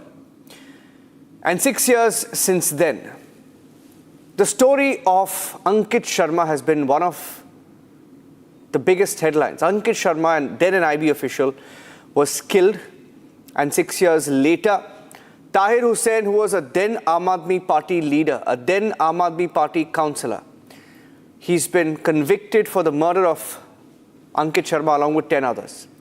Let's show you the pictures of how Tahir Hussain was spotted on the terrace, on his terrace, rioting on that day. In fact, it was Republic TV that exposed Tahir Hussain when the story broke out. Tahir Hussain led the mobs, and Tahir Hussain, seen here in the courtroom, was exposed by Republic TV when we put out the video showing his role in the riots. In fact, the Aam Aadmi Party continued to defend Tahir Hussain at that particular point of time. Tahir Hussain was once a poster boy of the Aam Aadmi Party. They were forced to suspend him, forced to sever ties with him much later, but at the time of the riots, he was still an Aam Aadmi Party leader. Look at that, those were pictures of Tahir Hussain's terrace. We'll continue to show you those pictures, but today the headline is 6 years after the Delhi riots, when the intention was to bring in regime change. Tahir Hussain, then sitting Aam Aadmi Party leader, was guilty of killing Ankit Sharma, the official. Those are pictures of Tahir Hussain, by the way, on your screens right now from 2020. Tahir Hussain was shown on top of a building in Delhi, leading the mobs, pelting stones, throwing grenades, molotovs at the police. And this was when Ankit Sharma was also killed. Okay, Deshrata Nigam is joining us. Saurav is also joining us live on the story. Saurav, to summarize what happened in court, before I go across to Deshrata Nigam, if you can tell us what happened in court, what did the court say while giving this verdict and holding them guilty of the killing of Ankit Sharma? Yes, Niranjan. Today, Kakaduma court has acquitted 6 of the people in this case, 6 of the accused in this case. However, the court has convicted Tahir Hussain, who is the former Aam Aadmi Party councillor, who was on the seat at that time.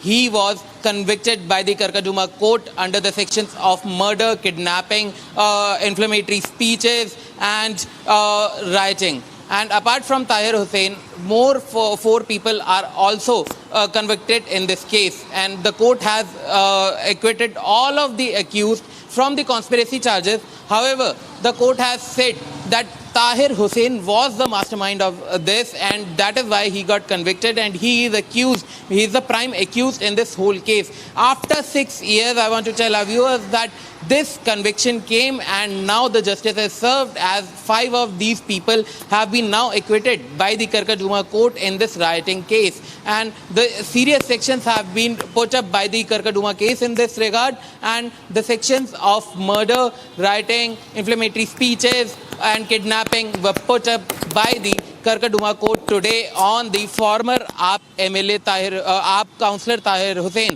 However, the Aam Aadmi Party was used to defend him, telling the people that it is a conspiracy against the Aam Aadmi Party, and that is why Tahir Hussain has been charged with these sections.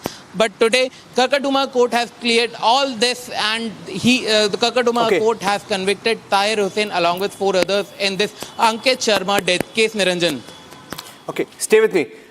Let me go across to Deshrata Nigam. Deshrata Nigam is an advocate in the Supreme Court. Deshrata Nigam, you remember the Delhi riots? I remember you were live when it happened with us on Republic back then, and we went into great detail of how this was a well-planned conspiracy. In fact, during the investigation, it also emerged that it was timed to the visit of Donald Trump, the then US president, during his first term.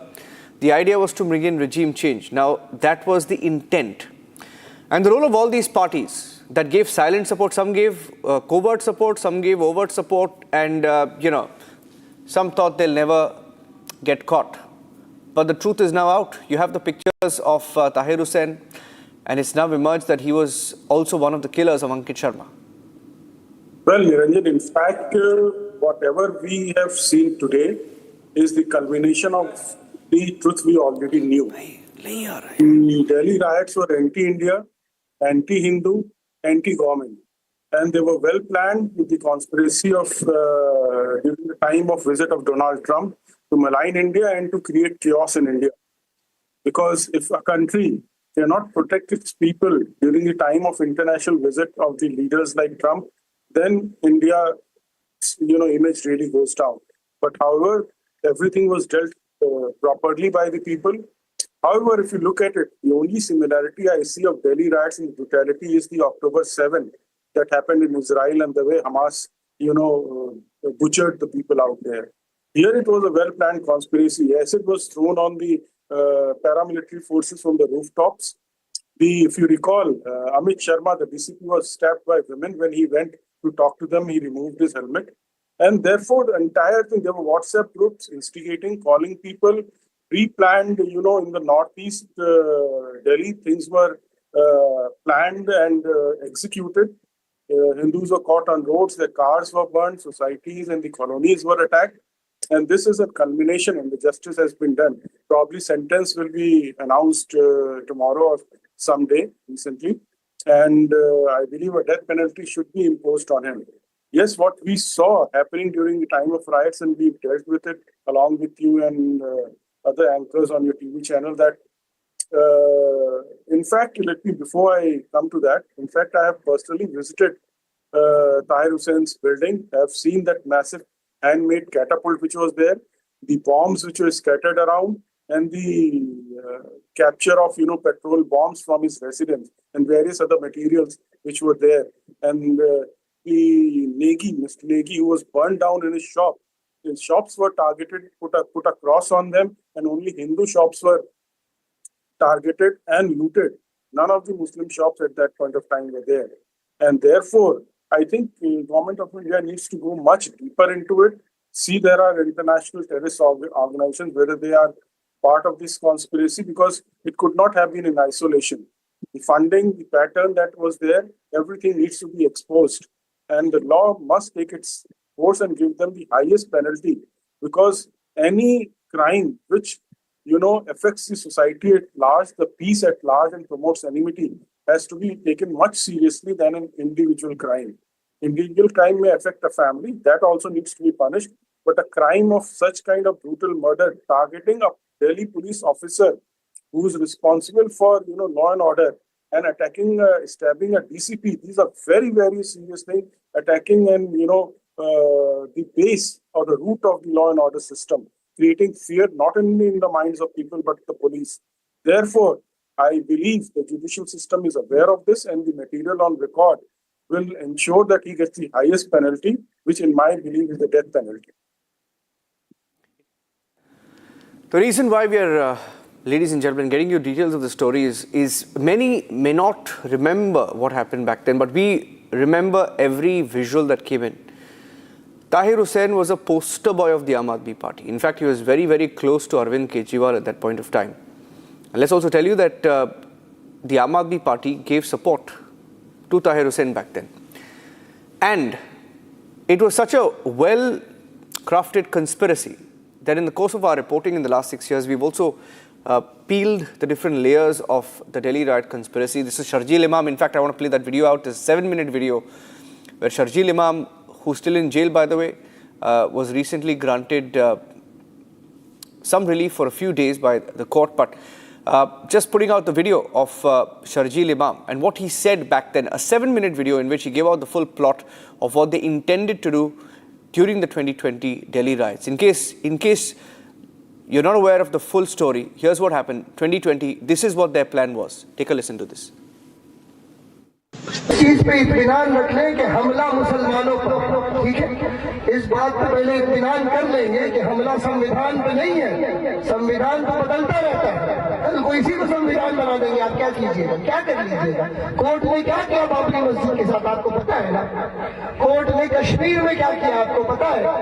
इस चीज को याद रखें कि अभी बहुत urgent मामला है, बहुत अर्जेंट मामला है। हमारे पास 4 हफ्ते 28 दिन है अगला जो हियरिंग है। अगले हियरिंग तक सरकार को छोड़ो, कोर्ट को इसकी नानी याद आ जाए। ये आपकी जिम्मेदारी, कोर्ट किसी का नहीं है। आपको लगता है कोर्ट आपका हमदर्द है? आपको ऐसा लगता है? ट्रिपल तलाक में क्या किया इन लोगों ने? मुसलमान मर्दों को जेल भेजने का सामान किया है कि नहीं? बाबरी मस्जिद में क्या किया? आपकी जमीन छीन के किसी और को दे दी। ये कोर्ट आपका हमदर्द नहीं है। ये कोर्ट सीए में भी आपसे हमदर्दी नहीं जताएगा। जहां हम महफूज हैं, दिल्ली की खास बात क्या थी कि इंटरनेशनल मीडिया को आने में 5 मिनट लगते हैं, 5 मिनट। वहां अगर ये गोली चलाए तो वो वीडियो पे आ जाएगा। दिल्ली में वैसे भी दिल्ली को ये कश्मीर बना नहीं सकते, आपको भी पता है। इन्हीं की जलालत होगी, हमारी नहीं होगी। अगर ये दिल्ली में गोली चलवाए, आर्मी लगवाए, तो जलालत किसकी है? मुसलमानों की नहीं, सरकार की जलालत है। दिल्ली है भाई, ये फ्लाईओवर गिरे जरा, पूरी दुनिया को खबर हो, समझ रहे हैं ना।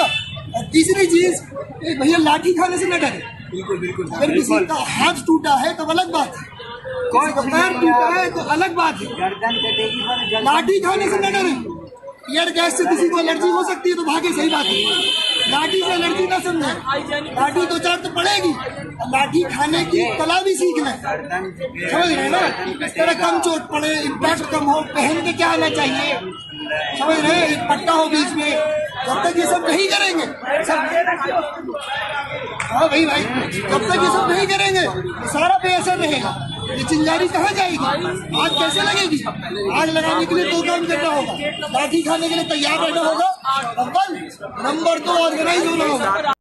2 जो स्टेप्स हैं उनको क्लियर रखना चाहिए। एक है कि सेंसिटाइजेशन, अवेयरनेस, व्हाटएवर, और दूसरा है plan of action. Plan of action किसी के पास नहीं, सब सेंसिटाइजेशन की ही बात करते हैं। तो सेंसिटाइजेशन तो यकीनी तौर पे करना है हमें, लेकिन प्लान ऑफ एक्शन भी पैरेलल में होना चाहिए कि अगर हमारे पास क्रिटिकल मास जमा हो चुका है लोगों का, तो उनसे क्या किया जाए, क्या करवाया जाए, क्या कुछ कर सकते हैं। अगर हमारे पास जामिया में 10,000 जवान लड़के हैं तो वो क्या कर सकते हैं? तो केसेस होंगे, हम पे भी FIR होंगे, इसके लिए तो इत्मीनान से होंगे। लेकिन ये कामयाबी तभी मिलेगी जब 100 शाहीन बाग जलाना पड़ेगा उसके टेंशन कैंप को, नहीं तो आपको कोई पूछने वाला।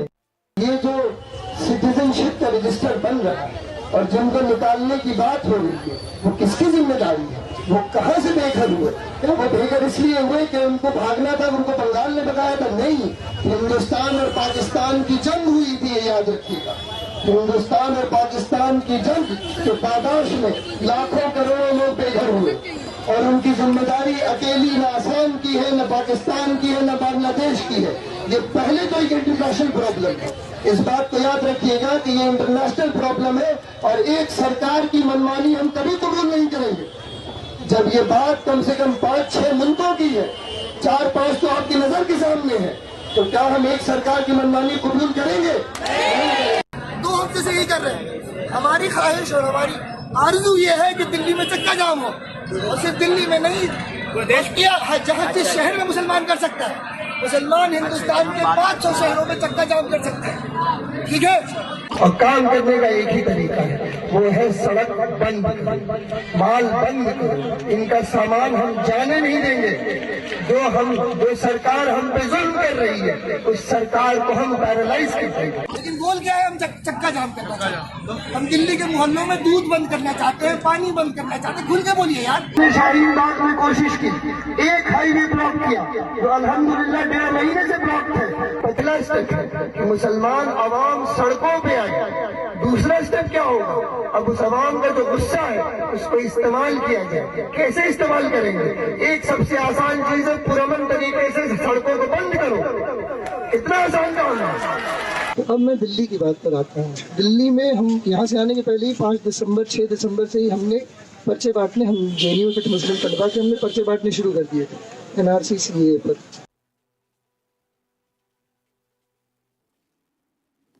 Well, the story is not over yet. Everyone is yet to be punished. I mean, at least the main characters here, many of them are still free.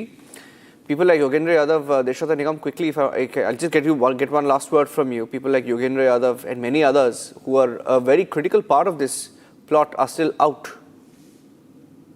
Because they were the brains behind, the one who were actually conspirators, they who tried to instigate people from behind the doors, from the planning, the roadmaps, everything was made in closed rooms, and things have come out, how they were part of WhatsApp group, the messages that have been exchanged. And let me tell you, while interacting with the victims of these riots, the brutality that was committed on them was very, very ghastly. And it's unbelievable how can, it can be done to your fellow Indians.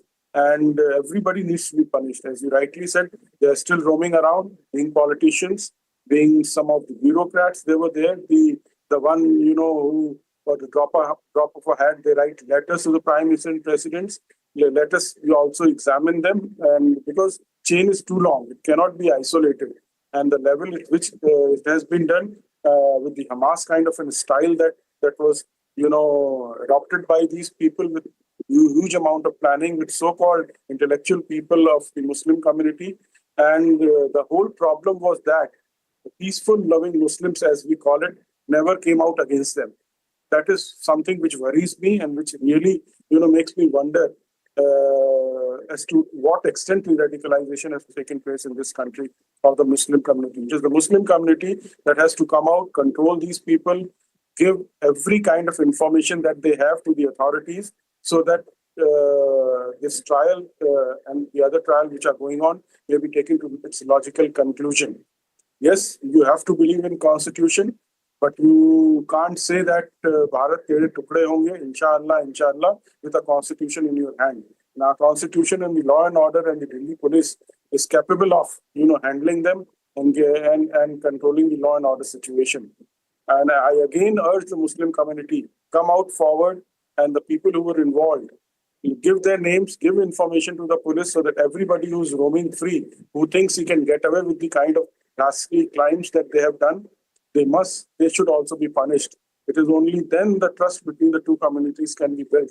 As long as the intellectuals and the peace-loving people of Muslim community remain silent, these people, the radicalized people, will take the law and order in their own hand and malign the entire Muslim community in India. Thank you for joining us with those details. Getting in some pictures of the ambush that took place on the Assam Rifles convoy today in Nagaland. We have some more pictures that are now coming into our newsrooms. I wanted to get the details of that to our viewers. 3 Assam Rifles personnel have been martyred. Several others sustained injuries after an IED struck a convoy in Nagaland's Chumoikidima district. The attack itself took place near a village called Sukovi and triggered a major security operation. Now, according to initial reports, unidentified groups targeted the moving Assam Rifles convoy by hurling an IED, resulting in a powerful explosion. And 3 Assam Rifles personnel have been martyred on the spot. Several others injured, and those forces injured have been shifted for medical treatment, although their condition has not been officially disclosed. Lintoy is joining me live. Let me go across to her. She's joining us with the details. Lintoy, the second attack, it's a big concern. Second attack in the northeast in the last few weeks alone. Yes, Niranjan, this is the second attack that took place in the northeast. The first attack was carried out in Ukhrul district. So, well, this is one of the deadliest attacks on security forces in Nagaland in recent times also. So, the incident took place earlier today near Sokhubi village in Chumoikidima district in Nagaland, where an Assam Rifles convoy come under an IED attack. So, according to officials that we received, the reports given by the officials, at least three Assam Rifles personnel were martyred, while the several others sustained injuries after that powerful explosion ripped through the convoy. So the injured personnel have been shifted to a nearby medical facility for treatment, although authorities are yet to release an official update on their condition. What's particularly worrying is that this is the second IED attack targeting security forces in Chumoikidima within just 1 week also, raising fresh concerns over insurgent activity in the region. So immediately after the blast, Assam Rifles and Dimapur Police launched a massive joint search operation, while security forces has been significantly tightened in and around the area also. So as of now, there is no official confirmation on who was behind the attack. No incident outfit has claimed responsibility so far. Back to you.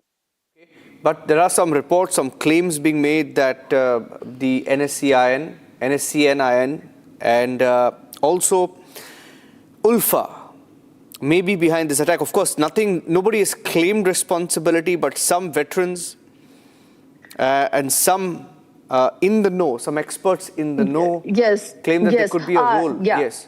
Yeah, retired army officer and Kriti Chakra awardee Major Digvijay Singh Rawat has alleged in a social media post that the attack was carried out by the NSC and IM, claiming that it was the second such IED attack within a week, and alleging past coordination between the NSC and IM and ULFA in attacks on security forces. That said, these claims have not been verified by security agencies, and investigators are also treating all possibilities as they continue their probe. For now, the focus remains on the ongoing search operation, securing the area and identifying those behind the deadly attack. However, Major Digvijay Singh claimed that the NSCN have been involved in this ambush attack. Back to you. Okay. Thank you for joining us with those inputs. We leave it at that. Tracking the situation closely. The second attack in the northeast in the last few days. It's a matter of alarm, ladies and gentlemen. Tracking the story closely. Forces on alert. Remember, the CRPF has also moved to Manipur. The Cobra Battalion has moved to Manipur to tackle the situation. So in the northeast, our forces have a challenge. That's it on this edition of This Is Exclusive. Thanks for watching.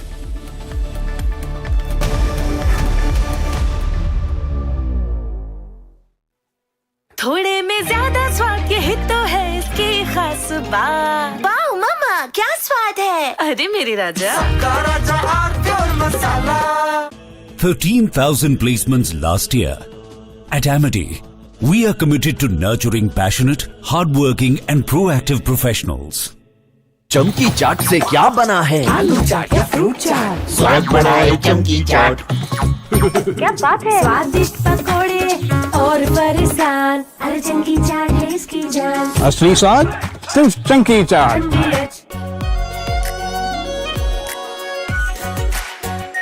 Are pure shahi paneer masala, delicious, healthy, everyday. पापा। Sorry यार, गलती हो गई है। ये चोट खर्चा वर्चा। अरे लास्ट बॉल पे छक्का भी तुम्हारा। छक्का? सब कैशलेस हो गया है। हाँ। ला भाई मेरा बैट। वो अभी तो ठीक हुआ तू। डिस्चार्ज हुआ यार। बैट किसका है? टाटा AIG है तो भरोसा है। चमकी चाट से क्या बना है? सैंडविच लस्सी और छाछ। हर घूंट में चमकी चाट। अब बताओ स्वाद आया? असली स्वाद सिर्फ चमकी चाट। केसरिया से मन जोगी हुआ रे, दिल झूमे देखो मतवारा हुआ रे। केसरिया से मन जोगी हुआ। हर पल मनाओ केसरी त्योहार। विमल, बोलो जुबान केसरी। आर प्योर सूजी पास्ता उबालो मिलाओ और खाओ। 8 मिनट में तैयार। क्या टेस्ट है सबका राजा आर प्योर मसाला।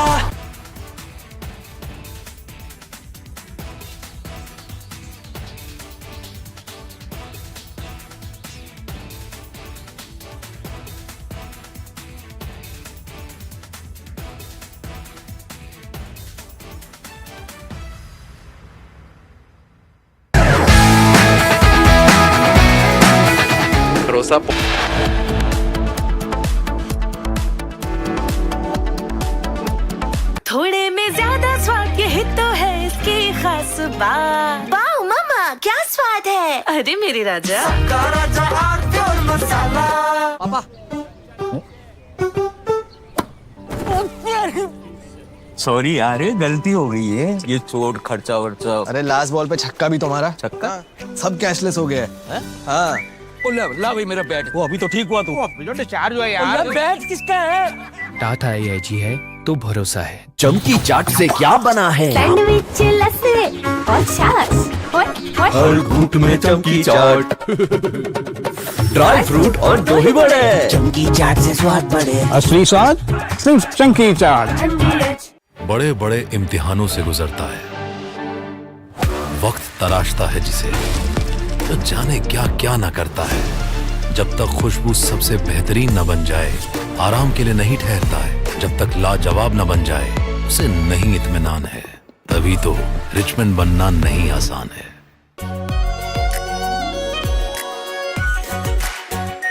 R pure shahi paneer masala, delicious, healthy, everyday. केसरिया से मन जोगी हुआ रे,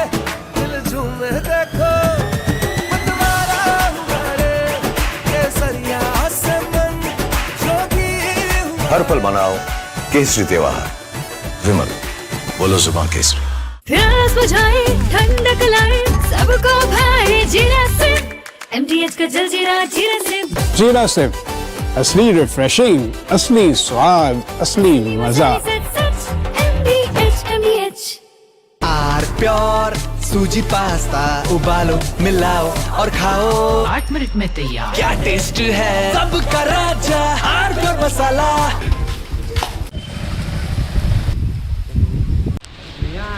First time when I saw Dharamji, I was completely flabbergasted. And then he also smiled and said, "ये बड़ी चंगी कुड़ी है." And then I always thought कि if I marry, I must marry somebody like him. Is it true that you completely fell in love with him when you saw him dance to that? Completely fell in love क्या होता है? I don't know. I don't know. Love तो love होता है ना?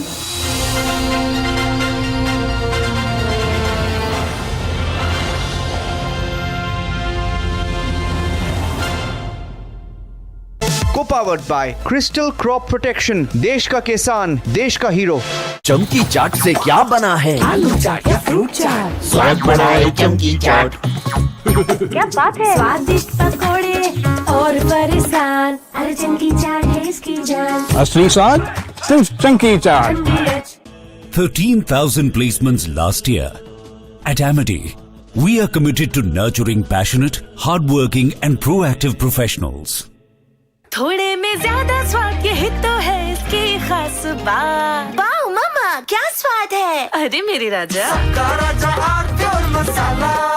AU savings account में मिलते हैं amazing benefits, paperless banking and higher interest, वो भी हर महीने। Money, money, money, money every month. सोच बदलो और बैंक भी। प्यास बुझाए ठंडक लाए सबको भाए जीरा से MTH का जलजीरा जीरा से। जीरा सिप, असली रिफ्रेशिंग, असली स्वाद, असली मजा। ऑक्टोरोमा मैनुअल वाइंडिंग, 4 लोगों के पास है ये। कुछ इससे भी अनोखा। कमला पसंद, सिर्फ एक अनोखा स्वाद। कमला पसंद पान मसाला। R pure shahi paneer masala, delicious, healthy, everyday. यानी इस घर में कुछ है जो टूटता नहीं। ये पिलर कभी नहीं टूटेगा। रुंगटा स्टील TMT से बना। रुंगटा नहीं तो घर स्ट्रॉन्ग नहीं। Rungta steel.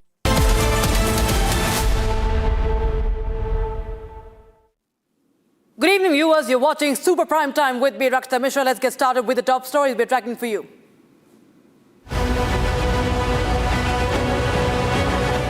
India shines at the inaugural edition of the Asian Under-23 Athletics Championships, and in China finishes 4th in the overall tally, clinches 16 medals across the events.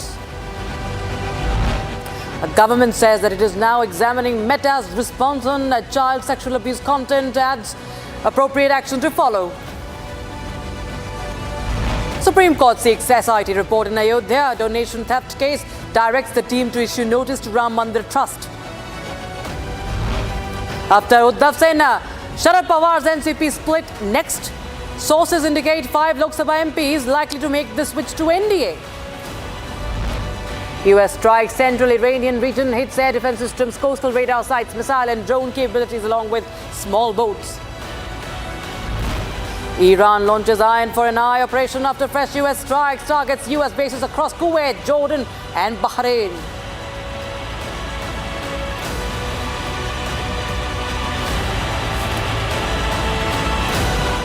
Escalating tensions in the Gulf have triggered a fresh exchange of claims and counterclaims between Iran and the United States. Tehran says it has carried out retaliatory strikes on US-linked military facilities and announced restrictions in the Strait of Hormuz, while Washington denies any casualties and says that the regional operations and the commercial shipping remains unaffected. Now, here's a report.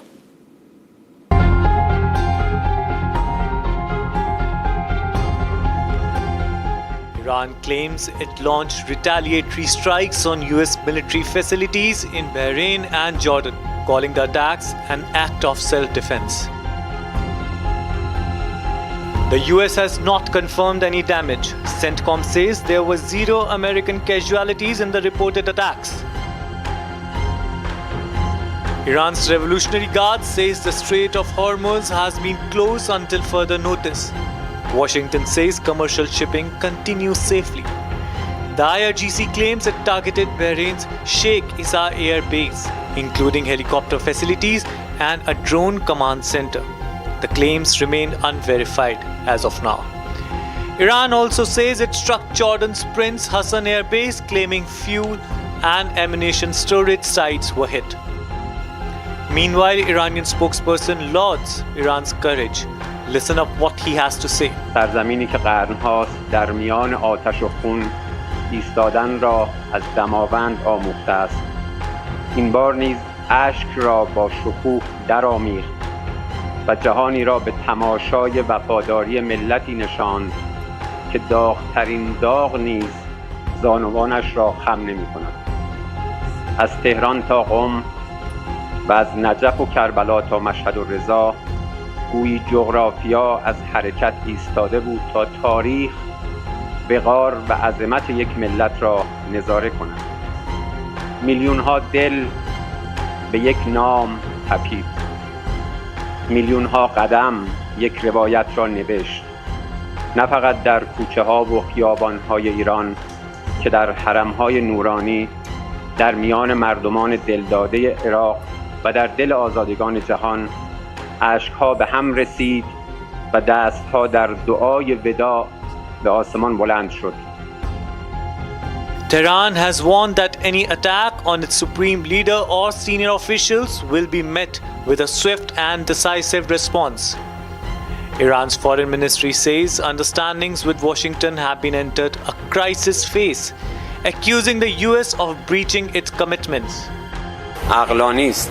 متن خیلی صریح نوشته شده. ما به دلیل بدگمانی و بی‌اعتمادی مطلقی که به حق نسبت به آمریکا داشتیم تلاشمون این بود که این متن هرچند کوتاه چنان دقیق نوشته بشه که جای هیچ نوع تفسیرهای به رأی برای آمریکا باقی نگذاره. من خواهش میکنم که متن بند 5 یادداشت تفاهم رو با دقت ملاحظه بفرمایید، هم متن فارسی و هم متن انگلیسی. As tensions escalate across the Gulf, several claims from both Iran and the US remain unverified by independent sources. And Meta under fire after Republic in its exclusive investigation revealed the reports of child sexual abuse material on Instagram. Now in a major development, Meta has issued a response finally to government's notice. Now the Ministry of Electronics and Information Technology Secretary has received the reply and it is being now examined by the government. In fact, the Ministry Secretary S. Krishnan says that appropriate action will only be taken after proper review of the response is done. And the due action will be followed. Now, this, viewers, is also a stern notice to Meta that was issued recently by the government after Republic exposed Meta's child sexual exploitative and abuse material, CSEAM, in the paid advertisements on Instagram. Take a look at this report to know more. Republic in its exclusive investigation exposed Meta's child sexual exploitative and abusive material in paid advertisements on Instagram.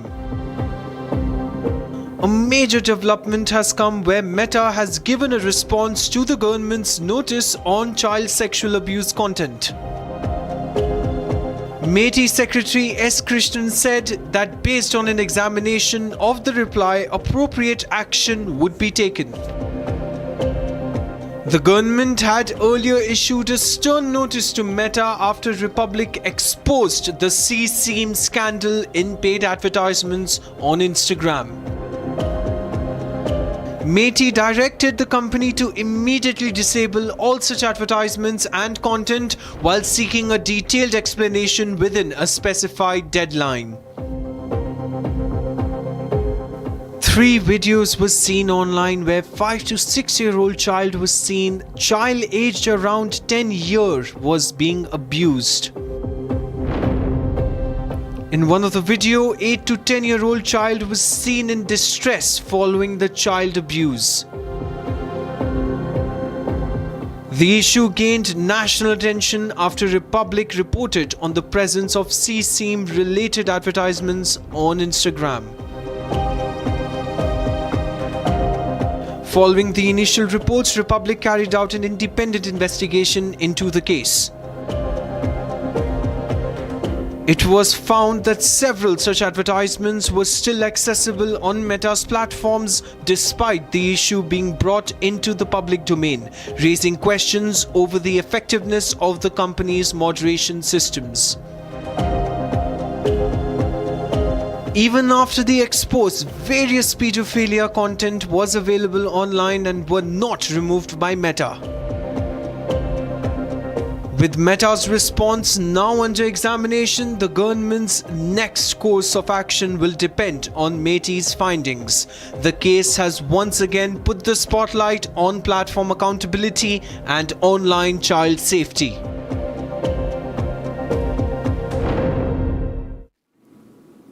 Karnataka Chief Minister D.K. Shivakumar has announced a new protocol for Tirumala temple visits by the Karnataka dignitaries. Now, the state government will formally nominate representatives to receive the temple's first Aarti, a ceremonial honor that's been historically associated with Karnataka. The move has triggered political debate, even as the government says it is only formalizing an existing tradition. Here are more details.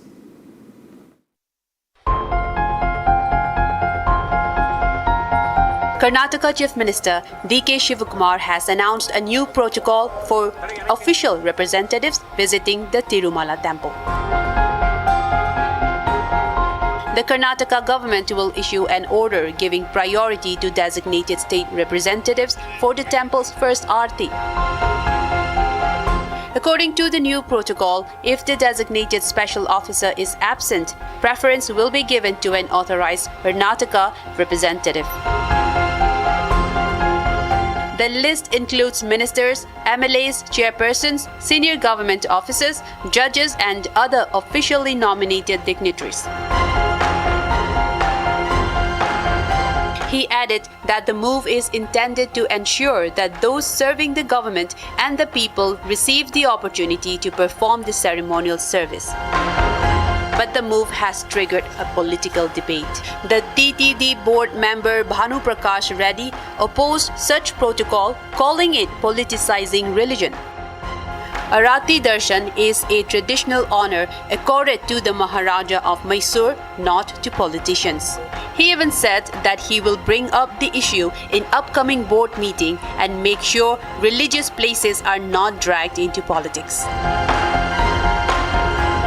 कल कर्नाटक मुख्यमंत्री DK. Shivkumar ने एक statement दिया, इधर तिरुमला में नित्य आरती होने के समय में एमएलएस, मिनिस्टर्स और उधर ऑफिसर्स को अलो करने के लिए वो नया प्रपोजल लेने वाला है। बच्चे नहीं है डी.के. शिवकुमार जी, ये पूरा मैसूर महाराज को दिए का प्रिविलेजेस है। ये आपके लिए और आपका मंत्रिमंडल के लिए, आपके एमएलए के नहीं है, ऐसा नहीं है, सिस्टम नहीं है। So you withdraw your votes. Tomorrow board meeting is going to happen. I definitely raise this content and definitely I oppose this. The government is expected to notify the protocol formally, after which official representatives from Karnataka will receive priority for the ceremonial first Aarti whenever the designated officer is present. Now this has created a fresh political drama in Karnataka. Now, speculation regarding a merger of the NCP or an alliance with the NDA has already been circulating in the political circles. We're talking about the Sharad Pawar's faction. And amid all of this, Maharashtra Minister Chandrakant Patil and Sharad Pawar is facing pressure from within his party to take a political decision, either by joining the NDA or aligning with a larger opposition party. Now, with this statement, the speculation over Sharad Pawar's NCP political future are only gaining more and more momentum. Is Sharad Pawar's NCP merging with the NDA? Political circles are abuzz with NCP's political trajectory taking a new turn. Maharashtra Minister Chandrakant Patil's recent statement has worked like fuel to the fire of this political thriller. Patil said that Sharad Pawar was facing pressure from within his party to take a political decision either by joining NDA or aligning with the larger opposition party. Some of the sources have also revealed some major information regarding the split. According to the sources, NCP Sharad Pawar could vote for NDA on some of its key issues. And Sharad Pawar's party may also back the government on delimitation. Sources also say that NCP-SP may favour NDA's One Nation, One Election push as well. However, the merger between the parties is unlikely during the monsoon session starting from July 20th. Chandrakant Patil's remarks came amid growing speculation following the reports of recent interactions between senior BJP and NCP-SP functionaries. The growing clamour from within the NCP-SP reflects not merely political calculations but mounting administrative concerns. India's athletes have once again given the country plenty of reasons to celebrate, from winning gold at the Asian Relays Championships to finishing fourth overall with a 16-medal haul at the Asian Under-23 Athletics Championships. India's track and field stars continue to deliver on the international stage despite far fewer resources from sports like cricket. Now, their performances have reignited the debate over the funding and recognition, especially as cricket faces another disappointing overseas outing. Here's a report. Indian cricketers struggled in the UK, but India's athletes made the nation proud with another medal-winning show on the international stage. At the Asian Relays Championships, India's women's 400 relay team won gold in a season-best 43.85 seconds. India also bagged silver in the mixed 400-meter and bronze in the mixed 400-meter relay. Earlier, India finished fourth at the Asian Under-23 Athletics Championships with an impressive haul of 16 medals. That is, gold, 3, 4 silver and 9 bronze. Shravani Sachin Sangle starred with 2 golds and a bronze, while Anand Singh won javelin gold with a personal best throw of 80.57 meters. Shivam Lokhare and Shakil added bronze medals.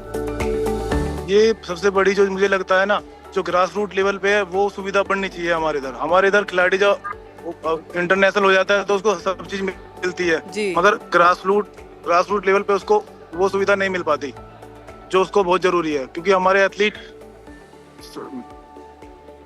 Athlete grass से ही बनते हैं।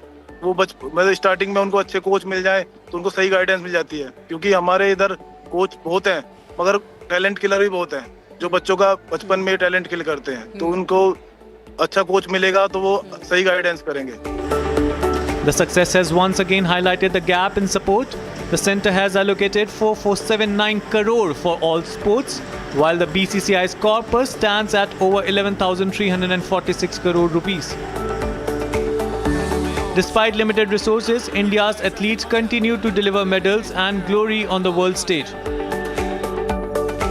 मेहनत तो sir बचपन से कि मेरे को गेम करते हुए अभी 10 साल हो रहा है। 10 सालों के बाद मैं जाके इंडिया को रिप्रेजेंट किया हूँ, उधर जाके हम लोग को मेडल आया, तो सालों का मेहनत लगता है सर। हम लोग घर छोड़ के हम लोग हॉस्टल में रहता है, जैसे कि मैं एनसीओ में रहता हूँ कोलकाता साई में, तो घर बार छोड़ के हमें हॉस्टल में रहता पड़ता है।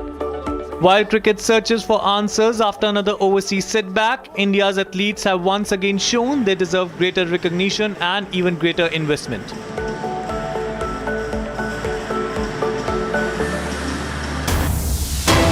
We have news coming in from Nagaland, where three Assam Rifle personnel have been martyred in the IED attack. Several others injured after an improvised explosive device struck the convoy in Nagaland's Chomokedima district. The attack took place near Sukhovi village, and to get a major security operation, so the search operation was underway. And first, one soldier was reported killed in action. Now, 3 more reported killed in action, as 3 Assam Rifles soldiers have laid down their lives in this IED blast in Nagaland. 3 Assam Rifles personnel, 3 Assam Rifle Jawans martyred in the attack, IED attack in Nagaland, and more injured in this attack as the vehicle was targeted. My colleague Lin Thoi joins us on the broadcast for more. Lin Thoi, tell us more details about the update that is coming in right now from Nagaland. Yes, so well, the attack took place earlier today near Sonauli village in Chumuki Dima district in Nagaland, where an Assam Rifles convoy was targeted with an IED while it was on move. So the was extremely powerful, leaving at least 3 Assam Rifles personnel martyred on the spot. As of now, this is the report that we have got, while several others sustained injuries. Those injured have rushed to the nearby hospital for treatment. Officials also are yet to issue an update on this condition. Immediately after the blast, Assam Rifles and Dimapur Police launched a joint search operation, and security has been intensified across the area as efforts continue to track down these responsibilities. So far, no insurgent outfit has claimed responsibility, and security agencies have not named any group behind the attack. However, an retired army and Kriti Chakra awardee Major Digvijay Singh Rawat has alleged through a post on X that the attack was carried out by the NSC and IM. So he also claimed that this was second IED attack on an Assam Rifles convoy in the district within a week, and alleged that the NS and IM and ULFA have worked together in similar attacks in the past. But it's important to point out that these claims have not been officially confirmed, and investigators are continuing their probe. So this attack is significant for 2 reasons. First, it has resulted in the loss of 3 Assam Rifles personnel, making it one of the most serious attacks on security forces in Nagaland in recent times. And secondly, it comes just days after another IED attack in the same district. And again, also it indicates a worrying pattern and raising fresh concerns over militant activity in the region. And we can also recall the ambush that took place in Ukrul district. So it became a very sensitive zone for the Indian security forces who are Lin Thoi, any updates that you're picking up as far as sources with regards to the search operation that is underway for the hunt for those who are behind this attack?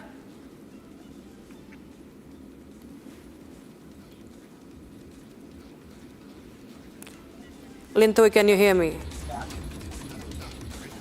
All right, there's some problem with the network there. And viewers, the update is that 3 have been killed. And okay, Lin Thoi is back with the Lin Thoi. Any update on the search operation that is underway? Yeah, search operation is underway, and also to identify and apprehend those behind this deadliest attack. And also, first, it has this attack is very significant for 2 reasons, because it has resulted in the loss of the Assam Rifles personnel, making it one of the most serious attacks in Nagaland and entire Northeast India in recent times. And secondly, it just comes after days another IED attack in the same district, which indicates a worrying pattern and raising a fresh concern about the militant activity in the region. And also, we can also recall about the ambush attack that was carried out in Ukrul district in Manipur. So it makes more sensitive for the Indian security forces who are deployed in the Northeast region to protect the citizen, to look after the citizen. So they are in a very sensitive moment right now. Back to you. All right. Lin Thoi, many thanks for joining us with details coming in, viewers. Just an update for all those who tuned in. It's one Assam Rifles Jawan who has laid down his life in this IED attack in Nagaland. 4 others are injured previously, and we will keep an update on that situation, of course, as the search operation is also underway in Nagaland. With that, it's a wrap on this edition of Super Prime Time. We'll be right back with the debate at 8 p.m.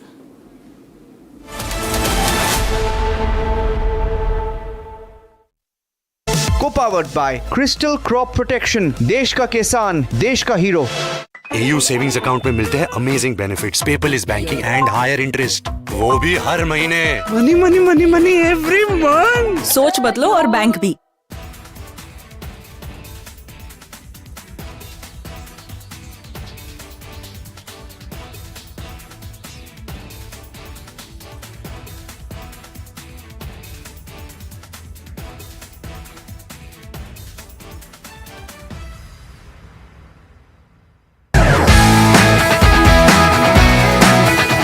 Rosa podcast wants to know, but I'm seeing a very soft version of Arnab. What did you expect? A mad guy shouting at the screen. I can't shut up. As debater or I'm a crazy debater. Facts everyone has. But I have brought back opinion into journalism because they didn't have the guts. I had the guts, I had the freedom, I had the intellect. I gave it my best shot. I still do it. There's no sense of how much money you want to make. No. It was always how much can you do. I used to be really proud seeing my father in uniform. I realized my father was doing something greater than his own job. If you were to again go back and look at from where you started as a journalist, so much. A junior Rahul would have spoken to a junior Arnab. Which Rahul?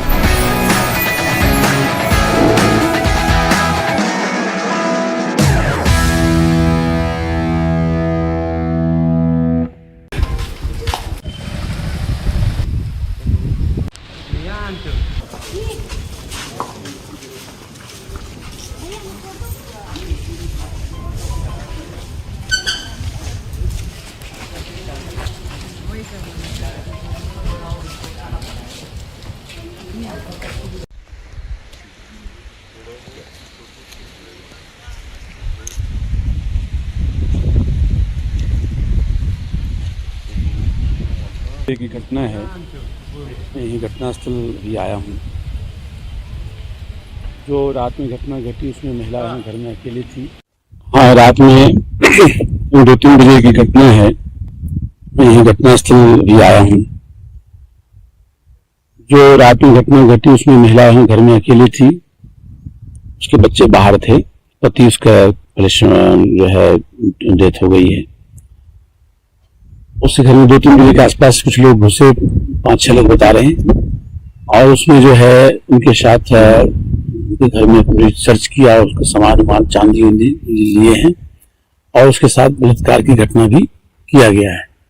साथ ही कोई उसमें और उसके internal part में injury है, जिससे लगता है कोई मटेरियल वगैरह कुछ उसके साथ जो है प्रयास किया गया है। इसके बारे में पूरी जानकारी डॉक्टर से ली जा रही है, और इसमें उसको भी इंदौर रेफर किया गया है। महिला को वहाँ उनके इलाज के लिए रेफर किया गया है, तो पूरा ख्याल रखा जा रहा है। बाकी हम लोग पूरी टीम यहाँ पे जो है हमारी लगी है, एफएसएल की टीम भी आई है, हमारे जो फिंगरप्रिंट की टीम भी है, हमारे साइबर प्लस जो हमारी आसपास के थाने की टीम यहाँ पे आ गई है। इनको मैंने पूरा जल्दी से जल्दी 24 घंटे 28 घंटे के अंदर में प्रकरण को निकालने का प्रयास किया जाएगा पुलिस की तरफ से। सर, पुलिस ने अभी तक कोई धारा में कार्रवाई की है? हाँ, पुलिस इसमें जो है क्योंकि आदमी इसमें 5-6 बताया। First time when I saw Dharamji, I was completely flabbergasted. And then he also smiled and said, "ये बड़ी चंगी कुड़ी है." And then I always thought कि if I marry, I must marry somebody like him. Is it true that you completely fell in love with him when you saw him dance to that? Completely fell in love क्या होता है? I don't know. I don't know. Love तो love होता है ना?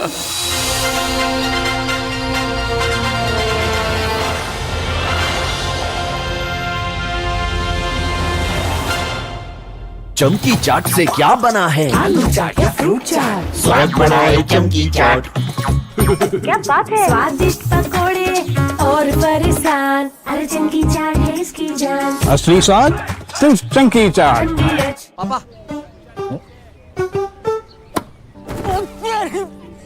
Sorry यार, गलती हो गई है। ये चोट खर्चा वर्चा। अरे लास्ट बॉल पे छक्का भी तुम्हारा। छक्का?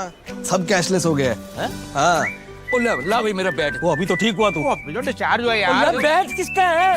टाटा AIG है तो भरोसा है। थोड़े में ज्यादा स्वाद, यही तो है इसकी खास बात। वाओ मामा, क्या स्वाद है? अरे मेरे राजा। Octoroma Manual Winding. 4 लोगों के पास है ये। कुछ इससे भी अनोखा। कमला पसंद, सिर्फ एक अनोखा स्वाद। कमला पसंद पान मसाला। चमकी चाट से क्या बना है? सैंडविच, लस्सी और छाछ और हर घूंट में चमकी चाट। अब बताओ स्वाद आया? आया। असली स्वाद सिर्फ चमकी चाट।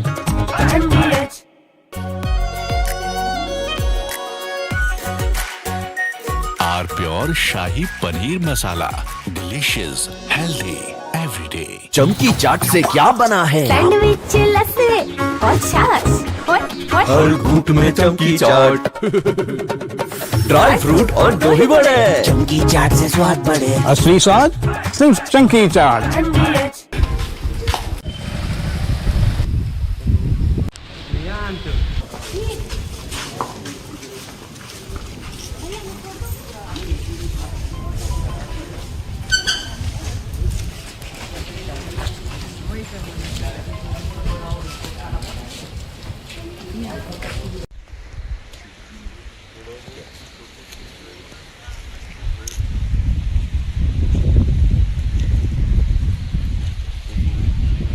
की घटना है, मैं यही घटनास्थल भी आया हूँ।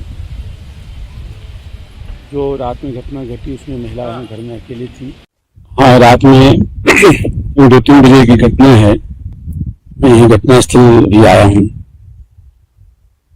जो रात में घटना घटी उसमें Maharajganj is missing in action again.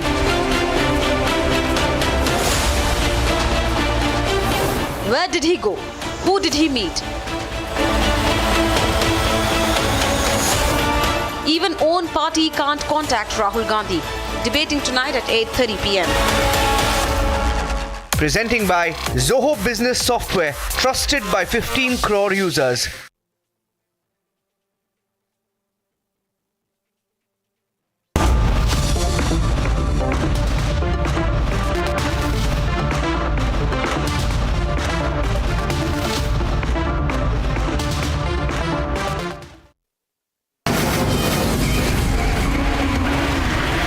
From the Republic Media Network headquarters, it's time for the debate.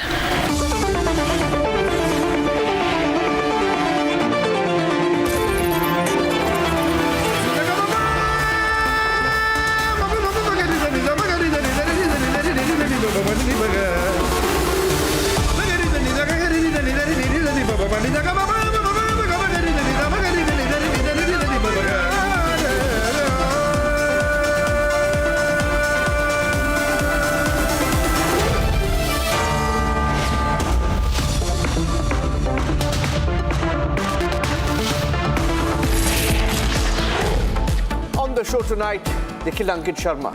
The Delhi riots, Tahir Hussain, the former Aam Aadmi Party leader, once a poster boy of Kejriwal's party, convicted.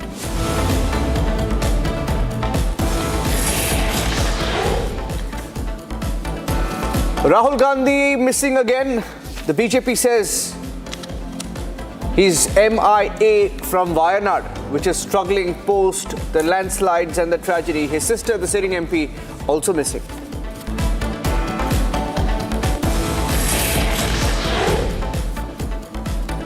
And as Indian cricketers get that drubbing in England, once again, as they get a whitewash in UK, it's our athletes who are making India proud. Once again, our athletes in China with a gold haul in the under-23 Asia.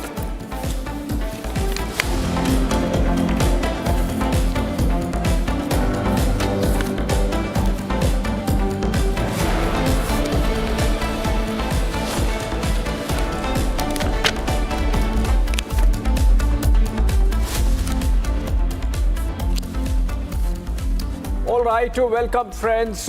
It's Niranjan and me filling in for Editor-in-Chief Arnab Goswami tonight. He's back tomorrow.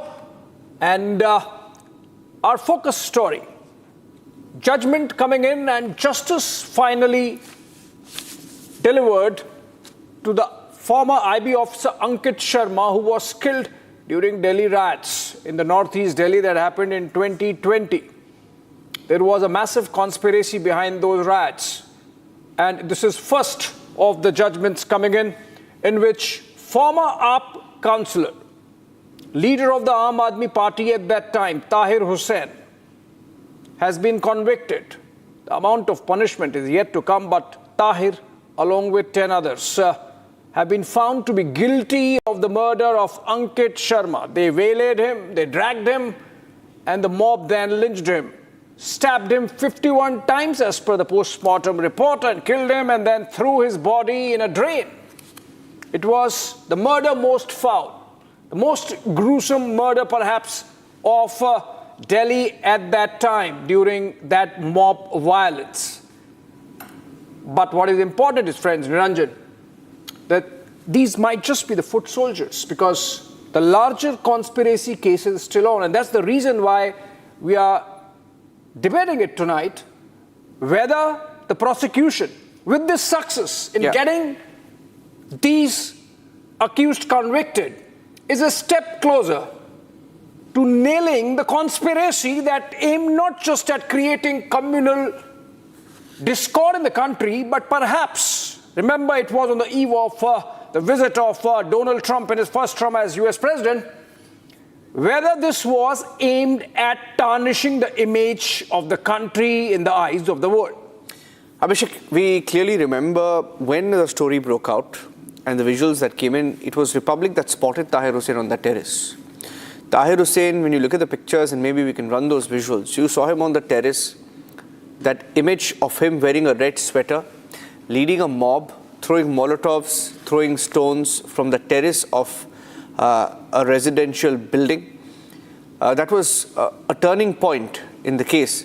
And like you mentioned, the larger conspiracy was out there. Now, the larger conspiracy, look at the kind of people involved. You had a sitting Aam Aadmi Party leader. He was a poster boy, by the way, for Arvind Kejriwal's party. Tahir Hussain was a poster boy. And the Aam Aadmi Party initially defended him. Let's accept it, they defended him. But in the meeting for the Delhi riots, you have people like Yogendra Yadav, you have people who were linked with the NAC during the UPA era who were part of the planning on the conspiracy. And we've shown videos of Sharjeel Imam, Umar Khalid, all played a very critical role in organizing these riots. The idea was simple, like you said, of course, to try and tarnish India's image. Second, the element of regime change, the fact that it happened in Delhi, you can't discount that. But here's the story, ladies and gentlemen. And you had that iconic picture. It's a very disturbing picture, but that image tells you of his hand right outside the drain when they were trying to take his body out. Stabbed 51 times, that was Ankit Sharma, an IB official, and stabbed by then Aam Aadmi Party leader, officially Aam Aadmi Party back then, Tahir Hussain. Here's the story.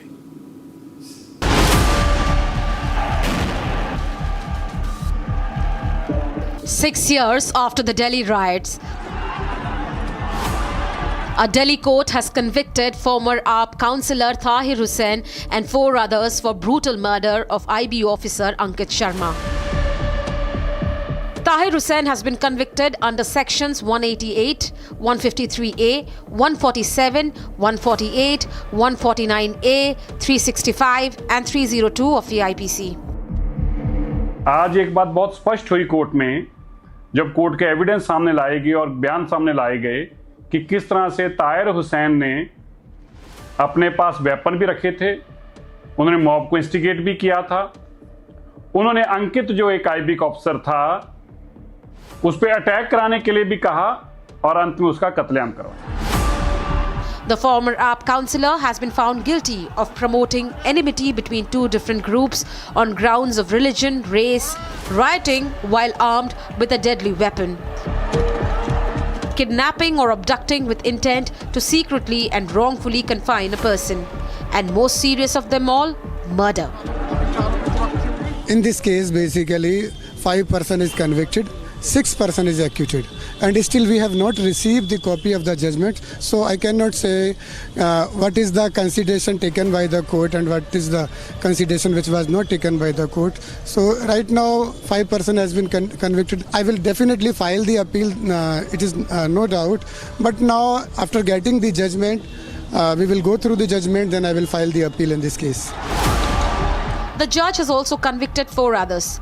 namely Javed, Anas, Nazim and Qasim, in connection with the crime. Amid the chaos of the 2020 Delhi riots, 26-year-old intelligence officer Ankit Sharma went missing. Days later, his body was recovered from a drain bearing multiple stab injuries.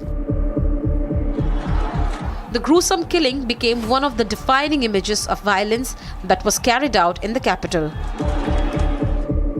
Post-mortem report revealed 51 injuries caused due to sharp weapons. Delhi दंगे में सड़कों को बंद करके घेर के हिंदुओं को मारने का और बाद में जबरदस्ती पलायन करवाने का एक प्लान बनाया गया था और उसी के रूप में दिल्ली दंगे किए गए थे। ताहिर हुसैन का दोष आज सिद्ध हो गया है। नौजवान आईबी ऑफिसर अंकित शर्मा बेगुनाह निरपराध जिनको मार के काट के लाश को नाले में फेंक दिया गया था। 6 years following the brutal killing, the perpetrators of one of the most disturbing incidents of the 2020 Delhi riots have finally been brought to justice.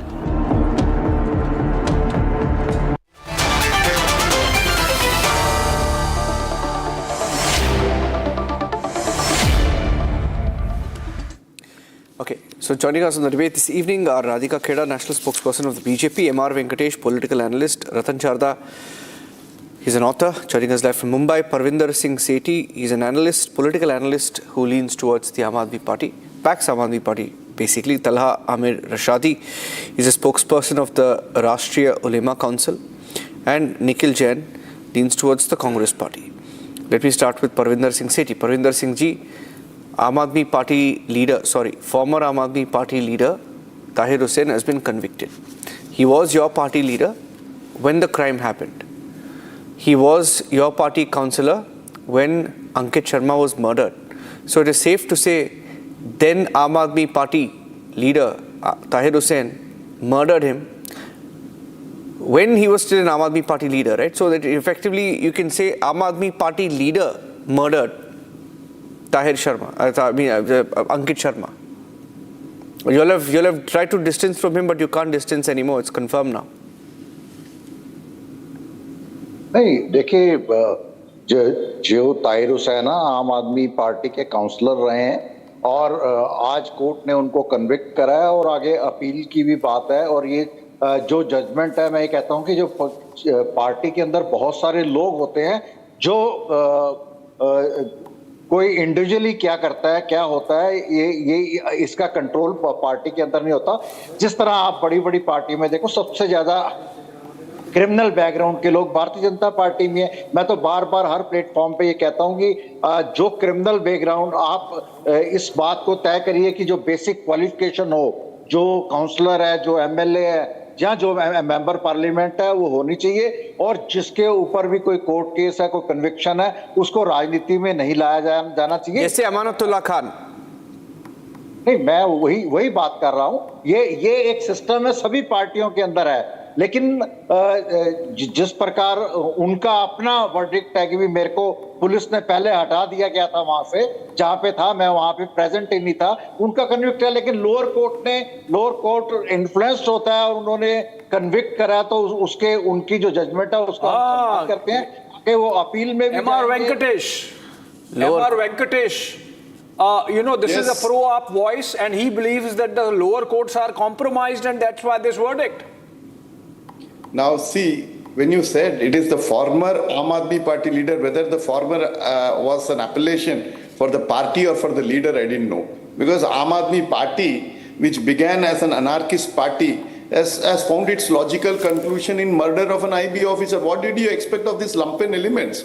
They were there to do all this mischief and riots and anarchy, create anarchy. This was what their object was. I've been time and again telling that these bloody guys were never part of the constitution. They were out there to create mischief. And look at it, they chose the place, they chose the timing when we had a foreign dignitary there, and to create chaos, a constitutional crisis. And that was the purpose on which these lumpen elements were there doing in Delhi.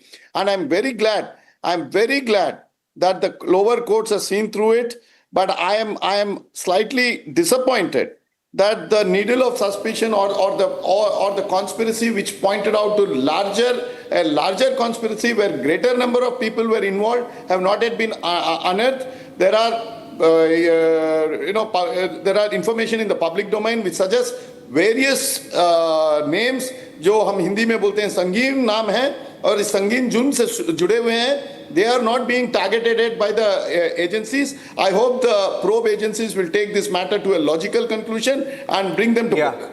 We have a lot of these names and pictures, and we will pull that out in the next 5 minutes, right?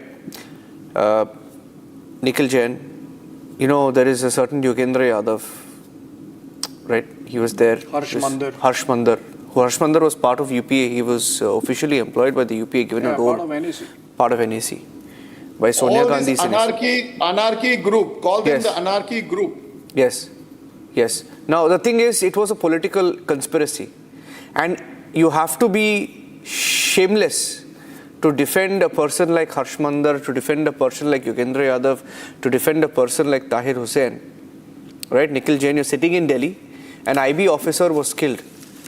I think you should start by apologizing on behalf of your party, the Congress, and also on behalf of Aam Aadmi Party for what happened to Ankit Sharma. It was a political plot. It's confirmed now. And whose political plot was it? Whose minister was it that the court had directed for the lodging of an FIR against, whose incendiary speeches right before the riots led to the cause of the riots? So far as I know, one of the Delhi courts had ordered for an FIR against Kapil Mishra, the same very minister of the Delhi government whose statement you were playing right now. Did Kapil Mishra throw stones? 1 minute. 1 minute. Did Kapil Mishra stab Ankit Sharma 52 times? Listen. Did Kapil Mishra 1 minute. Did Kapil Mishra stab Ankit Sharma 52 times? Did Kapil Mishra stab? 1 minute. I was in the newsroom when this happened. I know how it started. It started with stone pelting. I was in the city when this happened. I could not go home when this happened. I live in Delhi. So don't distort facts. I could not go. Don't distort facts. Don't distort facts. Don't distort facts. Nikhil, you could not go home. BJP, let's not do that. See, I don't have any problems condemning this Aam Aadmi Party leader who's been convicted. He should be convicted, thrown in jail, and he should face the wrath of the law, as should Kapil Mishra. The problem is when... What about Yogendra Yadav and Harsh Mandar? Yogendra Yadav and Harsh Mandar, they were in campuses. How is Harsh Mandar and Yogendra Yadav linked to any of this? Have they been convicted? There were videos of them inciting students. From the Aam Aadmi Party, the person against whom there's an FIR is from the BJP, but you are only interested in giving cover fire to the BJP. 21 people died in these riots. Has BJP leader been convicted for the murder of Ankit Sharma? 1 minute. Why are you trying to twist facts here? Why are you twisting facts here? Has BJP leader, did Kapil Mishra, 1 minute, did Kapil Mishra go to his terrace? Did Kapil Mishra wearing a red sweater go to his terrace and throw molotovs and stones at the police? Is that Kapil Mishra? Is that Kapil Mishra on the terrace? Did Kejriwal do that? Did anybody from the Congress do that? Kejriwal's blue-eyed boy did that. Aam Aadmi Party MLA do that? Kejriwal's blue-eyed boy do that. Radhika Kheda will tell you. Radhika Kheda was a former Congress leader. Let me complete my point. Radhika Kheda is a former Congress leader. You ask her, no? You ask her. She was in Delhi, I'm guessing, when the Delhi riots happened in Congress party. With the Congress anymore.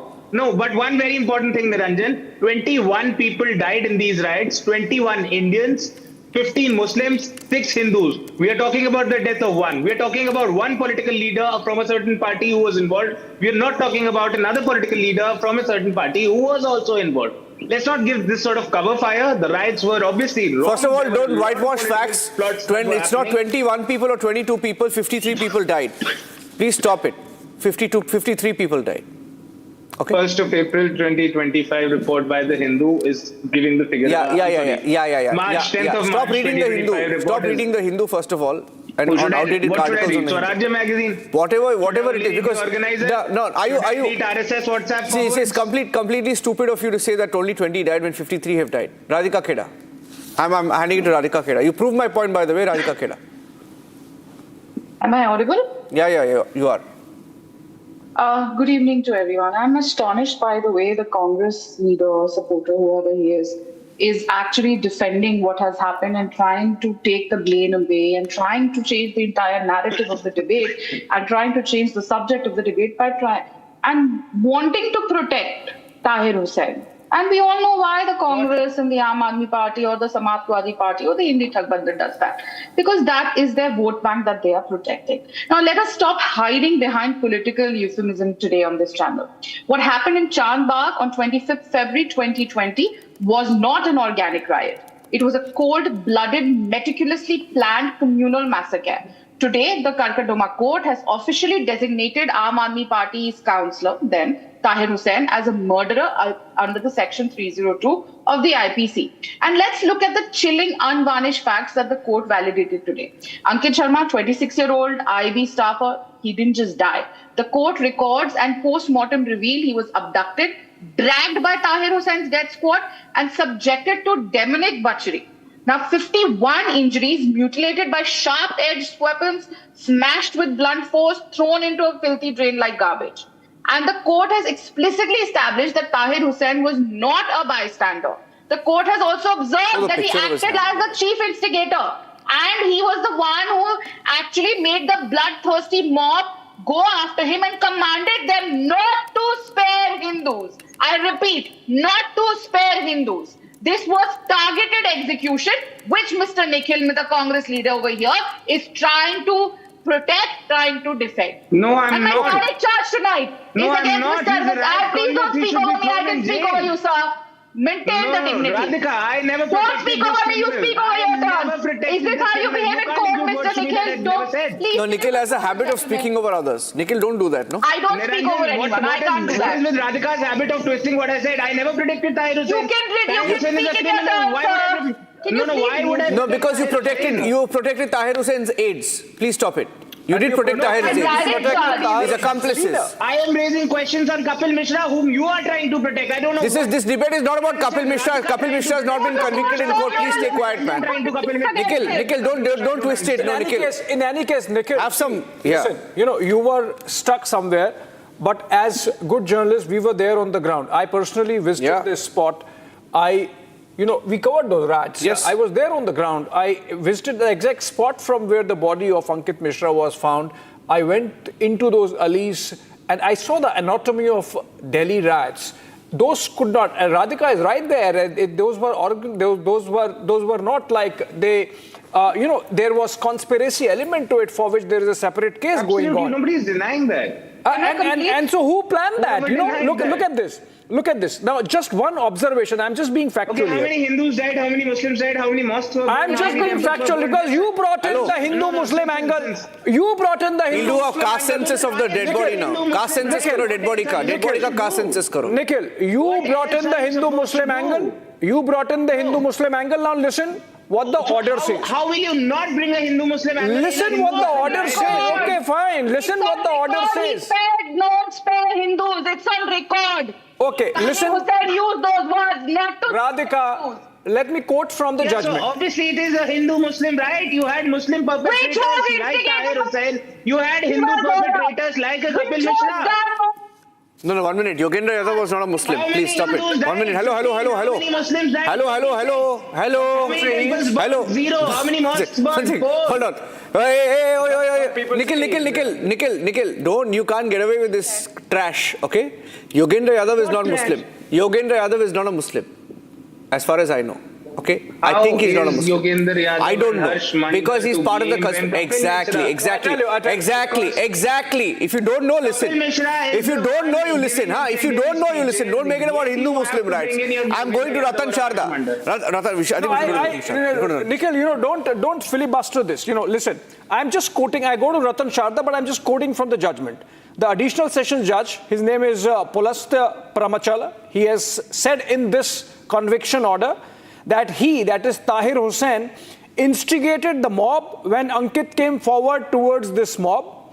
The conspiracy need not be specific to kill Ankit.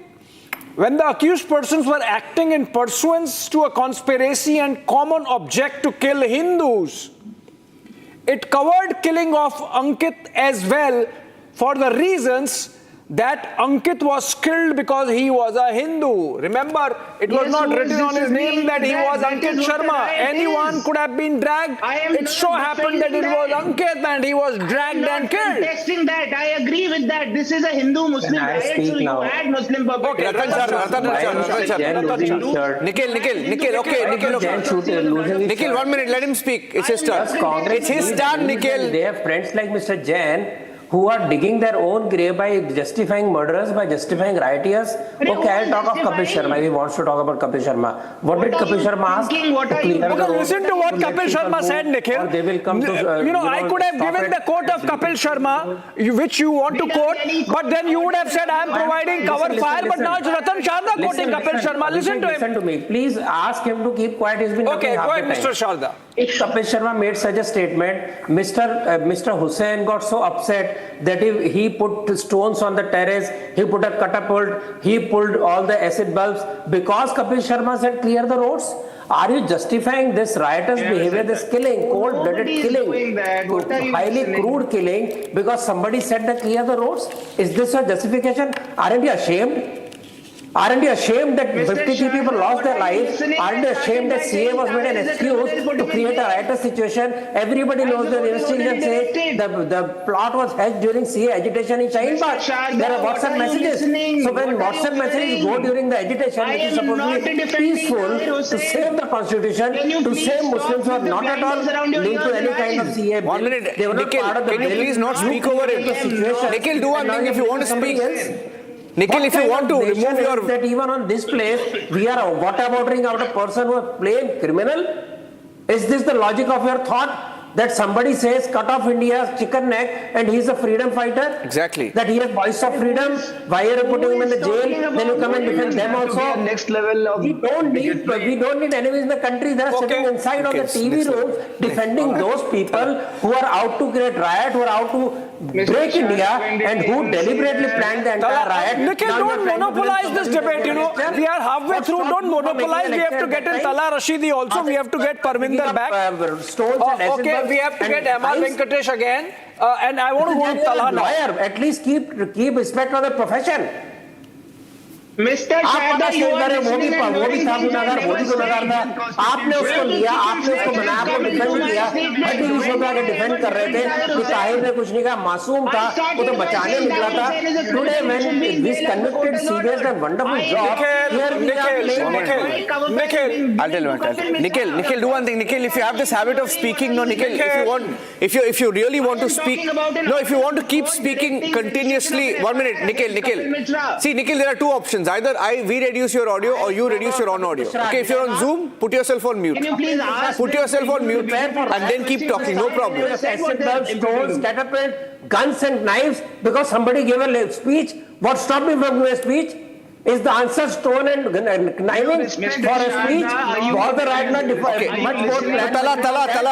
Tala, 1 minute. Much before that? Yeah, I'll tell you. Ratan Sharda, now they will say, now Tala will tell us that Tahir Hussain never confessed. He will say Tahir Hussain never confessed meeting Kumar Khalid. The best lawyers.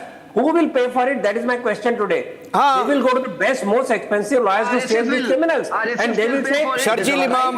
That is how they behave. But they can pay for even anyone. Even guilty, you will first say he is not guilty. You have no faith in judiciary. You have no faith in police. You have no faith in any investigation. भैया अपना शरिया court चला लो फिर. यही चाहते हैं ना. RSS का court मनुवाद का कोर्ट चलाएंगे. हाँ, मनुवाद चलेगा. देश अब मनुवाद से चलेगा. Hello, we're talking about the 1 minute. Tala, no, 1 minute, Tala, please. 1 minute. 1 minute, Tala ji, आप थोड़ा आज ना Ankit Sharma. Hello, this is not about your ideology. Hello. I've been listening to you guys. If you can allow me to speak for 20 seconds, 26 seconds, I can say something. Mr. Sharda, let Tala speak. We'll come back to you. We have enough time. We'll come back to you. Okay, he cannot come here and start bullshitting around like this. Everyone has seen who was bishing in the Delhi riots and who got the benefit of it. So CBI is also wrong. Courts are also wrong. people who witnessed, that is also wrong. The schools were emptied, they were also wrong. Only you have the right. Please defend Kapil Mishra. That is what you can do because you need to get support from the government of the day. So government will be blamed. Now, Police will be blamed. Okay, let Tala speak. Ratan Sharda, give him 20 seconds. He's asked for 20 seconds. Give him 20 seconds. Who planned the riots?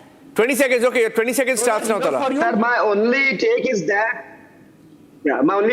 no one should object if Tahir Hussain has been convicted on the basis of evidence. But the question here is larger than one individual or a few individuals. Justice demands accountability for everyone. It's irrespective of the pollution.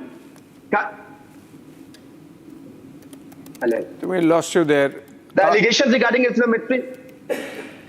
अरे चेहरा तो सीधा कर लो इतने खोए हुए. Tala, can you? Okay, yes. Now please go ahead, Tala. अच्छा आपको मेरे चेहरे से इतनी मोहब्बत है मुझे नहीं पता था आप मेरा चेहरा देखना चाहते हैं इतनी मोहब्बत है.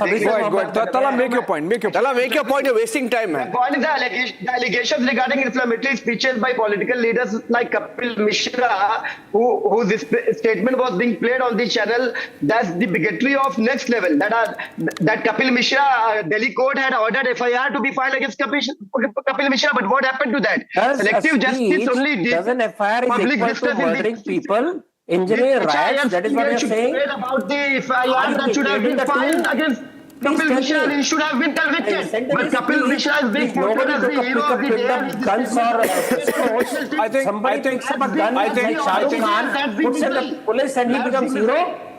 I think we have to structure this. You see, Tala, Kapil Mishra court observation was more in the nature of a restraining order, because Kapil Mishra. Sir, please. Kapil Mishra is not accused of UAPA. Kapil Mishra is not accused of 302 or the erstwhile 302. At least don't defend Kapil Mishra, who openly gave an inflammatory speech and instigated the Delhi violence. Everyone. Okay, Tala. Okay, for the sake of argument, for the sake of debate, let's agree rather that Kapil Mishra. There should have been an FIR against Kapil Mishra for inflammatory speech, right? For hate speech. That's what the court order was. Now, how are you bringing in a hate speech and equating it with murder, for God's sake? Yes. Tahir Hussein's conviction is for murder. I accept that. Did I ever defend Tahir Hussain? No, I didn't. Thank you. I only said that Thank you. Justice should not be selective. Thank you so much. No, good that you concede. You see, now, let's have the more constructive, give more constructive direction to this debate than M.R. Venkatesh. See, selective justice began the public distrust in the justice system. Yes, I began in fact by saying that even if Tahir Hussain was or is an Aam Aadmi Party leader, I don't know, but he, at the end of it, remains an executioner at that time. He has been absolved of conspiracy charges. There is a larger conspiracy case going on, 6 years plus, and the topmost court of the country has refused giving bail to the key conspirators, including Sharjeel Imam and Umar Khalid, M.R. Venkatesh. So obviously, and courts at all levels, from the Sessions Court to the High Court to the Supreme Court, have found prima facie evidence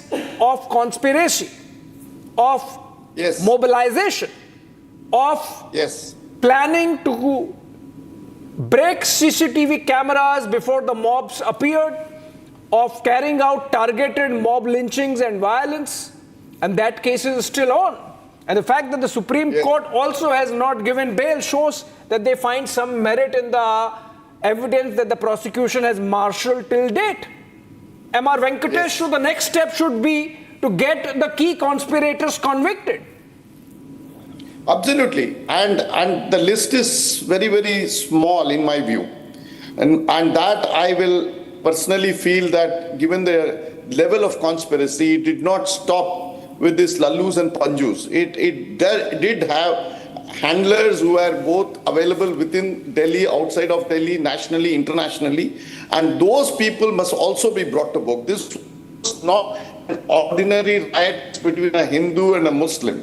These were orchestrated, well-planned, well-executed, with powers that be giving all sort of powers and firepower to the players. So let us not look at it as another riot, and it could not have been triggered by the FIR or a statement of Kapil Mishra. It was deeply planned, and if that be the case, tomorrow shall I go with a gun and or a knife and murder somebody just because I did not like the statement made by you, sir? Should I take a gun? And if that is the answer for what you are saying, that a statement will be provocative enough that I will go to the next mohalla and try to kill people. And this was not ordinary killing. 52 people died. And you are now counting the 52 people as Hindus and Muslims. That shows the level to which you are degenerated. Your politics has degenerated. That is the level to which even the cops are given religious attribution. And you count the cops not as cops, but you try to look at it as a Hindu and a Muslim. That is the fall of this entire politics, which is deplorable. Yeah. And shame on you guys. Shame on you guys that you are converting a national disaster, a riot, into something that you are trying to say that this was triggered by this statement and that statement. We should all welcome in fact, MR, there is... We should also urge the investigating agencies to go forward and knock off those people who are behind this conspiracy. And early conviction of those large conspirators is a must, is a sine qua non that must follow this conviction. Sir, there is also, some videos that we have with us that tell you, because Talha, according to you, Talha is there? Okay, Talha, I think we lost the line, right? There is a person called Sharjeel Imam, Abhishek, and we have an 8-minute video of Sharjeel Imam talking about how they will cut off the Northeast, etc. Now, what a big conspiracy this was. And we have that video. I wanted to show that video to Talha, but he's run away before I could do that. I see Radhika is raising her hand. Yes, Radhika. What we saw right now by Nikhil, Mr. Nikhil, is the... He's run away. Nikhil and they both run away. Yeah, because they played the most predictable card in their playbook to distract the audience, like I said. Because now that they're not here, but I must point this out. It was not Kapil Mishra who stood on Tahir Hussein's roof with a stockpile of acid bombs. His multi-story rooftop was structurally converted into a military-grade terror launchpad, fortified with crates of stones, petrol bombs, and acid projectiles. Did Kapil Mishra lead a lynch mob to abduct a 26-year-old IB officer? Did Kapil Mishra stab Ankit Sharma 50 times and throw his body into a drain? No. Today, the Karkatuma court has delivered a verdict which is based on forensic evidence, post-mortem reports, eyewitness, and testimonies. Now, I really want to, I put my direct charge tonight against Mr. Arvind Kejriwal, the high command of the Aam Aadmi Party. The Delhi riots were an institutional conspiracy engineered by him, by the Aam Aadmi Party, because Tahir Hussain didn't act alone. He was a sitting AAP public representative. And when all this happened, Arvind Kejriwal went on record to defend him. He was shielded by Arvind Kejriwal personally. And Arvind Kejriwal released a video and he demanded proof, while his entire ecosystem of urban Naxals ran a PR campaign to paint this killer as a victim. Today, the judiciary has shoved those facts down Aam Aadmi Party's throat. Tahir Hussain was weeping in the courtroom today because his political godfathers could no longer protect him. The Aam Aadmi Party stands exposed as an enterprise of rioters and murderers. Arvind Kejriwal has no moral right to even remain in public. His political godfather is in... State apology to the family. His political godfather is now interested in Ayodhya. You see, times have changed. Punjab, everywhere. Just imagine what... From Delhi riots, he's gone. In Punjab just before he's becoming the icon. I mean, he's... Sethi, and the fact that Arvind Kejriwal had to ultimately sack Tahir Hussain was in a way mea culpa, admission that Tahir Hussain is involved and that he is a political liability. So you cannot say that we should talk about other leaders, we should form laws, rules. The Aam Aadmi Party actually, kicked out Tahir Hussain. So obviously there is no question whatsoever of owning him up. Or are you doing that? देखिए सबसे पहले तो मैं आपको एक बात कहना चाहता हूँ. तो I strongly condemn the riots and strongly condemn the murder of Ankit Sharma. जिस तरह से उनका ब्रूचली मर्डर हुआ है, जिसने भी करा उसको सजा मिलनी चाहिए. लेकिन मैं ये कहना चाहता हूं कि अगर हमारे देश के अंदर रॉयट्स होते हैं और हमारी सरकारों का जो है एडमिनिस्ट्रेटिव फेलियर है, हमारे गृह मंत्री क्या कर रहे हैं? अगर हमारे देश की भारतीय जनता पार्टी चाहती है कि इस व्यक्ति को न्याय मिले तो उस व्यक्ति को न्याय मिलेगा। वो चाहती है यहाँ पे रॉयट्स हो तो यहाँ रॉयट्स होंगे, यहाँ मणिपुर का इंसिडेंट होगा तो यहाँ मणिपुर का इंसिडेंट होगा। तो ये बड़ा एक बड़ा वेरी फनी आर्ग्यूमेंट है। और यहाँ के अंदर मैं 10 सेकंड की बात करना चाहता हूँ। हमारे देश के अंदर मीडिया रिफॉर्म्स लाने की जरूरत है। हमारे देश के अंदर पुलिस रिफॉर्म्स लाने। क्या मीडिया रिफॉर्म्स चाहिए आपको सर? एक मिनट लेके, क्या मीडिया रिफॉर्म्स चाहिए आपको? मीडिया रिफॉर्म्स की आप सरकारों की बातें करते हैं। आप जब किसी, अभी मैं बताऊं, अभी सतलुज मूवी है ये, जिसके अंदर 25,000 इनोसेंट्स की किलिंग हुई है, जो जसवंत सिंह खालड़ा के ऊपर है। आप केरला फाइल्स बनती है, कश्मीर फाइल्स बनती है, बंगाल फाइल्स बनती है, लेकिन एक फिल्म आती है जिसके अंदर एक जो सोशल व्यक्ति है जिसने विद प्रूफ ये प्रूफ करा कि जो 25,000 लोगों को मार दिया गया, उनको जला दिया गया, उनके एविडेंस प्रोवाइड करे गए, उस व्यक्ति का मर्डर हो जाता है। नहीं, मीडिया का उसका लेना देना क्या है? मीडिया का लेना देना क्या है? बात क्या, what is he talking? Media का लेना देना ये है कि अगर मीडिया सिर्फ सरकार की चाटुकारिता करती है, अपोजिशन की, गरीब आदमी की, करप्शन की, लॉ की। अरे भाई साहब, आप लेक्चर बंद कीजिए। आप थोड़ा गलत सब्जेक्ट पे दे रहे हैं। बहुत भाषण दे रहे हैं, मुझे पूछने दीजिए, बंद कर दीजिए आप। क्या 25,000 की फिगर आपकी अप्रूवल फिगर है? नहीं, ये क्या आप रतन शारदा सतलुज का सच मानते हैं? आप मानते हैं कि वो शहीद थे, बाकी जिनको 37,000 लोगों को मार दिया उनकी जान की कदर नहीं थी? जो हिंदू सिखों को मार दिया उनकी कोई गिनती नहीं थी? आपका कहना है कि दूध के धुले थे खालड़ा, जो कि खालिस्तान के गुणगान करते थे, भिंडरावाला का गुणगान करते थे, 25,000 की फिगर कह दी, आप दोहरा रहे हो।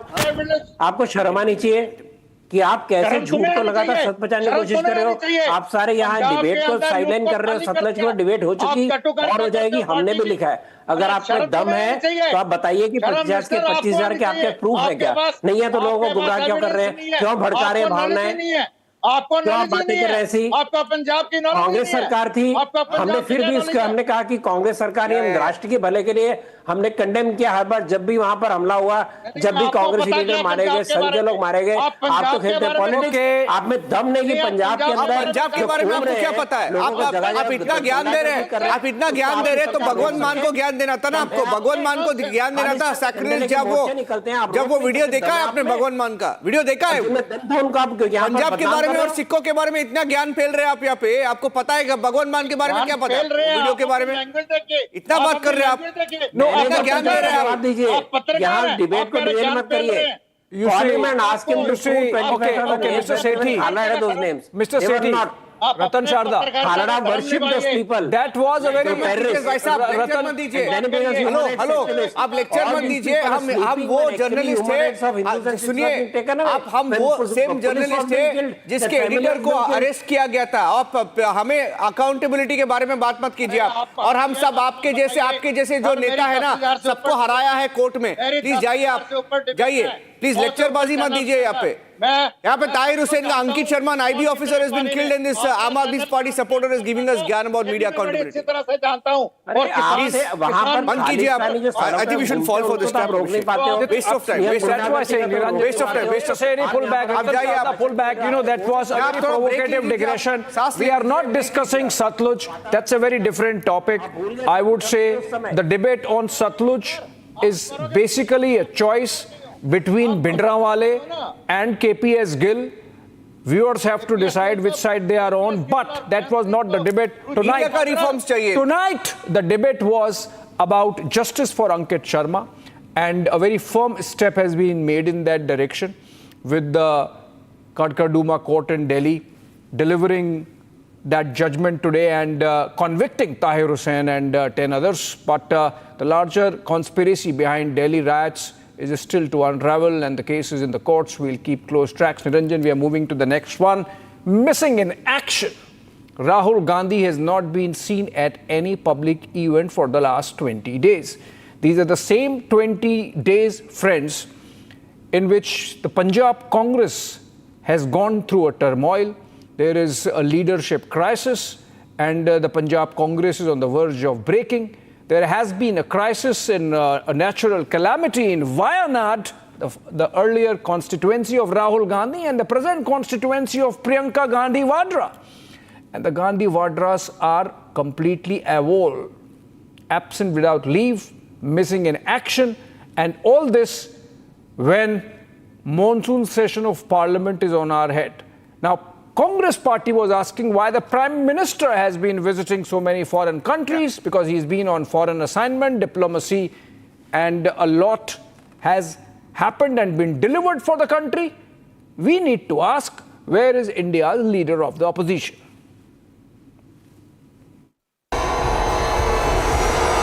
Where is Rahul Gandhi? The leader of opposition has been away on an extended foreign visit since late June.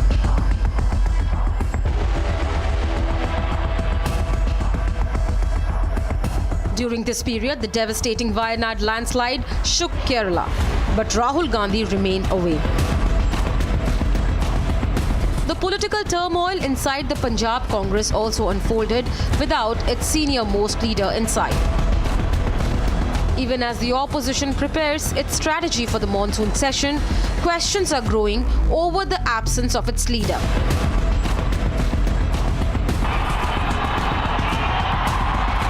In contrast, Prime Minister Narendra Modi has continued his diplomatic engagement abroad while remaining at the center of the government's agenda.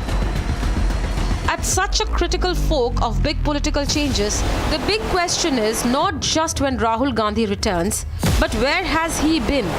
Who has he met? And why has the Congress been without its principal face at a critical moment?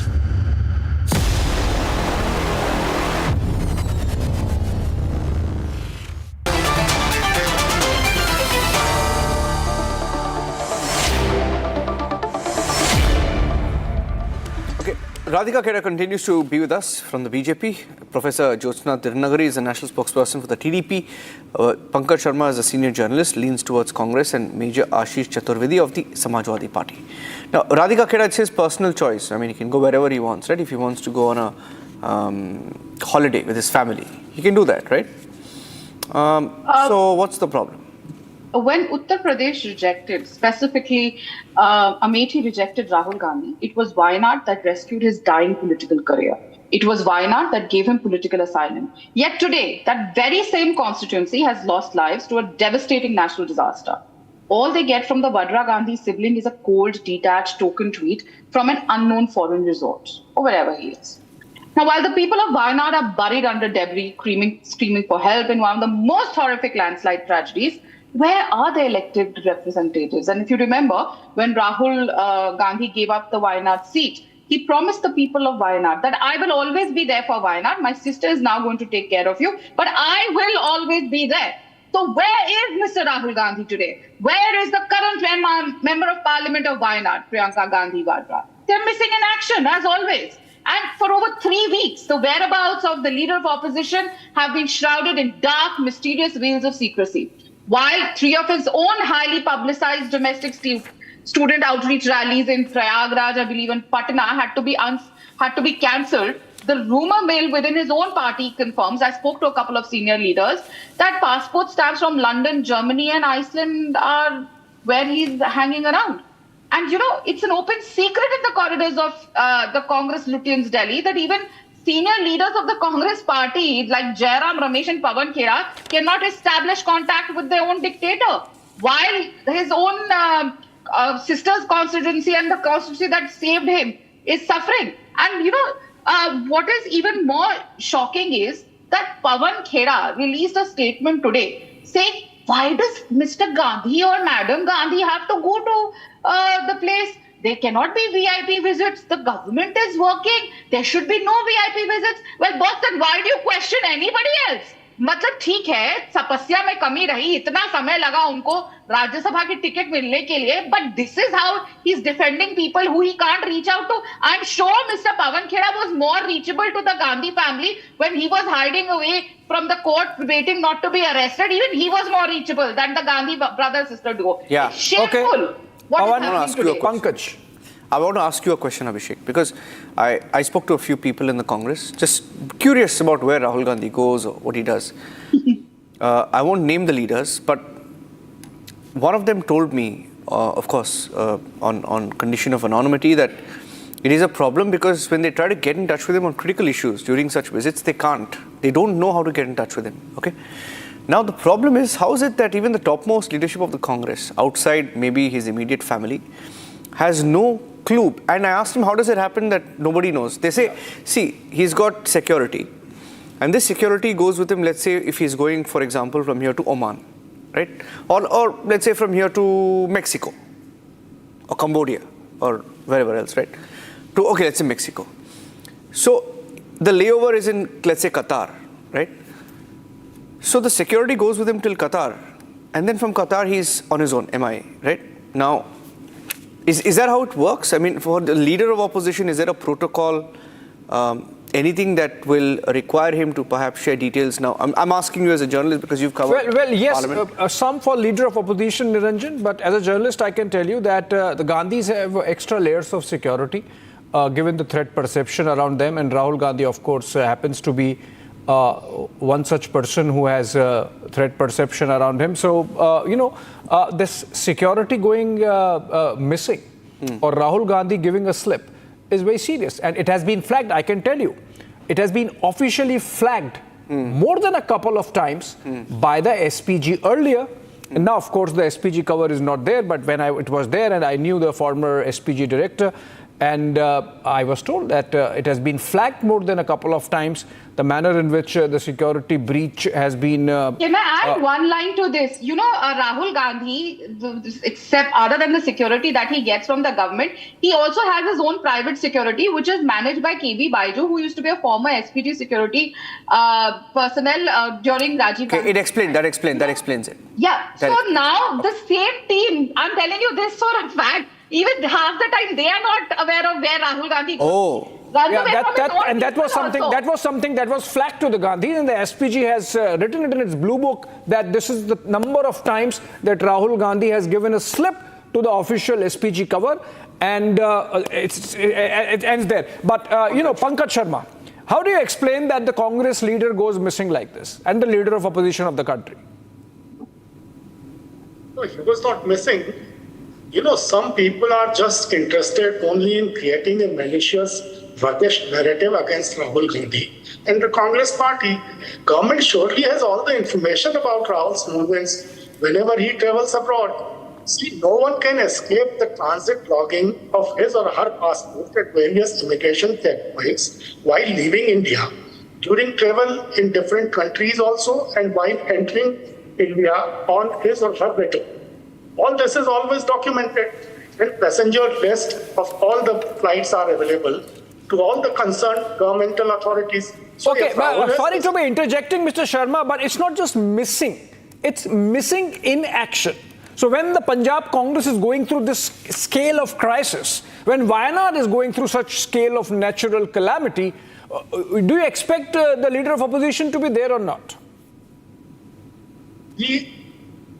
That is up to the Congress party to take care of these things. Yes. No one छात्रों else, की गूंज का क्या हुआ? else छात्रों की गूंज अभी नहीं सुनाई दे रही है. See, a former lady minister went on a four-nation tour in November, December 2024 to promote book. Did you ever ask who did she meet? Promote book. Programs. No, okay, fine. I'm not asking. No names given. That's okay. Promote book. The itinerary is there. A former minister not holding a position like, a responsible constitutional position like leader of opposition, and the Congress party's future is at stake in Punjab. Let's quickly get.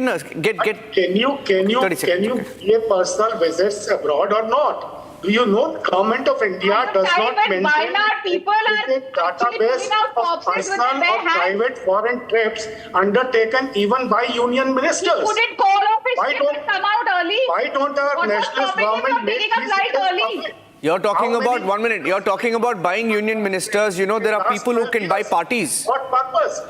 You're talking about Pankaj, you're talking about buying ministers, but you know that there are people who can buy parties sitting somewhere in the US. They can buy parties, they can influence party politics. Yeah. I don't want to take names because on one such meeting, in one such visit, in one such leader, you're right, I agree with you. But one such leader, Jyotsna, my question is to Jyotsna, on one such leader, Jyotsna, the problem is on one such visit of the leader of opposition, He has met people, and this was the allegation, there were pictures to support it. He had met people who were linked to Soros initiatives, right? Now, it is a problem. I mean, because Soros is someone who wants to bring down the government, and he said it in as many words. And these meetings have happened in the last 6 months to 1 year. Okay. First of all, we all have to understand that nobody is pronouncing Mr. Rahul Gandhi guilty of anything. Yeah. Nobody is. Nobody is pronouncing Mr. Gandhi guilty of anything. We are just seeking clarity. He being the leader of opposition, he holding that position, democratically he is holding that position. And it was his party which gave Chhatron ki Gunj. It was his party which said, it was in fact Rahul Gandhi ji who said Wayanad is going to be having 2 MPs, one official and other official. So that's the reason people want clarity. As simple as that. Nothing. We are just asking. Sir, 1 second, sir. Sir, 1 second, sir. बोलने तो दीजिए. बीच में मुझे रोकोगे, सच्चाई तो नहीं रुकेगी ना? बोलने तो दीजिए. मैं ये पूछ रही हूँ. Sir, 1 second. Because I'll tell you. Sir, I can give you 1 second, sir. 1 second. Let me complete. Please have the patience to listen. Please have the patience to listen. I'll tell you, Ranjan, why am I so, inclined on speaking this topic is we have seen a similar kind of a situation in the state of Andhra Pradesh earlier when Mr. Jagannath Reddy was there. He never used to tell people why he was going, where he was going and what he has done after going there. Now my problem is, it was Rahul Gandhi ji who said, I'll be the voice. It was Congress who said, we'll be the voice, and he, Mr. Gandhi, would be the voice of his students in the country. That was the reason Chhatron ki Gunj was announced on June 17th, if I'm not wrong. If subject to correction, I think it was June 17th. Now, उसके बाद 22 जून से लेके 13 जुलाई तक almost गायब. That's what people want to know. Why Prayagraj program on July 10th was deferred or cancelled? Why Patna program on July 11th was deferred or cancelled? What happened to the Delhi program? Because छात्रों की गूंज के लिए छात्र आज के तारीख में wait कर रहे हैं probably. No, I don't know, was it you, Abhishek? Abhishek said that यहाँ पे जंतर मंतर में ये CJP का जंतर मंतर में CJP का होगा. Now, one more thing. One second, wait. One second, hold on. No, wait. One second. I have to bring Ashish. Ashish hasn't spoken yet. I'm saying personal liberty is not tonight's question at all. Yeah. Absolutely not. Yeah. I am questioning the public accountability of Mr. Gandhi. Okay, got it. See, Ashish ji, ऐसा है. Prime Minister did not go to Manipur. One minute. Pankaj ji, I'll give you a chance. Major Ashish hasn't spoken. 1 minute. Okay, 1 second. Major Ashish. Hold on, don't. Major Ashish. 1 minute. Hold on. Please, it's not fair. He's not spoken. Please. That's not a good comparison. Not fair. It's No, it's not spoken. That's not a good comparison. Okay, one second. See, the point is, Ashish ji, if he's got extended family somewhere, right? When I say extended family, I mean like whatever, cousins, whatever. It's friends. It's okay to visit, right? It's absolutely fine. It's completely fine. Now, the question is why the secrecy? Because every time the same thing happens, right? Major Ashish, don't you find it unusual that for some reason only when it comes to this one leader, there is a great deal of secrecy? Is it usual or is it unusual? Oh, Akhilesh ji also recently went on a trip. That was a secretive trip. We'll talk about that later. But he was not incommunicado. Not incommunicado. But yes, Major Ashish. Well, actually, as the leader of opposition, people would expect that, yes, he should be reachable. Yeah. Of course, he has the right to go on vacation as and when he pleases or meet whosoever he wants to outside India. That's okay. That's all right. But yes, his connectivity should be there, I feel. But it is more for I think the concern of the Congress, not of the common people of India. I think the common people of India are more affected by people who are in more responsible position, like the Prime Minister, who has in last 60 days visited 11 countries. And during his last visit to Australia, I think which is a concern and should be a concern for every Indian, that he was wooed there. There were placards there saying Modi go back. My Khalistanis. Ashish ji, Okay. Ashish ji, we have covered My some visits. Khalistanis. I'll take 10 seconds. 10 seconds. Abhishek will tell you his example with the ISI. 1 second. Abhishek he'll tell you about his experience with the ISI. I have covered a couple of visits of the Prime Minister. It is the Khalistanis and that Pannu fellow. Wherever it goes, is the same bunch of idiots who turn up. Okay, please don't take them seriously. Yeah. Also, Ashish, Major, Yeah. you mentioned about Prime Minister visiting 11 countries. I'm not Just try it supporting once. I'm not saying Listen. that. I'm Just try it once. Listen, just try it once. 5 countries in 6 days with 40 when Mr. Modi is outside India, 40 high diplomacy meetings. 5 countries in 6 days with 40 high diplomacy meetings and deliverables. You mentioned Australia and you are focusing on the Khalistani protests.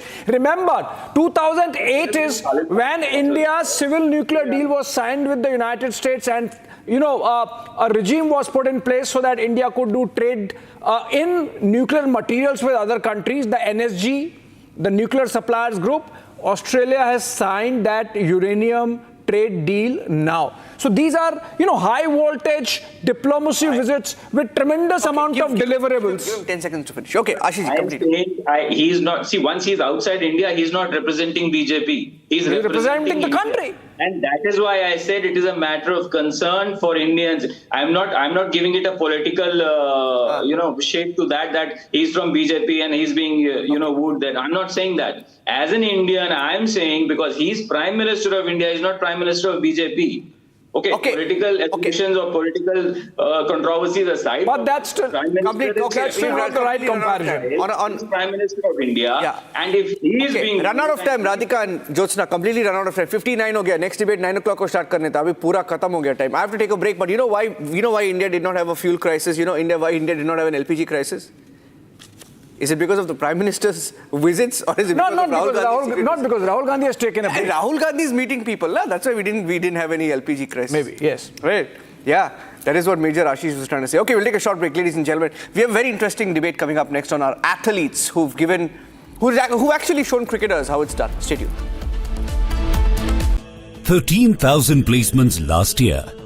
At Amity, we are committed to nurturing passionate, hardworking and proactive professionals. Papa.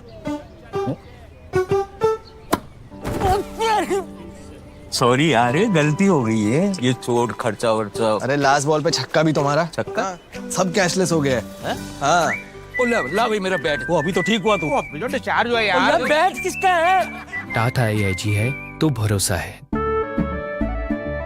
केसरिया से मन जोगी हुआ रे दिल झूमे देखो मतवारा हुआ रे केसरिया से मन जोगी हर पल मनाओ केसरी त्योहार विमल बोलो जुबान Kesari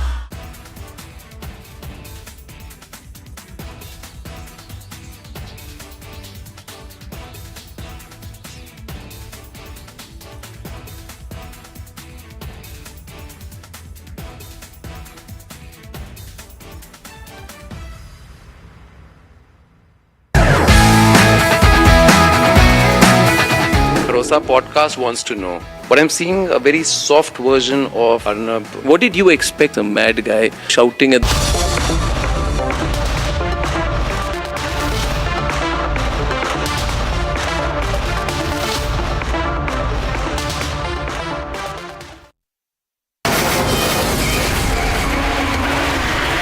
From the Republic Media Network headquarters, it's time for the debate.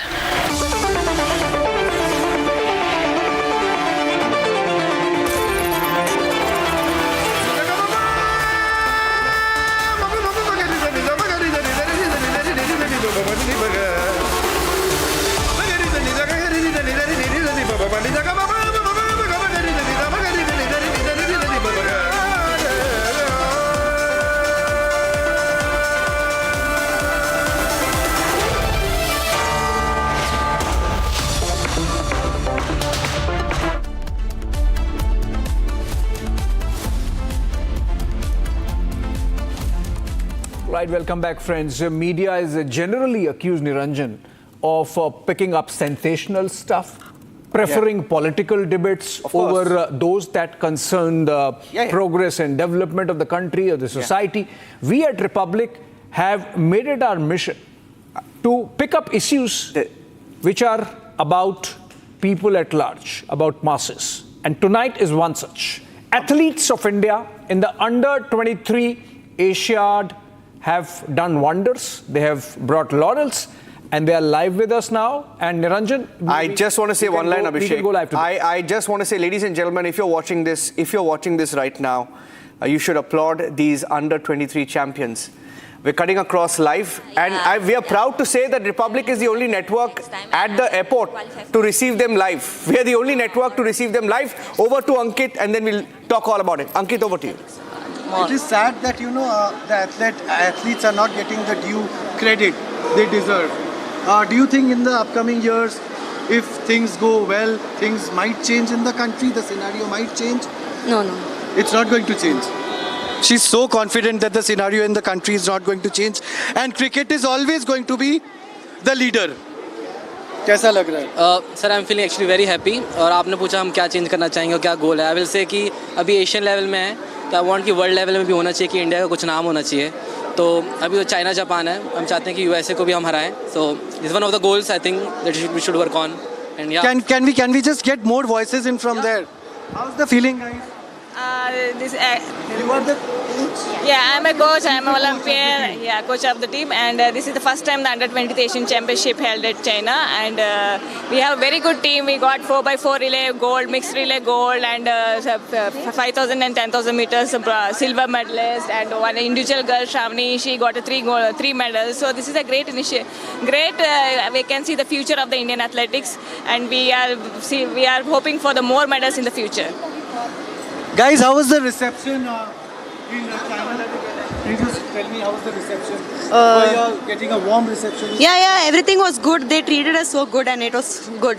It was good. And what's your future goal now? Next year we have Asian Athletics. Next we have Olympics. Aiming for everything. They're live. You should tell them that they are live. Yeah. Gunning for gold? Yeah. So there you heard it. Happy faces. They have all made they have all made India proud. And they hope that things for athletics, the athletics scene in the country is going to change, and they are going to get their due credit in the upcoming days. Thank you so much. Okay, thank you for that, Ankit. That's Republic receiving the under-23 champions, ladies and gentlemen. At the Delhi airport, very proud to say that our network is the only network there to receive them. It tells you how much people really value our athletes, Abhishek. What a shame, isn't it? Yeah, absolutely. I mean, they won 3 golds, won 16 medals in China, first ever under-23 Asiad. They've done us so proud. They've just landed, and there we are, receiving them. There are some structural deficiencies also, Niranjan. It's not about that we deliberately ignoring them. It's just that maybe historically, cricket hogged all the attention. We chose to. As I could said, have done a lot. Yes, structural deficiencies also, and we have in fact data, and we are going to have this conversation. The reason why we are having this conversation is because we want to really bring some spotlight on what ails this sporting structure in the country, which makes it so lopsided in favor of cricket and not these athletes. Let's look at the facts, and then we come back on the other side with a panel of guests. It was a glorious run for India's next-gen athletes in China. India finished 4th in the overall tally at the Asian Under-23 Athletics Championships 2026 held in China. The young guns bagged 16 medals, 3 gold, 4 silver and 9 bronze. From the heroics in relay, where our women's team beat China to clinch gold and script history, to the historic throw in javelin's event. India's athletes, some of which even debuting on the world stage, gave the country reasons to celebrate and cheer, while the star cricketers and the star coach were facing questions for consecutive defeats. The blood and sweat of these youngsters today make India a global force to reckon with in athletics. But the struggle to reach the podium is real.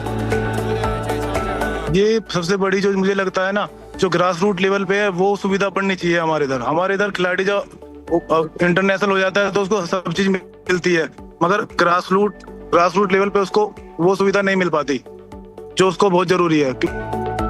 A nation often touted to be cricket crazy, boasting of the richest cricket body in the world, has athletes from different corners vying to make it to the world stage in the most unglamorous conditions. I think in India they are giving priority to some games only. In future, when they are giving preference to and encourage the kickboxing infrastructure, coaches and good academies, then kickboxers also win medals in international level, world level. This is a very, very important. This is the state of Delhi's only rugby stadium. This particular stadium, in fact, our sources tells us that this is the only facility in Delhi for rugby players, and in fact now it has also turned into a public park. So basically the national capital of this country does not even have one dedicated space for the people who are willing to pursue rugby as their full-time profession. Sports investment reflects a stark asymmetry. Cricket commands approximately 85 to 90% of the total $2 billion domestic sports economy and media spends, while Olympic and athletic sports rely primarily on erratic 4-year governmental funding cycles. I personally feel that cricket alone getting it's not a justice to other sports and games. And this has been the story for last 10 years or so. I think the first time in my history we are not beaten China in their own soil, but that has gone away wire, and it is going to come for 1 or 2 news channels, or maybe just for about a minute something. But I think these are the things which discourages the sports people and the coaches too. The past week results in cricket and athletics are a stark reminder. The athletes have shown how it's done. It's time to do the needful for them to shine brighter.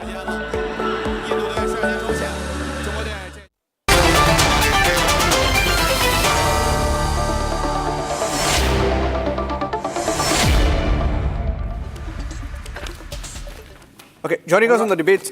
Oh, good. Can I, with your permission, I'll introduce the panelists, and you had an anecdote to share. Abhishek, you can do that. Suhail Seth is joining us live. Suhail Seth is a brand guru, and he's the managing partner of Council Age India.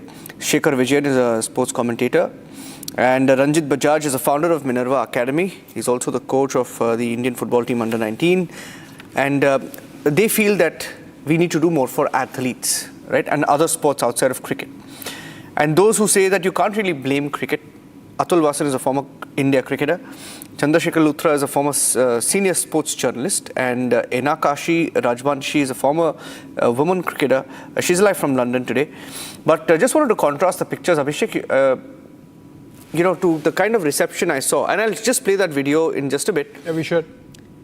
Earlier this year, you had the under-19 World Cup champions, the cricketers, under-19, junior team, the kind of reception they received, right? And you look at these under-23, that's a live shot from outside the Delhi airport, right? Live shot, they won 19 medals, including 3 golds, right? 4 silvers.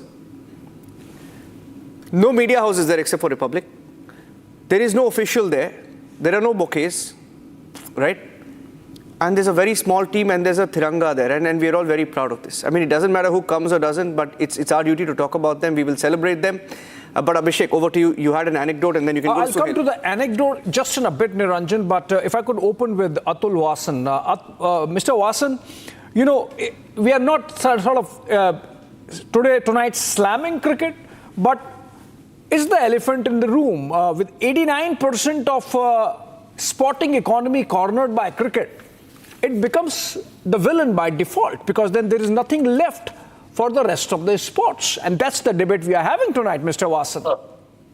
So I don't understand where this 89% who is giving, the government is giving, or there's a public fund, or you have put up something in that regard, and where is it coming from? It's coming from the masses. So it is economics, pure and simple. People, and actually cricket has reached where it is not because of system, despite of the system. As Karl Marx said, opium is the masses of the masses. Opium is for the masses. Religion is the opium of the masses. Who runs the system? Cricket is a tipple of Indian people, and I think. The point is that they want some medals. Yes, I want to encourage them. But, whoever brings most to the table gets given. And are you trying to berate the cricket-loving people of India that why are they not following athletics? Neeraj Chopra has just happened 6 years ago. You wait for this to take over. Neeraj has happened again despite the system, not because of it. And certain world champions, you are actually celebrating under 90, under 23s in Asia. Well done. But there is a million miles to go before you actually make the masses sit up and then take notice and then interest in the public and the corporates start bringing in money. Without that, then I think if you've got such a issue about it, then Republic is a big media house. Put your money where your mouth is. We're doing that. No, we do that. We don't celebrate. No, we're doing that tonight. And you said million miles to go. So it's okay. Public media has done for sports in India so far. Okay, what have we done? Fair enough. Okay, fair enough. We're doing that bit by bit. You said million miles to go. It said there's also. Because I've been on these programs for Republic for like 10 to 8 times. Nothing you have done so far. At least we're talking. Done that. We're the only ones talking. We have done that. Every time. We're the only ones there at the stadium to receive the athletes. Stadium, for example, is misused by bureaucrats for their personal dog walks. We have made a campaign of it, and that was not a cricket stadium, that was an athletics stadium. But Sohail said, money makes the mayor go. And if cricket corners 80+% of sporting economy of the country, not because the government wants it, as Atul Vasan says, because the people want it, it's a structural fault, and we need to address that. So tell me first, where is Dr. Arnab Goswami this evening? He's back tomorrow. Nice. He's back tomorrow. Okay. Now the thing is, both of you are very bright people. I've known both of you for long. Who's the Kabaddi captain of India? Male. यही खेला है बाबू. खेला पैसे का है और खेला जो पैसा कमाता है उसको दिखाते हैं. The tragedy, you're absolutely right, is that no other sport in India gets traction because no other sport attracts eyeballs. Simple. No other sport attracts TRPs. No other sport has Jay Shah leading the charge. No other sport has the richest sporting body in the world called the BCCI. And this is what is causing a problem. The problem is not to screw cricket, because that would be the easiest thing to do. Then you will destroy even that. So here I will now give you solutions rather than identify the problem. If you do that, even the baby will be... Is as follows. Atul, did I interrupt you? You're also becoming like all these people, interrupting first, misquoting Karl Marx of all people, and then interrupting me of all people. I did not go. I just used the word quotation जब करते हो, quotation तो पहले ठीक करो ना अपनी. एक मिनट ठीक पहले quotation ठीक किया करो. Then you debate. Now let me finish. 3 issues to solve the problem. Issue number 1. Corporates, it is not their business to actually encourage a new sporting tradition. Some corporates do. I remember many years ago, Anand Mahindra invested in the Kabaddi League, in the Pro Kabaddi League. We need more investment. That investment will come from government, will come from media channels, which then invest in the sport and saying, okay, we'll make the sport popular. Number 2, you've got to make the sport sexy and fashionable. How many people will follow a Kabaddi captain on Instagram? Now you might say, oh, it's ridiculous. No, it isn't. How many people does the Wimbledon Royal Box invite who are in minor sports? They don't. Ye sab khela paisa ka hai and traction ka hai. Number 3, what you have done today is excellent. Profile each of these people. In addition to being at the airport, get one of these young, bright girls to your studio and celebrate them. Approach sponsors. If Republic approaches people, perhaps they will wilt. Tell a hero, tell a Tata, tell an Adani, ki dekhiye, these are the girls, they've done yeoman service. Why don't you sponsor 1 or 2 of them? That's how the churning and that's how the machinery starts working. I'm giving you a solution. See, in India, we have become communists by nature. We have a problem for every solution. I'm giving you the solutions from a marketing perspective. Once I know that Praveen Kumar Sherawat is known as the High Raider and he's India's Kabaddi captain. Do a profile of him. Do a profile of him which shows how he's began. What are the challenges he overcome? Did we not celebrate Abhinav Bindra? And we continue to. Abhinav Bindra does not wait for the government of India because he can afford to train. He can afford to do what he does. Today he's representing India at the International Olympic stage. These are the things we should encourage. The point is not to screw cricket. I don't watch cricket. I'm not a cricket fan at all.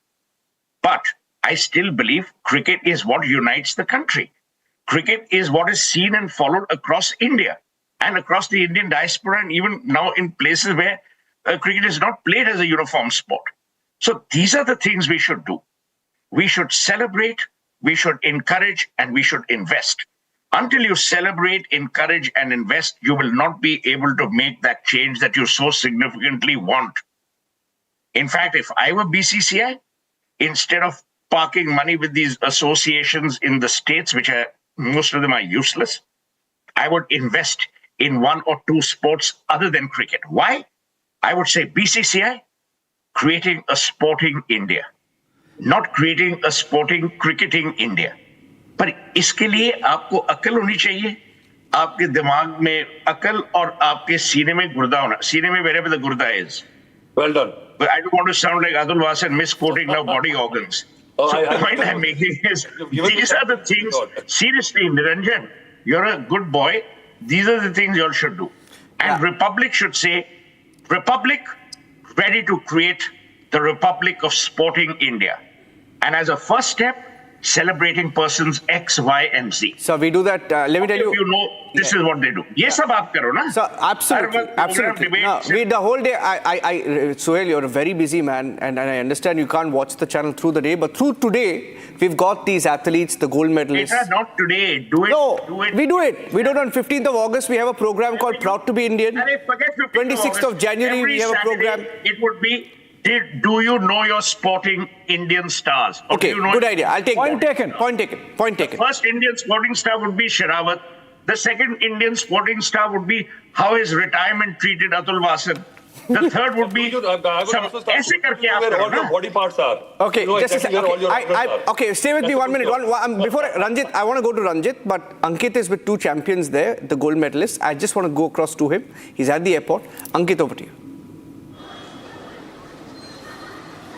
I was talking to Shravani. She tells me that she has not slept yesterday. She's really tired, but she's just stood back over here to speak with us because she was actually applauding us that you guys are really doing well as Republic. Thank you for actually coming and thinking about the athletes at least rather than the cricketers for once. So Shravani, what's it like? Do you think things are going to change in the near future? I hope things will change. India is really performing well in athletics, not just our team, but the other teams are also bringing back many medals. So I really hope that athletics gets the spotlight it deserves. It will really help and encourage the players a lot. You're probably the biggest winner from China, this campaign. Do you feel sad that when you come outside the airport, there is no reception at all? Yes, definitely. It was a little bit disappointing, but thank you to Republic Bharat. You guys received us really well. It was really nice having been received, but the spotlight which is on cricket and the spotlight which was on us is just not comparable at all. Not comparable at all. Let's go across to Shivaji. Shivaji comes from Karnataka. He's a long distance runner and probably one of the best long distance. So yes, let's come across to Shivaji. Shivaji, what's it like? 2 medals. Now you come back to India. There is no reception at all. Nobody even knows that there was something happening in China where the under 23 people athletics team was participating. Does it feel bad? Yes बहुत बुरा लगता है कि क्योंकि हमने ये 10,000 5,000 तो बहुत कम, ये डिस्टेंस वाला बहुत हार्ड लगता है ऐसा इवेंट. हमने 2 दिन में 2 मेडल जीता है कि 10,000 5,000 में कि बहुत हार्ड लगता है और बहुत टायर्ड भी होते हैं कि हम जब खेल के आते हैं, जब हम एयरपोर्ट पे आते हैं, जब सपोर्ट मिलता है तो जो टायर्डनेस हमें लोगों से जो सपोर्ट मिलता है उससे हम वो टायर्डनेस सब फील कर सकते हैं कि हम आराम से आ गए, जीत गए, हम कुछ करके आ गए. यहाँ पर कुछ हमें सपोर्ट ही नहीं मिल रहा है तो हम बहुत बुरा लगता है कि वो टायर्डनेस और भी ज़्यादा बढ़ जाता है कि यहाँ पर आते हैं हम घर जाते वक्त बहुत टायर्डनेस और सैड फील के साथ जाना पड़ता है. ऐसा यहाँ पर सपोर्ट नहीं मिला तो शिवाजी, क्या आपको लगता है आने वाले दिनों में ये जो चेहरा है, ये जो छवि है इंडिया का कि सिर्फ क्रिकेटर्स को ही तवज्जो देना है, क्या आपको लगता है ये बदलने वाला है? सर जी, हमें तो कुछ बदलना तो नहीं देख रहा है क्योंकि हमने पिछले नीरज भैया के साथ भी देख रहे हैं कि अभी वो मेडल 2 बार मेडल जीत गए, उसके बाद तो हम उनके साथ कोई भी ये नहीं है अभी। मतलब वो एथलेटिक फेडरेशन सपोर्ट कर रहे हैं कि उसके अलावा कोई मीडिया वगैरह नहीं करे कि आप, हमें बहुत खुशी हो रही है कि आप आ जाके हमें सपोर्ट कर रहे हैं और हमें ये प्रेस ये ले रहे हो, इसलिए कि हमें बहुत खुशी होता है। और दूसरे गेम के अलावा हमें क्रिकेट के अलावा दूसरा हमारे इंडिया में इम्प्रूवमेंट के लिए कोई नहीं दिख रहा है कि मीडिया तो पूरा उसके पीछे ही पड़ा रहा है। आप जो सपोर्ट करें वो हमें, आपको और आपके मीडिया के लिए मैं बहुत धन्यवाद बोलना चाहता हूँ। और इन फ्यूचर में सपोर्ट किया तो बहुत अच्छा मिलेगा और इन फ्यूचर में ओलंपिक और एशियन गेम में और भी मेडल आ सकती है कि आप लोगों को आके हमें सपोर्ट किया तो, और सारे मीडिया से हमें सपोर्ट किया तो बहुत एथलेटिक में बहुत मेडल्स है और बहुत अच्छा सब फॉर्म भी कर रहे हैं कि इन फ्यूचर में एशियन गेम में अभी बहुत अच्छा टीम जा रहा है इंडिया का। देखना पड़ेगा कि जो सपोर्ट मिलेगा वैसा हमारा मेडल्स भी आ सकती है, कि जो सपोर्ट नहीं मिला तो मेडल्स का हम एक्सपेक्ट ही नहीं कर सकते। Ankit, one last question. I know you're tired and I'll let you off. Last 80 to 100 meters, the last 80 to 100 meters, that's what the entire... Show their performance, show her performance. The Chinese girl, she was 20 meters ahead of you. And then you actually, overtake her in the dying moments. It was the photo finish. What was going through your mind in those last, in that, that final stretch? What was going through your mind? I was just thinking we have to fight for the gold. We just came for the gold and we're going to take home the gold. That's all it was going through my head. I was like, there were only 3 teams, so medal was fixed anyways. But, if we had one silver, it would have been like, oh, there's just 3 teams and still you won. But this time we fought for gold. It was a fight, so that felt really amazing. Fight for such heartwarming stories coming from the under 23 India squad, which made the country proud in China. We just spoke to athletes and that's Shravani. They are actually brimming with confidence despite being tired.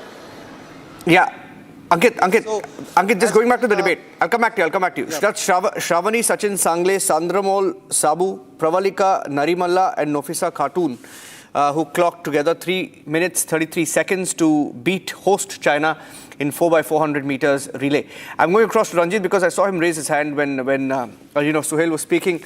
Suhail felt that we don't have as much glamour in other sport, right? It's not as glamorous, is what he felt, Ranjit. But we all remember, I didn't use the word glamour at all. You used words that I can't repeat. Yeah. You used words that I can't repeat. I used very simple English. I know you did, but it may not be the right... These are not sports which have traction and they need courage. You've edited your language right now. You've edited your description, but I want to go across to Ranjit. Ranjit. Play it. Okay, Ranjit, I want to go across to Ranjit. Ranjit, is that the case? Thank you so much. You work with the football teams. Thank you so much for having me. So, first of all, I don't disagree with Suhail or with Atul Vasan because we can't belittle cricket. We have to learn from them. We can't belittle them. Yes. Other sports have to learn from them. How they got it right. Why? Because cricket was where we are, all other sports 20 years ago, 30 years ago. So if they can do it, we should take, the thing in that we can do it too. See, number 1, they're the best in revenue. That means marketing and promotion. Learn from that. Number 2, they're the best in actual cricket. They've got 3 world champions teams. And in fact, the best in grassroots. Why? Because now they can have another 3 teams which can be as good in 2020 and T-Test and in one day. Plus, if you find a Webby of Suryavanshi from one remote corner of Bihar, trust me, your grassroots works. So learn from them. And in fact, if we do that in every sport, we don't require the kind of funds which are right now being spent. So that means I would say, yes, cricket is the only board in the world which is getting 11,000 so many crores like you showed is BCCI. All other boards are vikaris being compared to BCCI. So I would say that you see our budget of 5,000 crores. I'm saying that budget is being spent wrong. They don't know how to spend. Again, in the end of the day, a government babu's trying to tell you what to do. Horses for courses, for example. Football, the number 1, I've been begging for funds. Right now, I'm in the World Youth Cup of football, World Youth Cup, which is the biggest competition in the world for football. And I've been begging for funds and nobody funded me from the government. I did crowdfunding to Who did you ask? The crowdfunding. So before, once again, just 3 things in football. We are 155 countries. We are in the number 1 sport. Football is number 1. And in India, how bad we are, 140th ranking in the world, we still have 350 million fans. So it's play in economics, if you develop the game, do you know how rich you can be? This 350 million will be compared to more than 1 billion competing with cricket, but only if you get it good. I, being a football coach, would never watch any Indian football match. If there's a Barcelona Real Madrid going on, I would watch Barcelona Real Madrid because I'm able to teach more to my kids. Why don't you match. take names? Yeah, take names. Who did you ask money for? Who did you ask funds from? My friend, you take names, Ranjit. This is a channel which insults everyone. From AIFF, from the All India Football Federation, the president, Mr. Kalyan Chaubey, we keep on telling he doesn't do it. Who is Kalyan Chaubey? Who is he? He's a politician. We told all the corporate houses, we've been making appeals all over the place. Who is this Kalyan Chaubey, boss? Put his name, put his face on this thing, and put India's most wanted. No, but we are not addressing the structural problem. You see, Kalyan Chaubey is a politician, Sohail said, but even the BCCI has a problem. That is a problem. Politicians are the problem. You are asking money from AIFF, Ranjit. The AIFF does not have money. The BCCI's 1 year surplus last year alone was 25 times AIFF's entire budget. So obviously, But I am saying the money they have is not being spent properly. Yes, there's no accountability and transparency in any sport. And even, by the way, see, why does Jai Shah lead cricket and not football? Because it's the most popular sport. Now, moment the politicians see a sport as a vote bank, they will support it. So us fans will only come out if we have an Indian team like 1983 and 2011. If we think Indians are good enough to play with the World Champ, nobody wants to see us losing 5-0 or 7-0 and feeling bad about it. We'd rather spend our time watching something else. So, moment you get to be world champions or somewhere in the top 8. Now, the problem is, in India, you say, in the top, if you can't come in the top 8, we will not support you. That's what size policy is. Do you understand if I was in the top 8 in the world in football, that means I would have been Germany or England or France or Italy, and I could sponsor the entire Indian ecosystem. That's how much money I would have. If I'm the one who needs it, the one who is 140th in the rank, those are the people who need it. So that means the ones who can already do well, you want to keep on giving them money. They don't need your money. Neeraj Chopra doesn't need your money. You keep giving him money. You need to give money to people who have not made it, not the ones who made it. Okay, so essentially both push and pull are not working in favor of other sports or actually working just in favor of cricket. Enakshi, we have not had the best of run with the men's cricket team and the women's cricket team both in the recent past, just last fortnight alone. And yet it sort of does not affect the fortunes of cricket. So obviously it's a long haul. It's not going to be easy. It's not going to be short term.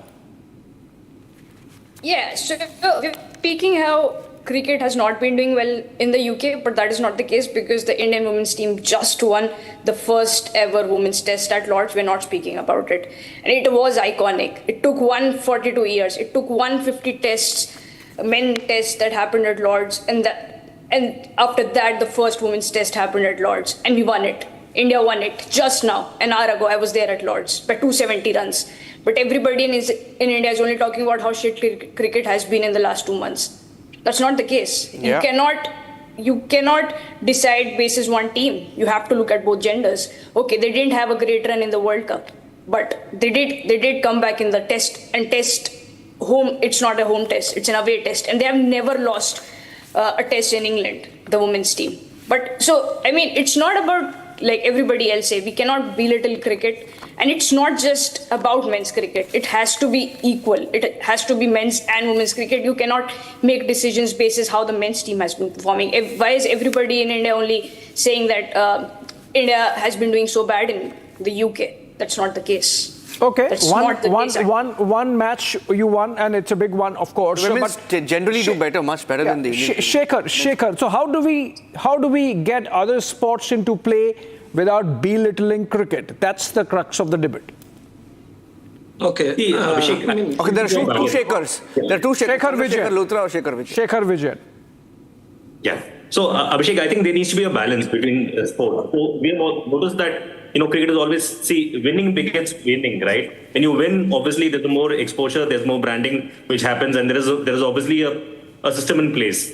Now, in the case of other sports, if you talk about, like I was looking at the interviews which was happening while we were talking of these young athletes, they had so much of hunger, so much of passion, they wanted to do well for the country. Somewhere I think we have taken things for granted. We need to have a balance in place amongst all sports, because There is so much of talent which comes from the hinterlands. There's so much of talent which comes from the smaller cities. Everybody is not going to be focusing on cricket. As we talk right now, football is being played across the world. I am from Kerala. Kerala is crazy about football. Calcutta is crazy about football. If India qualifies for the World Cup, you don't see the kind of change it might happen. So I think we need to have systems in place. We need to have a procedure in place by which all the sports gets patronage, gets recognition. I feel the government is just focusing on one sport, which is cricket, and cricket is delivering also. And as we talk, the women's cricket team actually won today. But the point of the matter here is it's not just about cricket. It's all about all the sports coming in together. There has to be a balancing factor. We have to recognize the talent. We have to recognize the fact that there are people who are coming in from smaller towns, smaller cities. Are we recognizing them? Are we applauding them?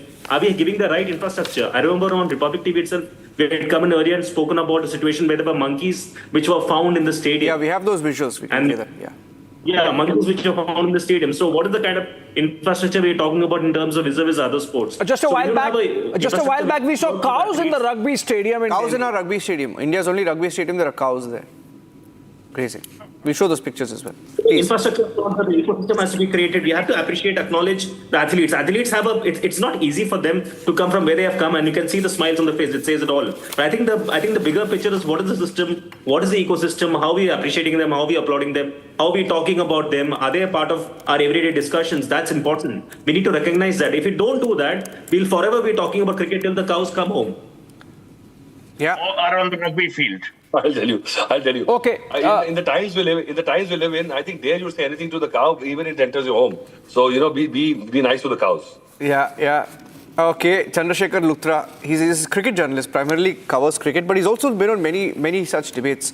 As a sports journalist, Chandrasekhar, when you look at the stadiums, right? I mean, politicians are to blame. See, you can't entirely say, okay, cricket is a better marketed game. They have a lot of corpus, and that corpus has been growing. I just read that BCCI just got interest. They made interest of 1,500 crore. The money that was there, their interest is growing every year, right? The corpus is growing. Yeah. Because somebody pushed cricket at the right time, right? But you look at the state of other games, like all of these sports are ruled by politicians. You take cricket, football, badminton, whichever sport, everything is run by a politician. But it depends on how much the politician is willing to, put his skin in the game, right? Chandrasekhar, what's the problem as you see it with Indian sport? There are, you have to understand. I do agree with whatever others have said, but we have not touched the fundamental problem. Let me tell you, government has never pushed for cricket. If they were pushed, they would have destroyed the game. Ask Atul, cricket has flourished because the non-interference of the government. And cricket has won and cricket has got money because they have produced stars after in 1983. Before that, ask them. There was no money. Mr. Salve had to ask Lata Mangeshkar to perform on stage in order to give these cricketers 1 lakh rupees each. So don't blame government for that. But, and also, what government has done, that government has done only to push their sons and daughters into the cricket administration so that they can earn big. They can get their families to travel in 5-star and 7-star hotels. So, that's the only contribution. Now, let me talk about the fundamental problem. You don't understand that to produce a world-class athlete in 2016 in Rio Olympics, when we were covering, there was a story in some English paper that how England, UK has done well in that particular game. They got some 24 golds after a long time. So there was a story how they spent something like 2.5 अरब रुपए, इसको जो भी dollars and उसमें convert कर दीजिए, 2.5 अरब रुपया they have spent on one training, on one athlete's training. And how much we are spending? If you remember Mansukh Mandviya, who will probably ask all these boys and girls to come there and click photos. He was shouting in the parliament, हमने 70 lakh रुपए लगा दिया on Vinesh, and look how she's kind of conducting. This is the kind of shameless sports ministers, sports administrators, everybody who have not given any preference to these non-cricketing things. And talk about and when we talk about another fundamental problem is the age problem.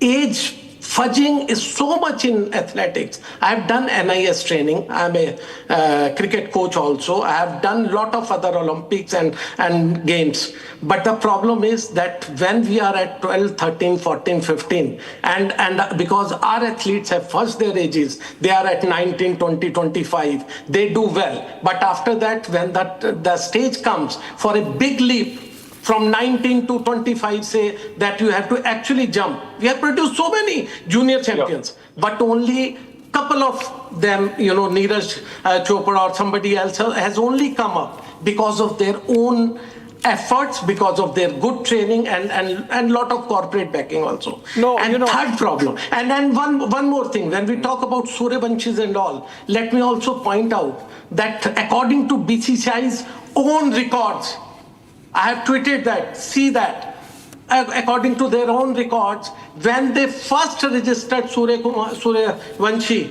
he was whatever age, but according to that, he should have been 18 and a half right now. But they are now they are saying that he's 15 years old. So these are the problems.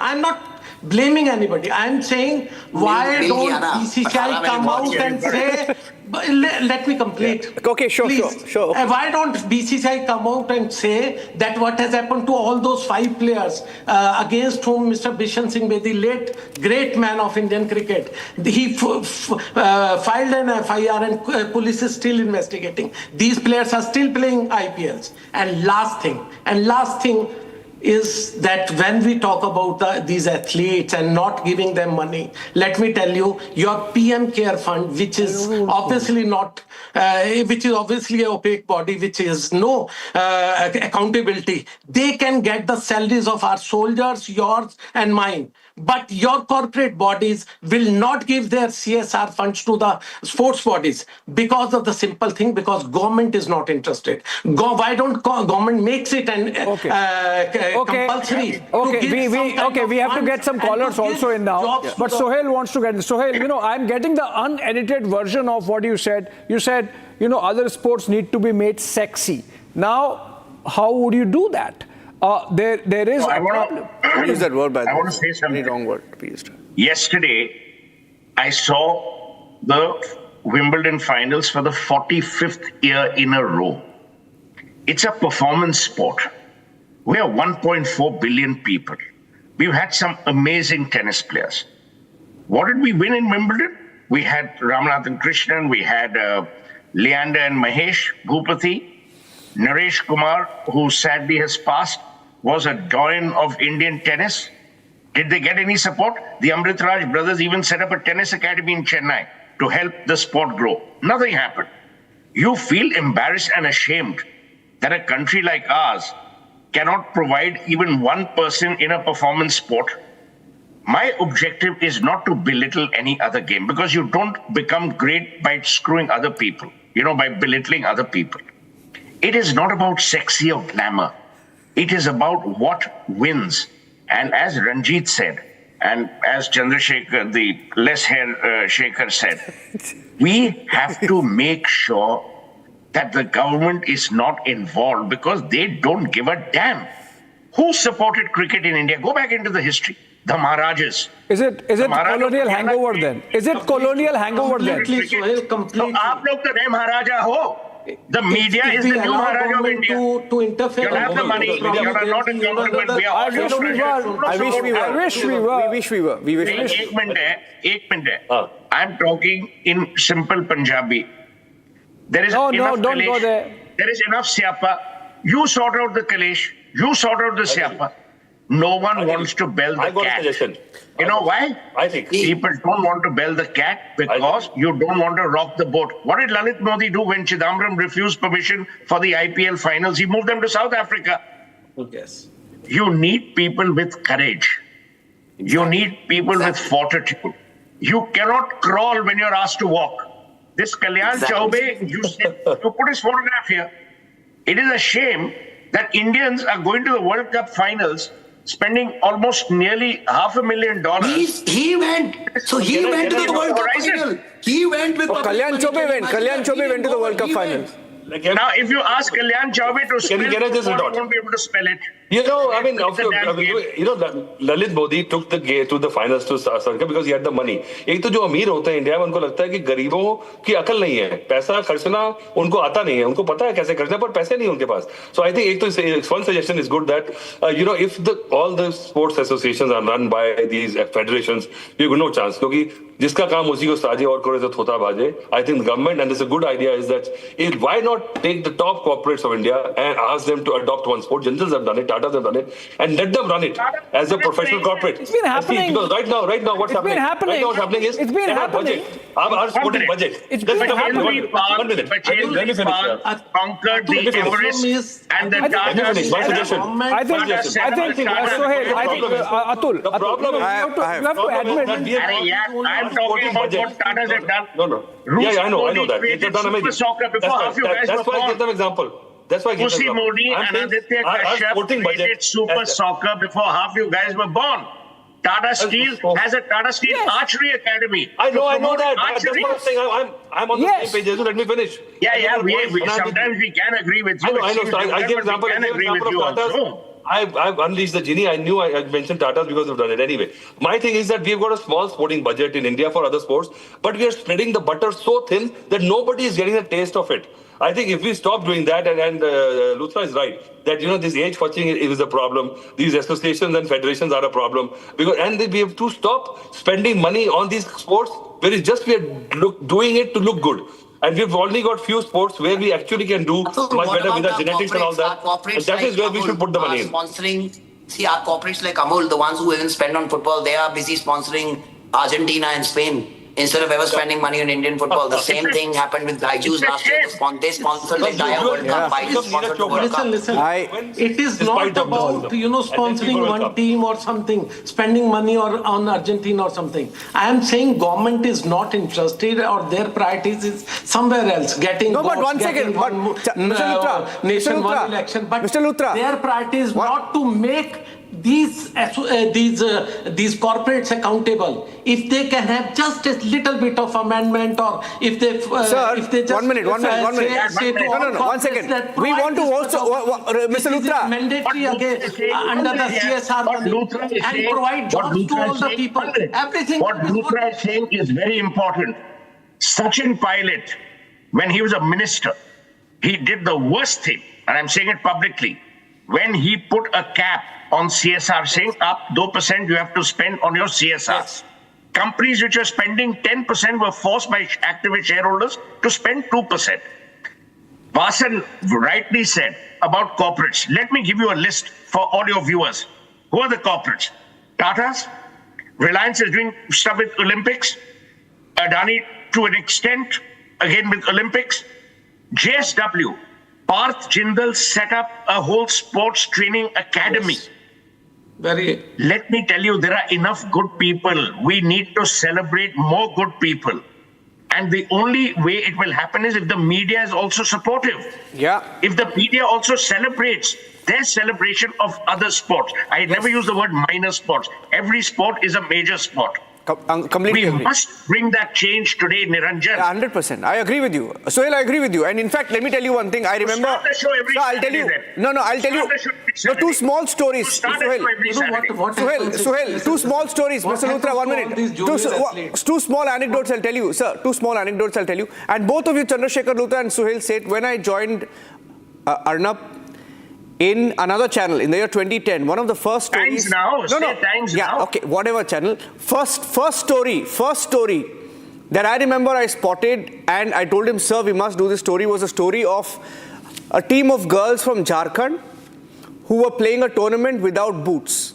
Okay, and brilliant. I still remember, 1 minute, I still remember we sent a team to Jharkhand. We got the entire team live, and we got sponsorship for them by putting that story out. Point one. Then we continue, sir. If there is one channel that is continuously, put the focus on such instances, it's Republic. Point two. Secondly, just today, the same sports journalist who was at the Delhi airport, he came to the newsroom and he said, sir, there is a team of, I won't name the sport, I won't name the girls, and I won't name the coach. He said, sir, they are representing India right now as we speak in another country. They're two girls, they're a doubles team and they want to speak out. I said, what do they want to speak out on? They said one of the girls, they just told me, and her parent also wants to come on the show, talking about how the current coach is trying to push his daughter into the sport. And I was shocked by hearing the name. I'm not taking names because I can't do that. It would be irresponsible of me. But I told him, don't do that in the middle of a tournament, right? But this is real. This is real, and it happens everywhere, especially in, you said, don't say minor sport, but it is in these sport, like, you know, in these smaller games that all of these things happen. Chandrasekhar, okay, Ranjit? Yeah, okay, so for example, the entire country, that means the entire Instagram is flooded right now because we became the first team in history of 50 years of Helsinki Cup to win Helsinki Cup, and we beat a European giant even in the final. And we did it by scoring 63 goals in 7 matches with only 4 goals scored against us. We've just now come to the World Youth Cup. Today we've beaten an English team, England ki team ko. We just thrashed them 13-0. No one's talking about it. See, this is what I'm talking about. These young kids, if they get a chance, can you believe the opposing coach came to me and asked me that, are you sure you guys are from India? I thought India is only about cricket and never heard of Indians playing football. So we have to go destroy that there, and then the Indians there are loving us like crazy because they said, tumne hamari izzat bana di. But back home in our country, the people who should see, the fans know what we are doing, they are supporting us like crazy. But the people who should really know that what we are doing, there's an under-15 World Cup coming on.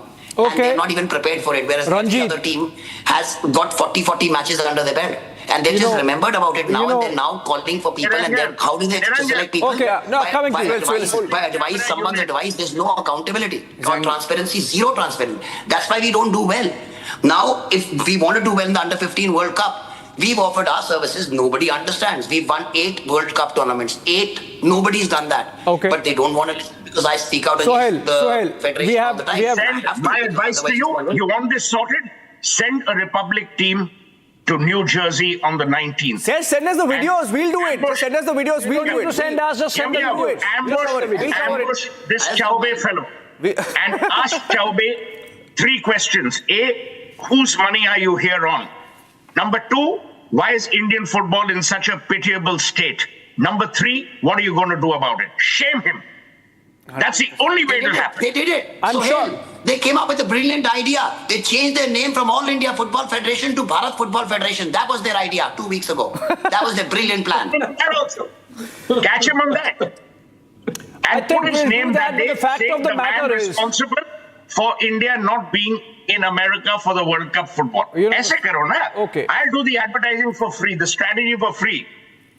You know, the fact of the matter is that despite a lot of people responding to all these difficulties and structural flaws, you know, India has still managed to win 16 medals, 3 golds, coming fourth in overall tally just after China, Japan and Uzbekistan. A lot of people calling in, Abhishek. Change happening on the ground. We have to just stay the course. People calling up Apurva Kumar Mondal from Durgapur, West Bengal. Apurva? Hello. Yeah, Apurva, hi, we can hear you. Go ahead. Sir मेरे को English बिल्कुल नहीं आती। कोई बात नहीं, हिंदी में बोलिए आप। अच्छा, मैं ये बोलना चाह रहा हूँ कि आज का डिबेट जो है, जो मुझे लग रहा है कि इंडियन स्पोर्ट्स पर्सनैलिटीज के ऊपर जो है। ओके, बोलिए। मैं स्पोर्ट्स को स्पोर्ट्स के नाम पे दे रहा हूँ। मैं ना क्रिकेट बोल रहा हूँ, ना मैं हॉकी बोल रहा हूँ, ना मैं रग्बी बोल रहा हूँ, मैं कोई भी गेम नहीं बोल रहा हूँ sir. I am talking about the sports of India. बोलिए। Are you getting me right now, sir? Please. Yes, बोलिए। I'm not getting your point. What is your point? सबसे पहले तो मैं सारे पैनलिस्ट को अपने अनुसार जो है वो नमस्कार करना चाहता हूँ कि वो लोग आए, अपनी वक्तव्य को इस तरह से फ्रीली दे रहे हैं। उनको पता है कि नेशनल न्यूज है, उसके बावजूद ये दे रहे हैं। ये दमखम जो है अर्नब के पास है, नहीं तो हम लोग को प्लेटफॉर्म आज तक नहीं मिलता। Sir, this is the truth. Okay, thank you. Thank you. Ashok Basin from Amritsar. Ashok, are you there?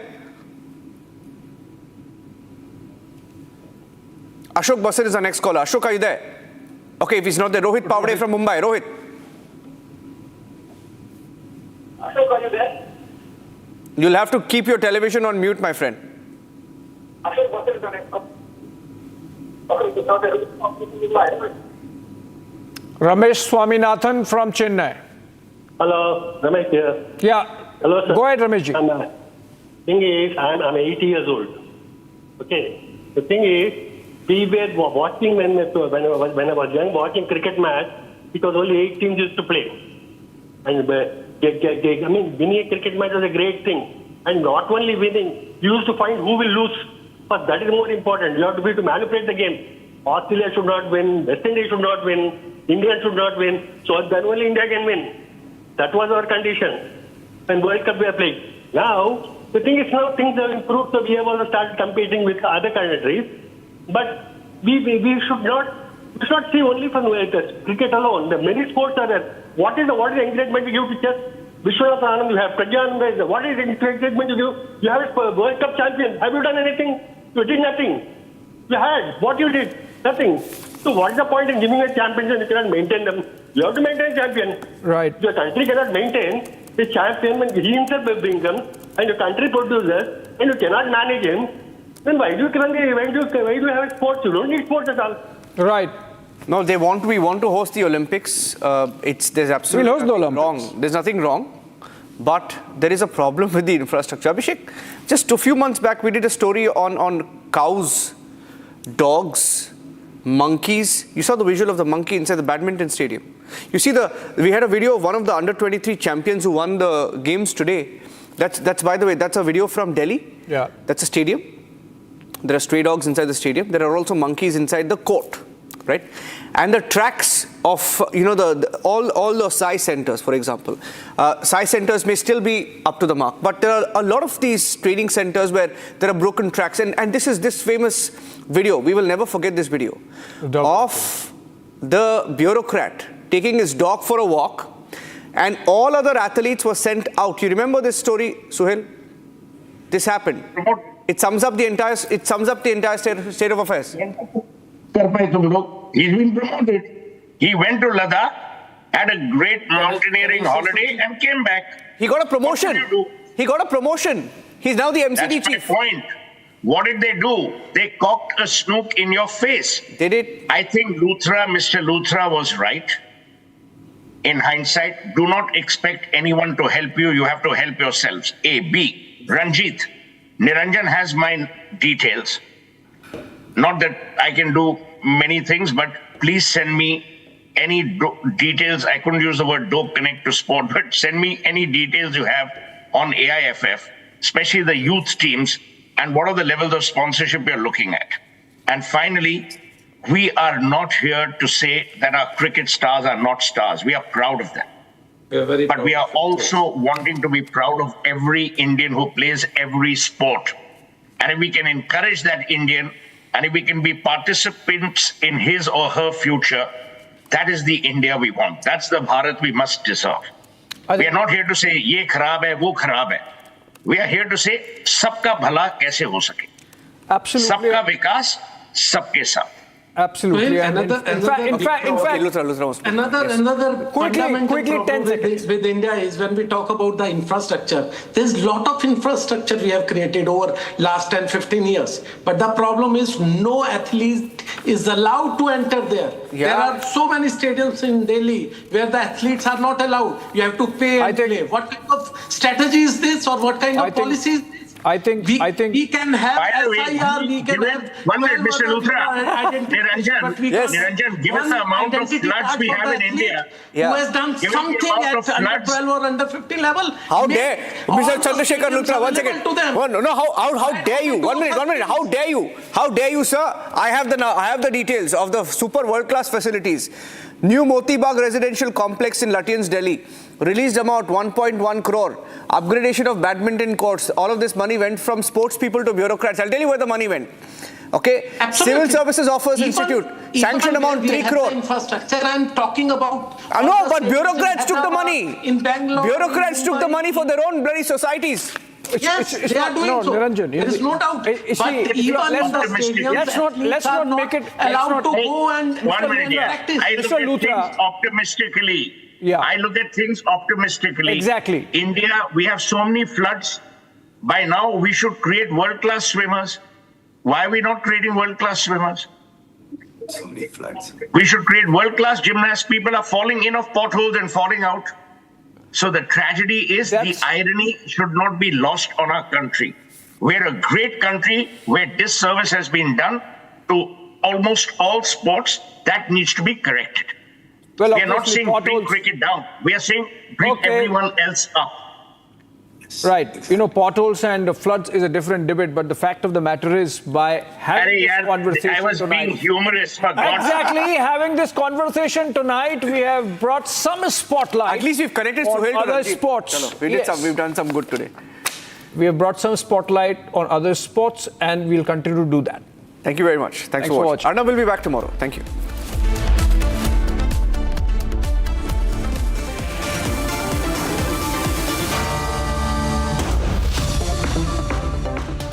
"13,000 placements last year.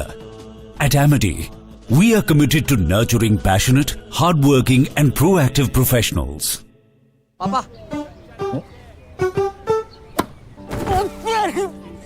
Sorry यार, गलती हो गई है। ये चोट खर्चा वर्चा। अरे लास्ट बॉल पे छक्का भी तुम्हारा। छक्का? सब कैशलेस हो गया है। हाँ। ला भाई मेरा बैट। वो अभी तो ठीक हुआ तू। अभी तो डिस्चार्ज हुआ यार। बैट किसका है? टाटा AIG है तो भरोसा है।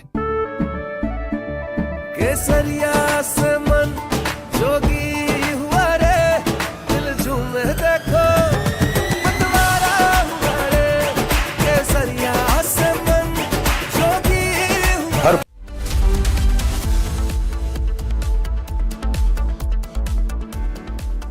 13,000 placements last year. At Amity, we are committed to nurturing passionate, hardworking and proactive professionals. पापा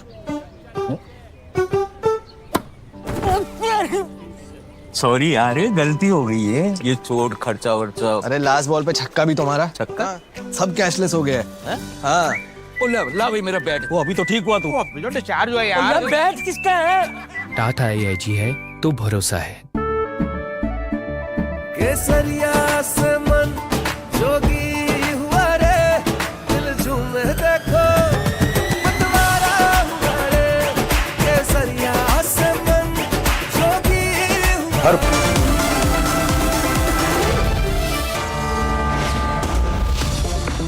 पापा सॉरी यार, गलती हो गई है। ये चोट खर्चा वर्चा। अरे लास्ट बॉल पे छक्का भी तुम्हारा। छक्का? सब कैशलेस हो गया है। हाँ। ला भाई मेरा बैट। वो अभी तो ठीक हुआ तू। अभी तो डिस्चार्ज हुआ यार। बैट किसका है? टाटा AIG है तो भरोसा है।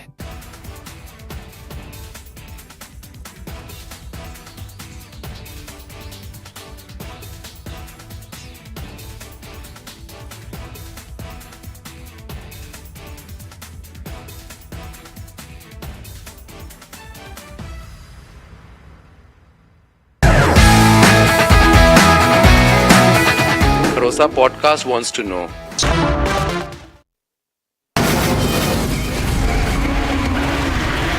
From the Republic Media Network headquarters, it's time for the debate.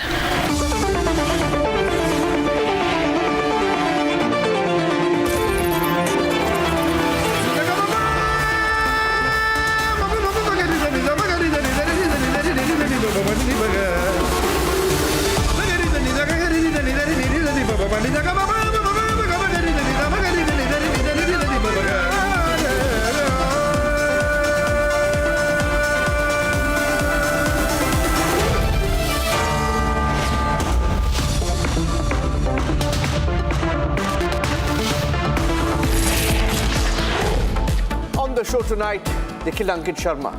The Delhi riots, Tahir Hussain, the former Aam Aadmi Party leader, once a poster boy of Kejriwal's party, convicted.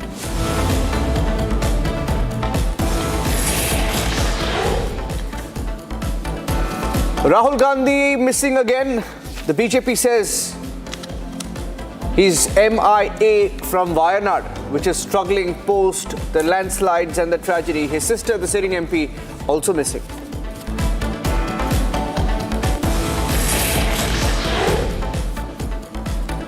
And as Indian cricketers get that drubbing in England, once again, as they get a whitewash in UK, it's our athletes who are making India proud. Once again, our athletes in China, with the gold haul in the under 23 Asiad.